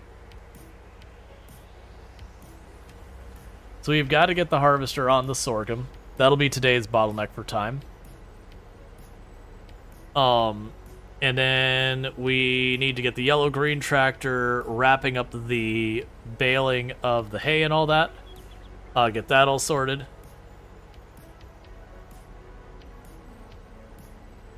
Just so much to do, so little time.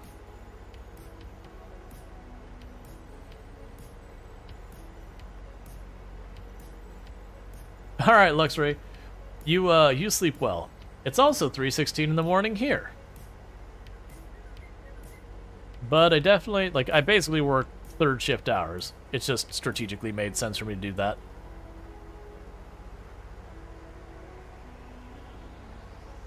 I basically stream till right around the time that a lot of the daytime European streamers start popping on.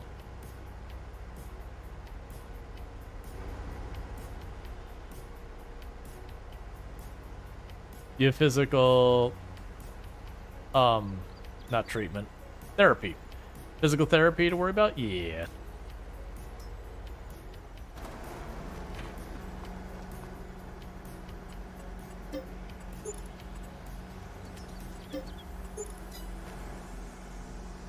Actually, yeah, that was the... I remember someone had mentioned previously, it's like, can you put higher capacity on there? It's like, I don't remember. It's like, oh yeah, we checked. It's fine. Assume really was up really early or really late? Really late.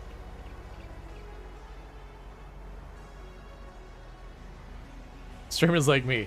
I was really confused there for a moment. I misread it like 3 times. But for those who don't know, FG Squared, absolutely fantastic content creator, cashing in their 3 stream streaks. So thank you so much for that, for catching the last 3 streams. But definitely someone to recommend. Plays a whole variety of games, including simulation, RimWorld, like simulation city builders, all that kind of stuff. So plays like a lot of RimWorld, plays a lot of indie games, a lot of good stuff over there. It's always their birthday, even when it's not their birthday, but it's especially not their birthday when it's their birthday. It's a meme. But definitely worth checking out and all good stuff. But yeah, exactly like content creators like FG Squared and, you know, Bloody Drongo and a bunch of them that pop on like literally about the time I wrap up. Like that wasn't even a like by design choice kind of thing. That was just kind of a thing that happens. Is just because, like I said, I kind of set my stream to wrap up right around the time that a lot of European streamers that start like daytime streams go and all that. Like I just really kind of focus on that time frame as my ending. Because I've personally observed that when it comes like for English viewers, that you have kind of like this ramp up for like the later in the evening peak, and then it kind of starts to wane down as you get later and later.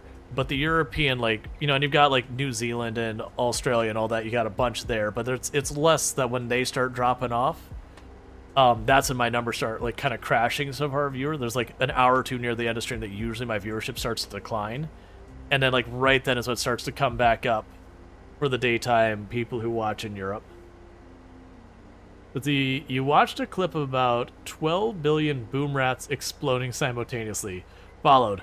Oh yeah, that was 1,000 boom rats if I remember correctly. Like literally 1,000 boom rats. So while it looks like 12 billion, it's 1,000, which is just as ludicrous a number for when you're talking about trying to keep boom rats from dying in RimWorld, which is a whole experience challenge mode within itself.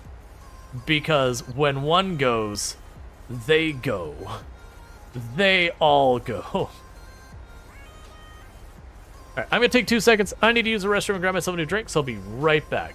So thank you again, and I'll be back here in just a moment.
For a moment there, I thought the button wasn't gonna work. It took me like 3 times to do it. I was gonna say, yeah, as far as like we've made the CPU pretty sad with RimWorld before. Yeah, and those buttons getting worn out. I honestly probably need to replace / update this mic. I've got a really nice compressor mic here, but it's really not good for streaming. It's a really nice Rode compressor mic that I use for when I was authoring courses, but the benefit of having a mic that like really gets the whole range of audio is it gets the whole range of audio, as the negative as well. So when an air conditioner turns on, it picks it up. If someone drops a pin, it picks it up, and it means you have to do so much more with the noise canceling. Which mic are you using? This is a Blue Yeti. Like an 8-9-year-old Blue Yeti. So just to slap the USB cord into the computer, you're good. Versus the Rode, I have to deal with like phantom power and all that garbage. Like, you can get it set up, but man, there's just so many things that can go wrong with that Rode. Because I have to have the, what's the word I'm looking for? It's not equalizer, it's, man, I did a whole video on it. Because it's like when, there's the people doing the gatekeeping thing where they're like, oh yeah, if you're not spending $200 on a mic, you're just not taking this seriously, or if you're not spending $100 on a mic. Hey, Pankraro, you're up late. Oh, I'm sorry, that's not Pankraro, that's Guma. Thank you, Guma. I just saw Pankraro's name first. I was like, what is Pankraro still doing up? Streaming, that is. But yeah, hey, Aguma, how's it going? It's good seeing you. Spend $30 on mic and a rocks? Absolutely. But welcome in, Raiders. You have, for those who don't know, Aguma Bear, fantastic content creator on the platform. VTuber does a giant bear. Says, apparently they've done recently Voices of the Void, which I don't know anything about, and just chatting. Do you want to fill me in on what Voices with the Void is? And also, how is your stream? And I hope you had a good stream. But welcome in, Raiders. Also, if you need to like do your self-care, like don't feel obligated. You can be like, hey, I gotta go eat. That's fine too. But if you don't need to dash, it's 5 nights at SETI. Oh, so it's like 5 nights at Freddy, but like alien science-y stuff? Okay, I can get behind that. Let's see, you heard the Blue Yeti isn't good, but as from a point of view of not being good for what it costs. Gotcha, cool. Yeah, no, that's, you'll have people who'll badmouth the Blue Yeti in a big way. I need another tractor. You have people badmouth the Blue Yeti in a big way, and there's certainly, there's always the argument, is it worth the money, certainly. But you'll have, like, literally, this is going back, and it's a reoccurring argument that comes up a lot on Twitch and other content creation platforms, is you'll have people be like, oh no, like, you'll have people be like, oh no, like, you only have this, like, $80, $100, $200 mic, aw, like, you're just never gonna make it. You got, like, this cheap old mic, how could you? And I think I did the math. For my courses I used to record, the audio setup for that was like $800-900. But like I said, that was not my money. That was the company I was working for who paid for it and all that. It's way scarier than 5 Nights at Freddy because you never know when or if anything scary is going to happen. You spend 5 hours getting terrified by random wildlife noises. Oh yeah, and half of them won't actually be a problem, and then you're just terrified because of all that. Empty Square says, but there's so many issues that are frustrating. You preferred the AT2020 USB over it? Gotcha. Yeah, no, for it's a thing that happens every couple of months. Is you'll have someone have their hot take that you need to have like a DSLR, or you need to have like a high-end condenser mic. And I did the math for like $800-900 is what the audio equipment I have from my recording my courses came down to, which, like I said, is a Rode condenser mic. It's like middle high-end mic, not high-end mic. And it has the phantom power, and it has... I'm blanking on the term for it. It's basically what you hook your mic into, and then you hook that up to your setup. You know, it's got the big fat audio cables and all that kind of stuff. But it's like, it's a really good audio setup. It's not a preamp. It doesn't matter. But the point is, it's like a really... It's a really nice setup. It's definitely, when it comes to, like, if we're just talking strictly from the standpoint of, like, quality of audio equipment, it's easily the better. It's an audio interface. That's the word. It's an audio interface, yes. That does a conversion from, like, your big fat audio cable over to USB and all that. And I actually have a video on YouTube that's one of my more popular videos, where people are having this whole thing about, you know, you need, you know, like, if you're not spending at least $1,200 to $2,000 on your stream setup, why are you even like, it was, like, really a toxic take. And it pops up every once in a while because it gets a whole bunch of people to engage that content because they start, you know, very understandably and justifiably saying, hey, that's not right or reasonable or correct. And it's just one of those things. And it's just kind of one of those things that I did a video where I took the time to configure both mics and get them all set up to be correctly configured and all that kind of stuff. And I literally had a video where I was explaining the whole thing during the video, and the whole time I was hitting a button every couple seconds that was switching between which mic was on and which one was off. And you can't notice. Like, once I call it out, if you listen very carefully, you'll notice the slightest difference in the sound, but not like quality, just that it's different. And it's like, okay, one of these cost you almost $1,000 to get the setup, and it's got, I think it was like 7 points of failure that if any of them go wrong, the whole thing stops working. Or you can get a Blue Yeti for like $100-something, and the only things that can go wrong is the mic and the USB cable. So I was mostly being salty about the gatekeeping nonsense. Because very genuinely, as Panquaro mentioned, they didn't spend particularly much money on a mic. I know a number of creators who are like rocking a $30, $40 mic, and you would never know it. You're gonna fight a lot more with your noise suppression and all that kind of stuff. Don't get me wrong, it's gonna have some stuff you gotta deal with, but it can be done. Or here's another hint.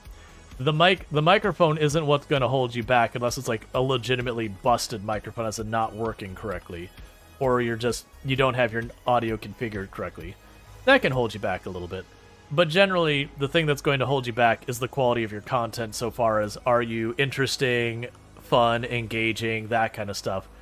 The microphone only matters if it's to the point that it's so bad that, like, you know, it sounds like they're talking through a tin can or something. It has to be, like, legitimately bad before it's a problem.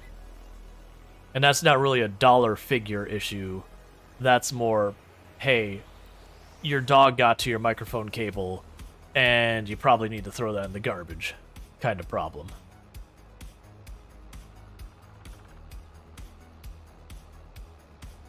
Sammy says, you find it crazy that there's people who will drop hundreds of dollars on audio equipment and then do zero mixing, and the mic ends up sounding like entry-level mic. Oh yeah, no, that's the whole thing. Like, you don't get the feel for it in the video with that Rode setting it up, because it picks up everything.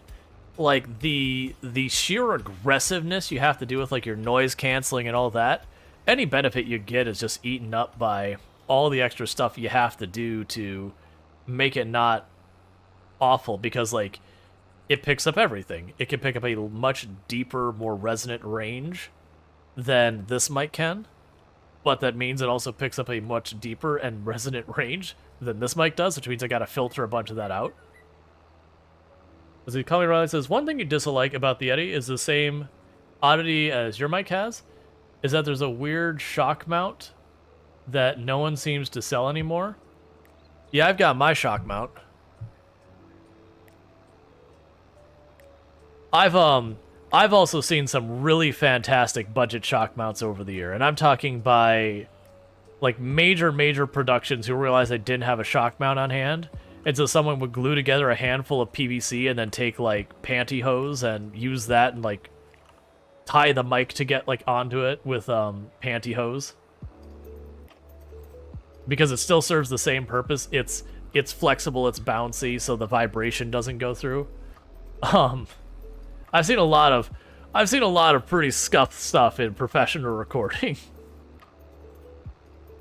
I've seen people like record like, you know, these are people who, you know, put out like albums that hit really high and the labels and all that, and they'll have a bunch of ones that go into studio, and then they'll have a song that they just really get the idea, like, man, I really want to record this right now, and they'll go into like their closet with, you know, their jackets and shirts and all that, and sit down just in the closet with their microphone huddled down like the corner and record that kind of stuff. That happens as well.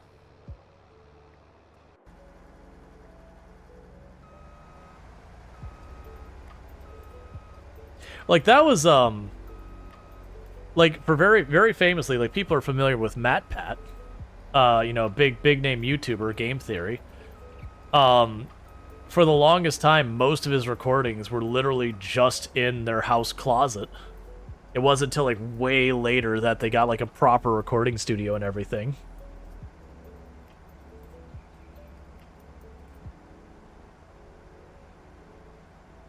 You just do what you gotta do. You just have to understand, like you don't need advanced understanding of acoustics. You just need to know, like, okay, if you want to avoid echo, you want more fabric around you. Anything that'll absorb the sound. You don't need, like, and you'll see entire things that they'll sell, like these panels you put in front of you and behind you and on the wall and all sorts of stuff. You don't need half of the egg carton foam. A lot of that's actually kind of garbage. It's too light. To give you an idea of the acoustic treatment I have in this room that I used for my professional recording before, I have 2 panels on my walls. I have one on my left side and one on my back, nothing on the right or front. Because it's only the bouncing back and forth kind of thing you got to worry about. So the panel over here on the left, it's maybe 2 feet by 4 feet. And it's not this like giant foam thing. It looks like a painter's canvas with nothing on it. And there's just a little foam inside of it. Like, it's a thick foam, but there's just foam inside of it. And it was not expensive. How much was it? I don't remember, but it was not expensive. But the big thing you're worried about is sound being able to bounce back and forth kind of thing. And the other thing is having your mic set correctly to be directional.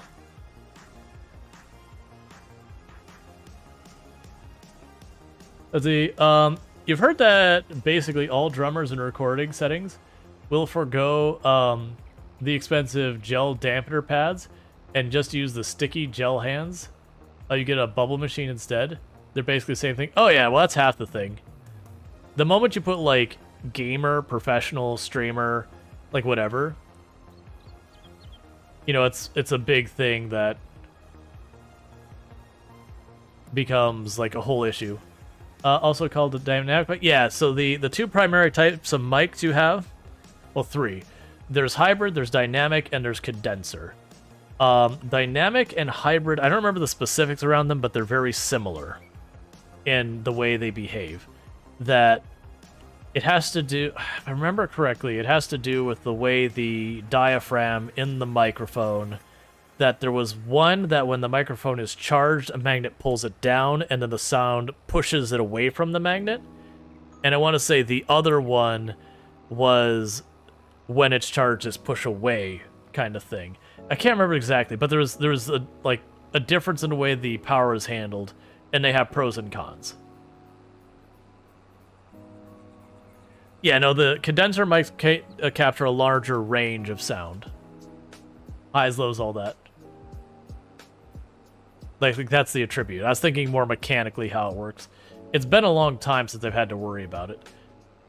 Generally for streaming, for most people, if you're like doing music and singing and that, more likely you're going to be wanting to deal with a dynamic or a hybrid.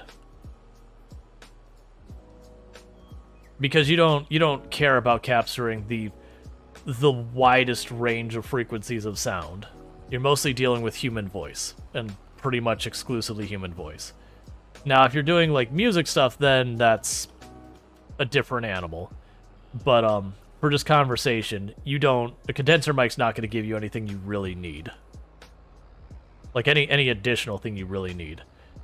Again, very different if you're singing or you're playing instruments that may be in those lower ranges, because the lower ranges are more the problem than the higher. Condenser mics are better for catching the audio of a room. Dynamic better for capturing specific sounds. I would agree to that.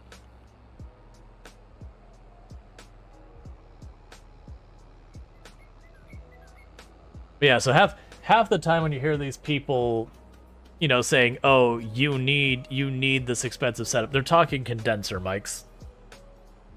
And then my whole thing there is saying, but really, you know, but really you don't. And that's not being like, no, my mic selection is better than theirs. My point is, it doesn't matter. There are far less expensive mics that will work just as good as this one. What they are, I don't know. I haven't shopped around. That said, there's definitely benefits for getting nicer mics, but usually that's around less finagling with noise cancellation, that kind of thing. But a Shure MV7 sends at both USB and XLR hookup. Didn't know that it would need Bizarro shock mount. That's not with the microphones. I have noticed there's been for various streaming hardware that I've started noticing some of them, instead of using the standard, there's two different standard size of threads for like mounting lights and cameras and that kind of stuff, that there's been a brand or two who's been just doing their own non-standard size so that you have to use their mount with their camera, which is annoying. The good news, though, is you can buy cheap adapters for like next to nothing because people get angry about it. But it's always a thing. AI worker has completed their task. I don't think that's true. Oh, yeah, no, wait. It's probably... Yeah, it's you. Never mind, you're fine. I thought it was saying that the harvester had completed its task. I'm like, excuse me, I doubt that.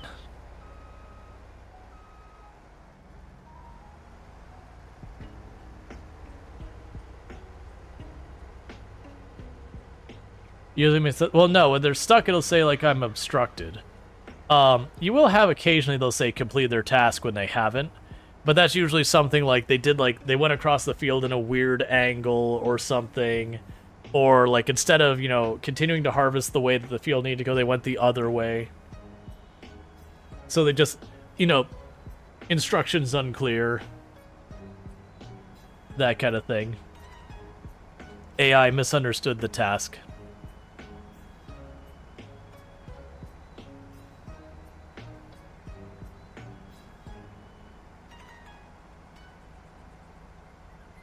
They cut the field and finished one side. I've had it where, like, I'll jump in with this, and then it ends up trying to harvest the other direction, and you're like, but there's nothing there. And it'll do like one sliver, and it goes, okay, I'm done.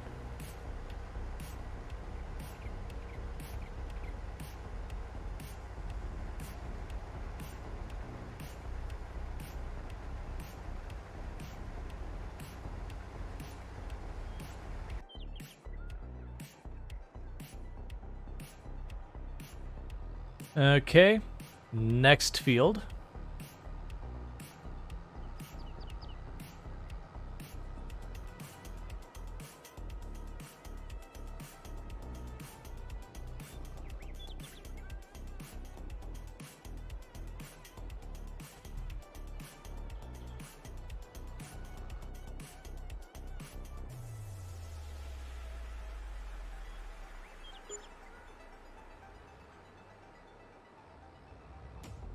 Yeah, so I didn't make as much this time from all of the hay. But I think that's because I accidentally started off the earlier ones with the smaller radius or whatever you want to say. Smaller diameter. They're just smaller bales. Oh, wait. We're here for repairs and gas.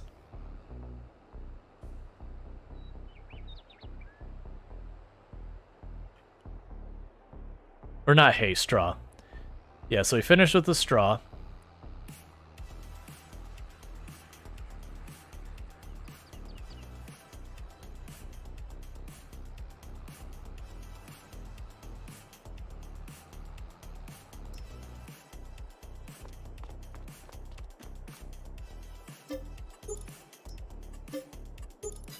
Do you want to repaint? Never. Absolutely never. I want my tractors to look all worn out and used. I want to not spend money that just disappears that I get no benefit from. I also want to keep my money. I'll repair, but I will not repaint. I mentioned it many times. I like the tractors looking, you know, dirty, scratched up, dinged, like they've actually worked. Because I can't imagine you can ever get a tractor looking like it's brand new after it's put any real miles on it. Like, you could touch up the paint and make it less noticeable, but it's going to have little dents and dings where, you know, it's kicked up rocks and all sorts of stuff, and you're going to have little gashes and scratches that, you know, you'll probably fill them in so it doesn't take rust or whatever. Can you change the color? So there are some tractors and all that have options for color. There are mods of a lot of the tractors where the mod will have the same exact tractor, but give you the option to change the color. It is one of the features I kind of wish they would add to the game to let you repaint any of the tractors, just like change, like, you know, base, highlight, whatever color. I'm assuming the reason you can't is because a lot of these are actual name brand tractors. So you have like John Deere and all that. And I'm assuming part of the terms for having the tractor in the game probably requires them to have it in the colors that are the actual John Deere colors, or whatever. That's just a guess.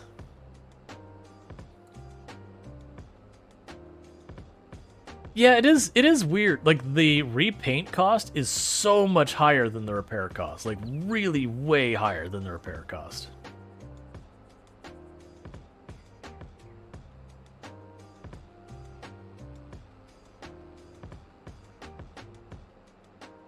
Okay, you're still going.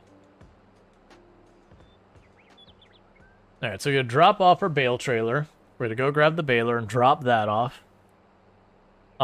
We are going to want to grab the flatbed and start moving everything. You can easily imagine John Deere being like that. Well, yeah, that's going to be, most brands will do that kind of thing.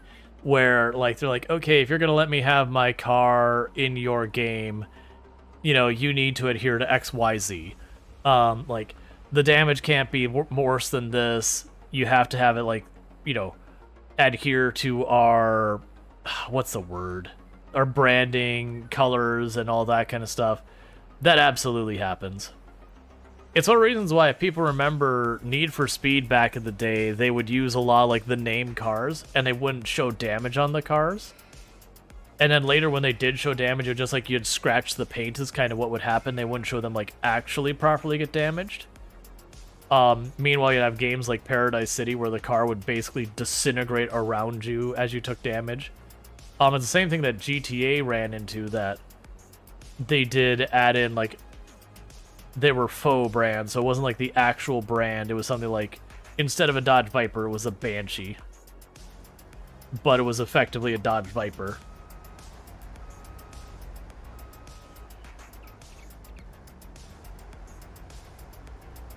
And it was because then they didn't have to worry about, like, Dodge Viper being like, no, you can't have our cars get damaged in this way. No, you can't have our cars explode. No, you can't have our cars be easily broken into. And it's like, look, man, please.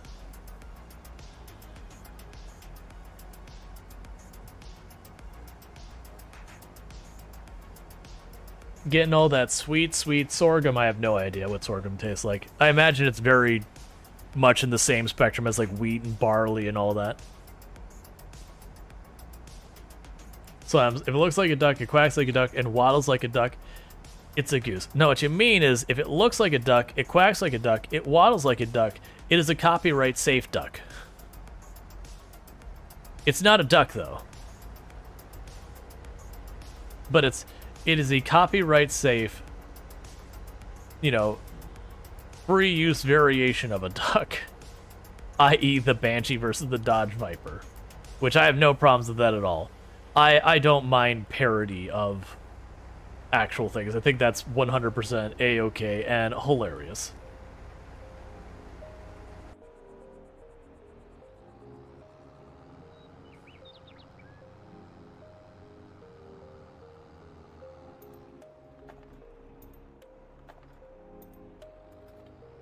Well, to be fair, a lot of the GTA games, that was true, that they did allow damage to build up real fast.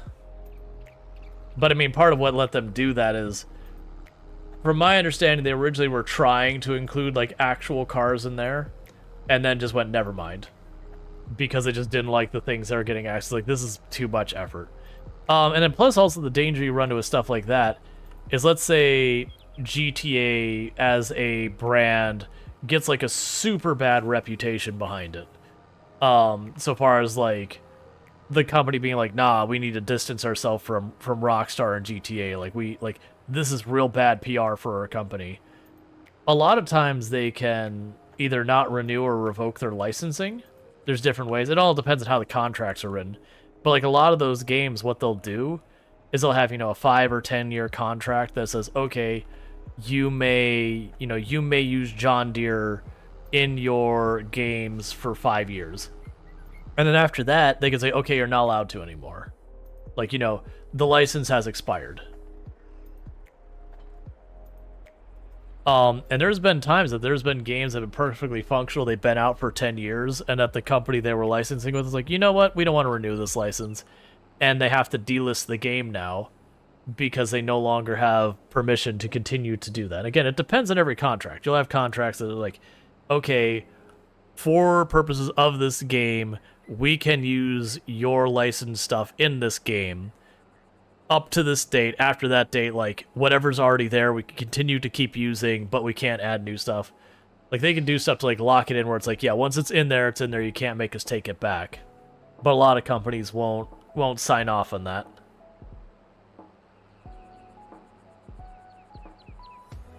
But yeah, no, we've had games that have been delisted on Steam because that sort of thing happened, that there's a game that's 10, 11 years old, that they had some agreement with someone for a license.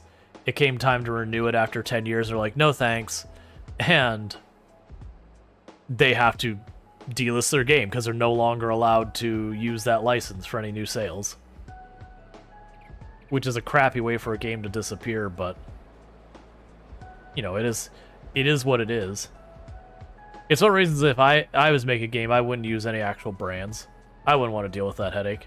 I'd just parody it and be done with it. Give them silly names. Try and make it a fun thing within itself.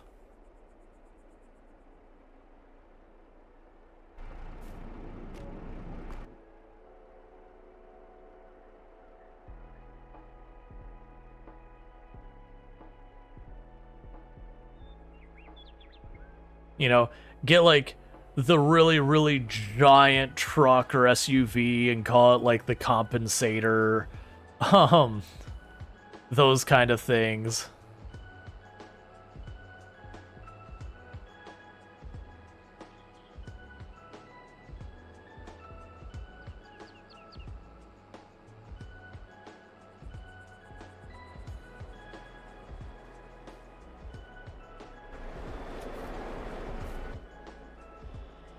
All right. So you're still going over there. You're probably gonna be full soon.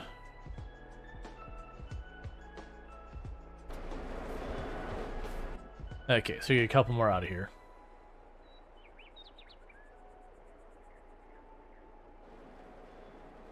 Because plus, when you're making parody vehicles, you can do a lot more with game balance, and then you don't have to worry about the person being like, I see you added the Dodge Viper to this game, and it performs as if it's only 100 horsepower, and everyone knows a Dodge Viper is a much higher horsepower than this vehicle, and the gas mileage in the game is not even remotely accurate. This car should be running out of gas at a nearly twice as frequency, and you're just like, you know what? I don't care. Versus when you make a fictional car that's like a parody of a Dodge Viper or something, you just be like, you know what? It doesn't matter. It doesn't matter. It's a fictional car. If I decide it can make 1 million horsepower, congratulations. You know how many horsepower it's going to make? It's going to make 1 million and 3, just so the numbers are wrong, just to torment people.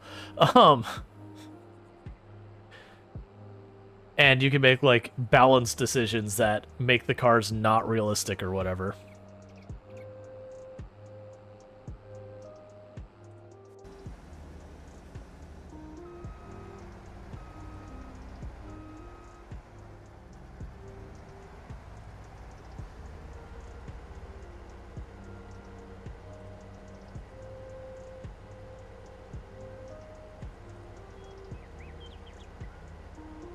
War Thunder has entered the chat.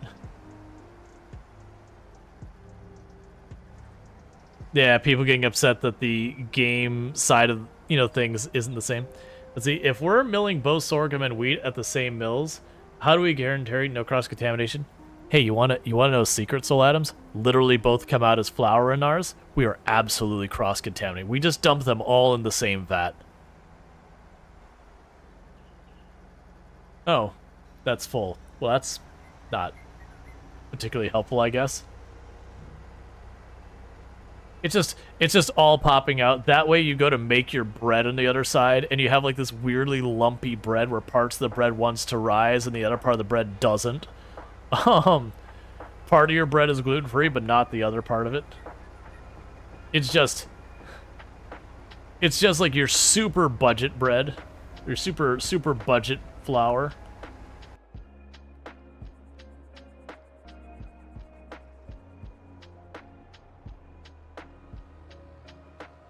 Has you haven't played GTA since 5?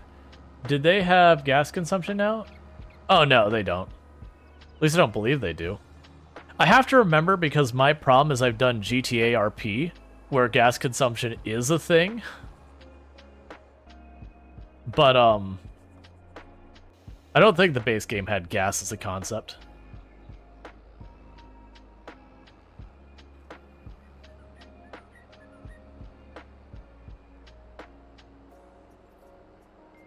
Well, it wouldn't be gluten-free flour may contain trace amounts of wheat. It'd be gluten-free flour may contain gluten. No quantification. It's just, it might have gluten. In fact, it will have gluten.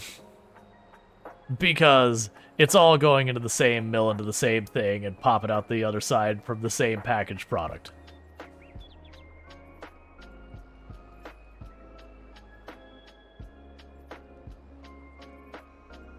Call it something like not so ethical farms.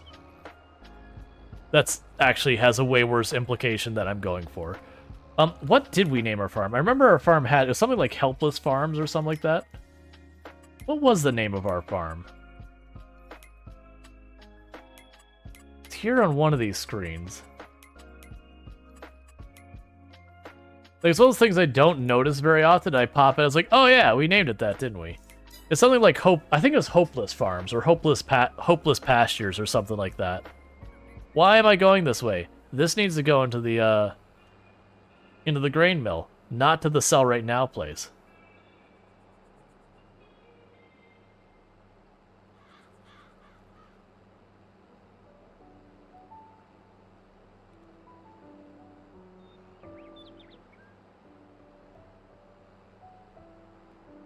All right. Did you miss cultivating like 2 inches there? I didn't even notice that till now. Come on, man.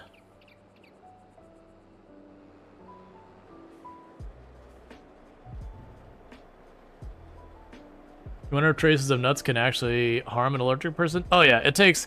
That's one of the things that makes nut allergies so bad, is it really does not take much for cross-contamination and exposure for nuts to be a problem. There's certain allergies that are just way more dangerous than other ones, and nut allergies are pretty bad for it. Like bee allergies are like really dangerous. Nut allergies can be really dangerous. You know, then there's other allergies that generally they're not dangerous in that sense.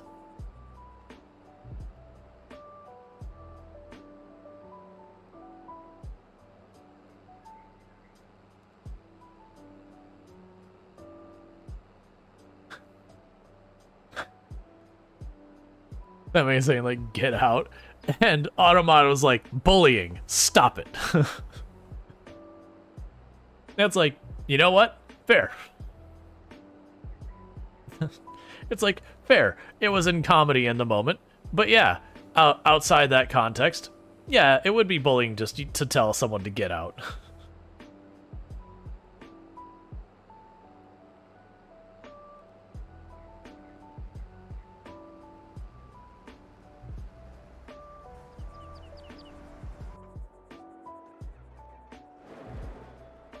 Okay, so we are done with this for right now. So drive over here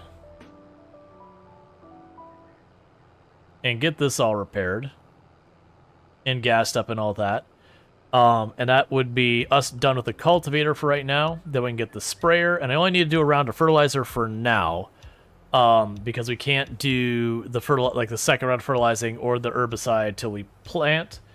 And planting is tomorrow in game, if I remember correctly.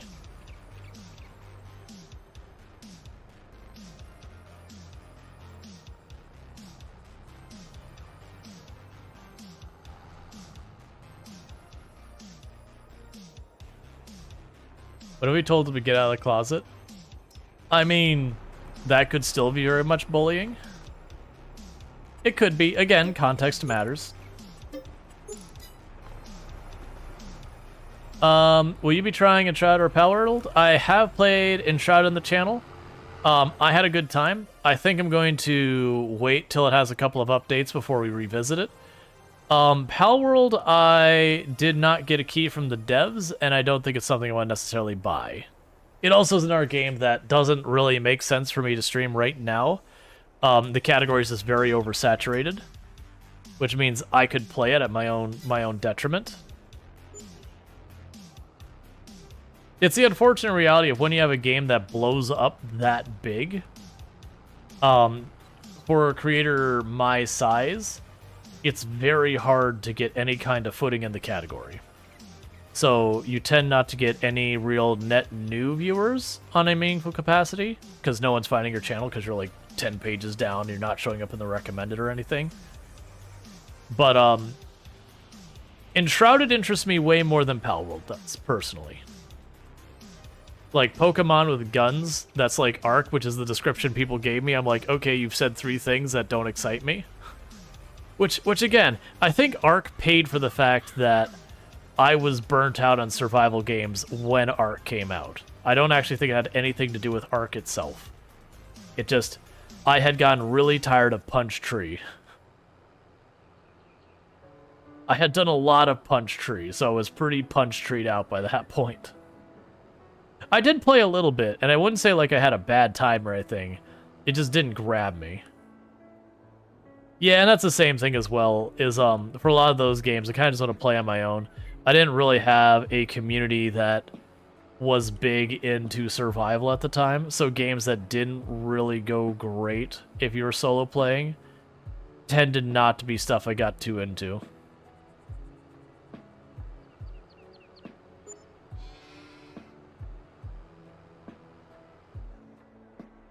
That's actually been one of my big complaints with a lot of survival games like that. As well, I'm happy there's like a lot of good multiplayer experience, and there should be. But I wish there was more that were more solo friendly, which I would argue Enshrouded is one of those examples that it actually does really well for solo, And it actually has a lot of multiplayer problems right now, mostly around the progression. That the way they handle progression... Alright, so there should be 3 more.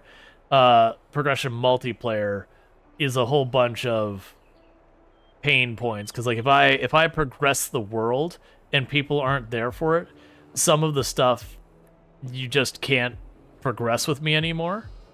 Like the world is past that point. And that's a thing that the devs are aware of, and they are improving, fixing, however you want to put it. But in the short term, it is a major pain point for multiplayer.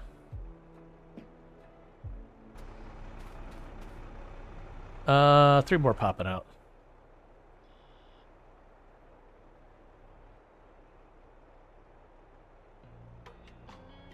Could you...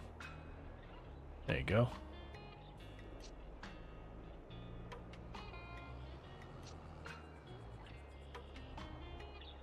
Let's see, right. Enshrouded was the game where if you're not around for progressing, you're just stuck, wasn't it? Yeah, and that's more like bugs, like oversight kind of thing than deliberate design decision.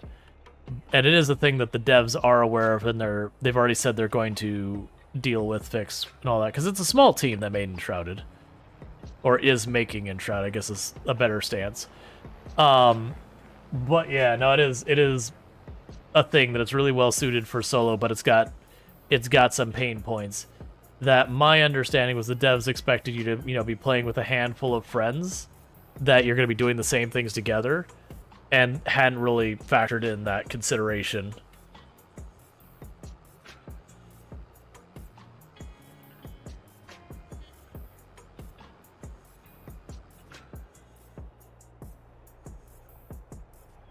Then Twitch.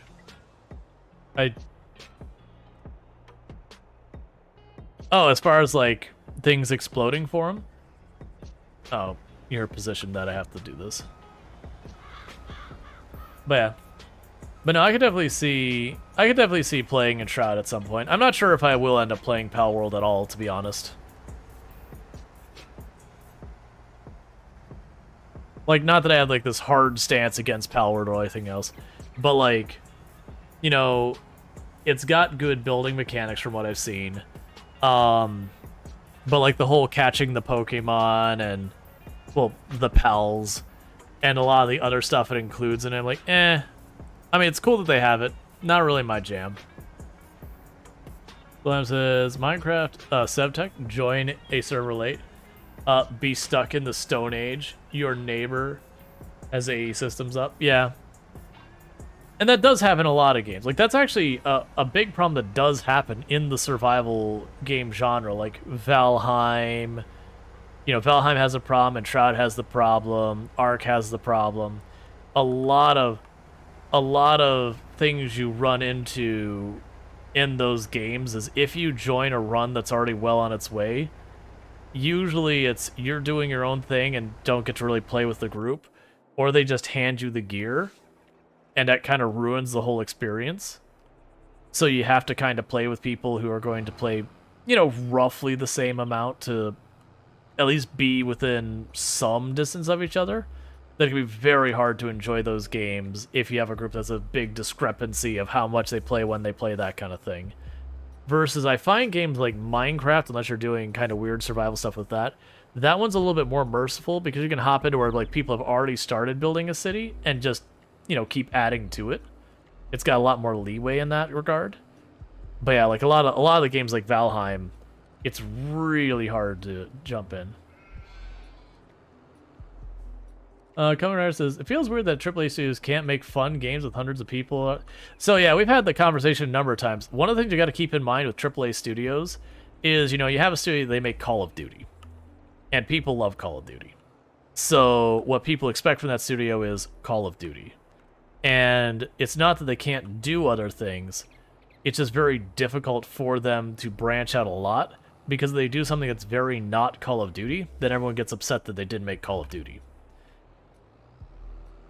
And so there's an expectation. And you run into a lot of stuff. Like, Bethesda, for example, they make a style of game that they're known for. If Bethesda makes a game well outside that, you're going to have a lot of people upset because it's not what they expect from a Bethesda game. I mean, for a perfect example, look at Fallout 76 when it dropped versus the other Fallouts. It was the same IP, and for the most part, a lot of the same stuff.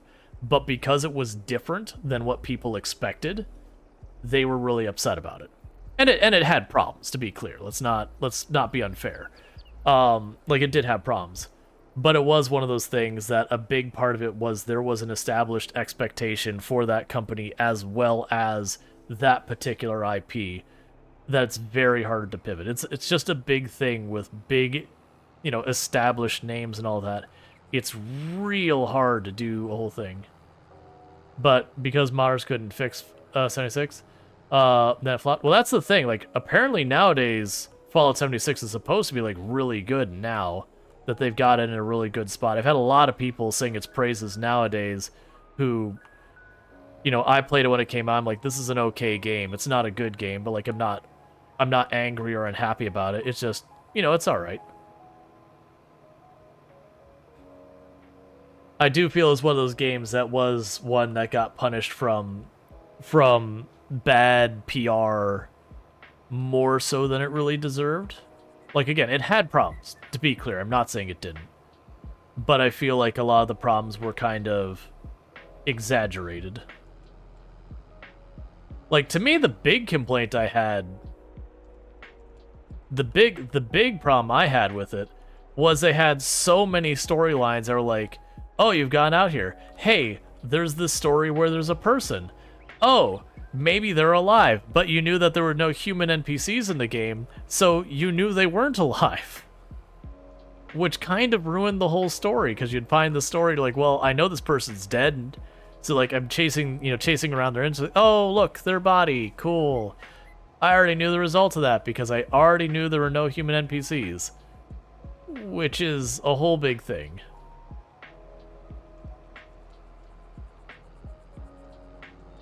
Well, they told their customers to suck it up. I feel like that's being exaggerated. Yeah, now they have human NPCs now, but it was such a weird decision. I mean, I really think the intent is they thought it was going to be a big thing that you were going to have effectively Rust but Fallout universe. And like that was going to be the big draw, but that's just not Fallout. So that is where a company did a little bit of experimentation. It was a AAA and absolutely got punished for it. And again, the game did have problems. But I would go back to the expectations. You were expecting a Fallout game, and it was in that universe, but it wasn't Fallout. But that's Twilight Walker saying, most people don't want Rust with Fallout universe, they want Fallout with friends. Right, and that was my entire point is, they did something different, and because it wasn't the expectation, they got punished. So with AAA, and even indie games, if you have like your niche you're in, it is really hard to step outside your niche. That you have an expectation that people arrive wanting from you. Oh, right. I was going to do the cultivator to hit that one spot that weirdly our tractor didn't do. Let's get that fixed.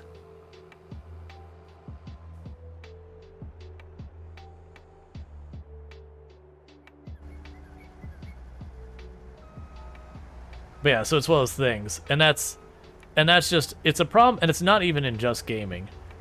Like, if you have a type of content you make, and people come to accept it, or expect it, and you try and pivot, it's real hard to make that work.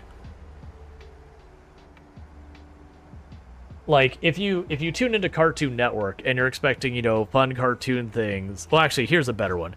If you tune into, like, the Discovery Channel, and you're watching your variously like vaguely scientific stuff going on, that you're like learning about stuff and all that, and just in the middle of all of that, they just drop Saw. People are going to be absolutely livid because it's not what you expect. You'd be like, why would you dare ever do this? So Discovery Channel stays in its box of its type of content. It's got the value it offers, it sticks with it. And it won't do much experimentation that does not align with that. Or even for me streaming. I do a little bit of stuff that pokes outside the box of what I normally stream, and most of it does terrible when I do that. Rare exceptions, but it's a thing I do partly to keep, keep things interesting for me as the creator, so I don't burn out as much. Like that doesn't become as big a concern. But people develop an expectation, and that's not a bad thing. But you will have people who will like stay in the general realm of like what they were doing. And that's fine.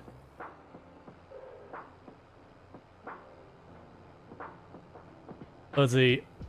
You think no sound after in the middle of that?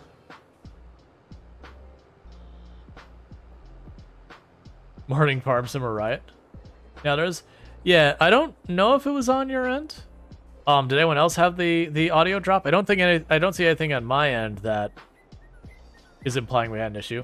Maybe on your end? Yeah, that's what I'm thinking. It happens. I mean, I'd rather people mention it and not be a thing than not have it mentioned at all and be talking to myself in silence. I feel like Ubisoft could be making a bunch of indie-like games because currently they have dying franchises. You didn't hear the drop? Yeah. I mean, I don't really have an opinion with Ubisoft in that regard. But, like, that to me, and unfortunately this is, like, not the time for it, that to me would be one of the things I would love to see some of the bigger game studios do, is kind of hedging their bets more. So instead of, Call of Duty 15 or whatever, by all means, make the next Call of Duty, but maybe don't spend $600,000 or whatever nonsense on it. Instead, make it $100,000, $200,000 kind of thing. That type of deal. And instead go, okay, we're gonna have, the Call of Duty main series, we'll make that. We might cut back a little bit on the special effects or whatever. But then we'll also, maybe do some like spin-off stuff or like new IPs, that kind of thing to like spread their, new IP, like right now, new IPs are going to be a hard sell because so many of these companies are terrified with the financial situations going on with different stuff, which is part of why everyone is getting laid off everywhere. Yeah, no, I know I'm going over. We'll probably, yeah, what we'll do is I'll put this on the sprayer. And then we'll stop the harvester for a minute because I need to be wrapping up streaming. It is getting that time. But don't go anywhere because we'll go find someone making excellent content to raid. But we're in pretty good shape for what we've got going on right now. Next stream we should get the payout from this because we've already finished the wheat. We're finishing the sorghum now, and when the sorghum's done, that's the point that we fast forward to payday. Alright, so let me go ahead real fast and save before I forget. But, because we will get the sorghum sorted. Is there anything... It's difficult with some of these to decide what I'm going to screenshot. That's fine. So they have something for the thumbnail for YouTube later. Alright, so what I'm going to go ahead and do is we are going to be dropping out of the game. For those of you over on TikTok and on YouTube, the stream will be ending immediately, so I'll catch y'all later because there's no such thing as rating over there. But for those over here on Twitch, we are going to be rating out, so don't go anywhere because it'll help both this channel and